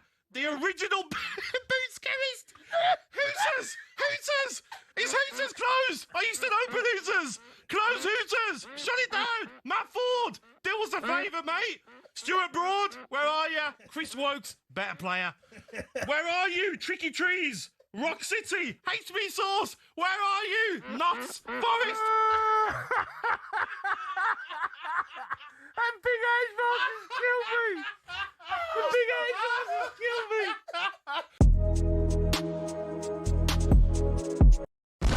Get ready to get that winning feeling with talkSPORT Win, because we're giving one lucky listener the chance to win a massive £25,000. Oh my God. Go to talksport.com/win to enter now, and you could win 25 grand in your hand, tax free. Oh, that's incredible. Get that winning feeling courtesy of talkSPORT Win. Thank you very much. Find out how to enter now at talksport.com/win.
9:51. You're listening to the talkSPORT Breakfast Show. Good morning to you. It's me, Andy Goldstein, Gabby Agbonlahor alongside. I'll tell you what, by jingo, we had a show this morning. Paul Scholes has told us that Elliot Anderson is the perfect signing for Man United this summer. Gabby has given Xabi Alonso 5 reasons to not join Chelsea this summer. Snooker legend, my hero, Jimmy White, explained why snooker is in such an exciting place right now. But, how about this? But probably most unbelievably, this is nuts. We had a Chelsea fan come on after we asked the question, would he sacrifice the FA Cup to relegate Spurs? This is what Nick had to say. I would build myself a time machine. I would go back and stop Roman Abramovich being born, and I'd happily give back everything we won in that era just to be able to celebrate. It would make my year, it'd make my life. That is incredible, isn't it? I know that Driver going to town on that at 5 o'clock. He's gone too far. I get it, not winning the FA Cup this year. Yeah. I don't think you can go that far and say... All right, get a DeLorean. Yeah, I don't think that's a bit much. But I think most Chelsea fans would agree with sacrifice the FA Cup so Spurs go down, 100%. Do you think most would? Yeah, I do, mate. But, so many football fans say, concentrate on your own problems. I would, though. You would what? This was like Birmingham City. I would. I'd sacrifice Villa winning the FA Cup for Birmingham to go down. When you've got a rival and you really dislike. Would you really? Yeah, because when Birmingham City got relegated... Sorry, would you sacrifice the Europa League final? That's different. I wouldn't know. Good, that's the FA right answer. Cup You I shouldn't. would. When Birmingham got relegated 2 seasons ago from the Championship to League One, I was doing a show here. I went and got some champagne. Done a little Instagram live, popped some champagne. It was unbelievable. You're a disgrace. The best days. Before we go, actually, Gabby, would you like to remind our listeners what happened when Rupert came on this morning? Rupert, the balcony fella. He swore. Yeah, very posh, Rupert. I didn't think posh people swore. I mean, it's just terrible. So was that you being posh? Yes. You know, I understand they say twerk. You know what? But not the F word. It was the F bomb because he felt so relaxed on the show, right? And I also got the feeling that he'd never really sworn before or hadn't for a long, long time. I reckon he's still having a go at himself. Yeah, I hope he's not still on that balcony. I think he's probably like punishing himself for like swearing. What have I done? Yeah, he's running only time on the breakfast show. Potty mouth. That's okay, Rupert. Sports bar he's used to. That's yeah. Go back on the sports bar if you'll use that language. Right, time now for this.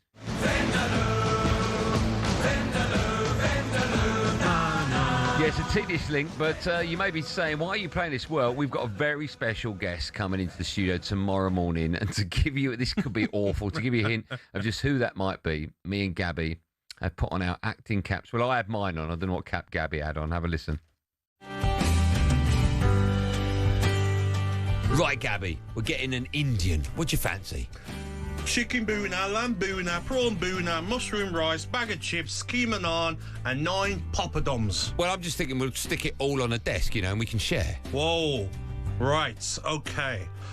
What is it about a group of people ordering a takeaway that we've now got to start sharing it all out? Oh, come on, Gab. I mean, it's nice to share, isn't it? No, it's not for me, because I guarantee someone, probably Jim White, will have ordered a korma. Am I wrong, Andy? Am I wrong? Well, yeah, I mean, I think he actually has, to be fair. Exactly, and in my book, a korma's pointless. I won't touch it. But I can guarantee Benty's already eyeing up my boonas. Am I wrong? Andy, has Benty been thinking about my boonas? You do have lovely boonas, to be fair. That's what I've ordered. 2 boonas. No, 3, actually. Last week, I had a Chinese with Jamie and Jason. They were dipping into mine, going, yours is really nice. I'm like, yes, it is. That's why I ordered it. Right, forget it. I want no part of it. I'll order mine, eat it in the green room. I am out. Don't take this the wrong way. I know. You might be one of the worst actors I've ever come across. I totally agree, mate. But you're not far off as well. What are you talking about? You think you've done well? Hold on. I'm actually currently in the latest series of Amandaland. Series 2, Episode 5. What channel's that on? Amandaland, BBC. I'm connected to a BAFTA award-winning show. Never heard of it. You have heard of Amandaland. It's unbelievable. BBC what? 4? You'd love to be on BBC 4. The iconic Gavin and Stacey Curry scene, of course, talkSPORT style there, but you probably guessed who our guest is. That's right, the multiple, how about this, BAFTA, Emmy and Tony-winning actor James Corden, huge West Ham fan, will be with us right here in the studio tomorrow morning. Set your alarms. James Corden on breakfast with me and Gabby tomorrow morning. How great is that? Yeah, fantastic. Honestly, you've done fantastic with guests, Andy. Oh, that's very kind of you. You know, you get a fee for every guest you book. So I? When you finish the show, go and collect. Who do I collect that from? Ollie Thornton. Okay. Now he's using Rupert's language. Pot him out. Make sure you join us tomorrow at 6 a.m. I'll be here tomorrow. Love that today, mate. Yeah, me too. It's great fun. Thank you so much for listening. Stay with talkSPORT. Have a wonderful day. Jim White and Simon Jordan up next. Be safe, everyone. Be safe.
I've spent the season, in fact, the last few seasons, absolutely hammering VAR as one of the most disgraceful, shocking, inconsistent, outrageous, and pathetic inventions in the history of world sport. And I would like to make a sincere and humble apology right now to VAR, which I think is a massively misunderstood, brilliant invention that I think should be the template for world sport for the next few decades. No, look, let's be serious. I think that I don't like VAR. I think VAR has sucked the joy out of watching football. I think the constant delays, the constant waiting around, the constant ruining of magical moments because you're never quite sure if it's going to count. I don't like any of it. And I would rather go back, honestly, to the days when we relied on a guy in a black outfit who was going to decide whether it was a goal or not, and with the help of his linesman. Because VAR, I don't think any real football fan likes this because it's so inconsistent. And ultimately, it depends anyway on human beings who've shown themselves to be remarkable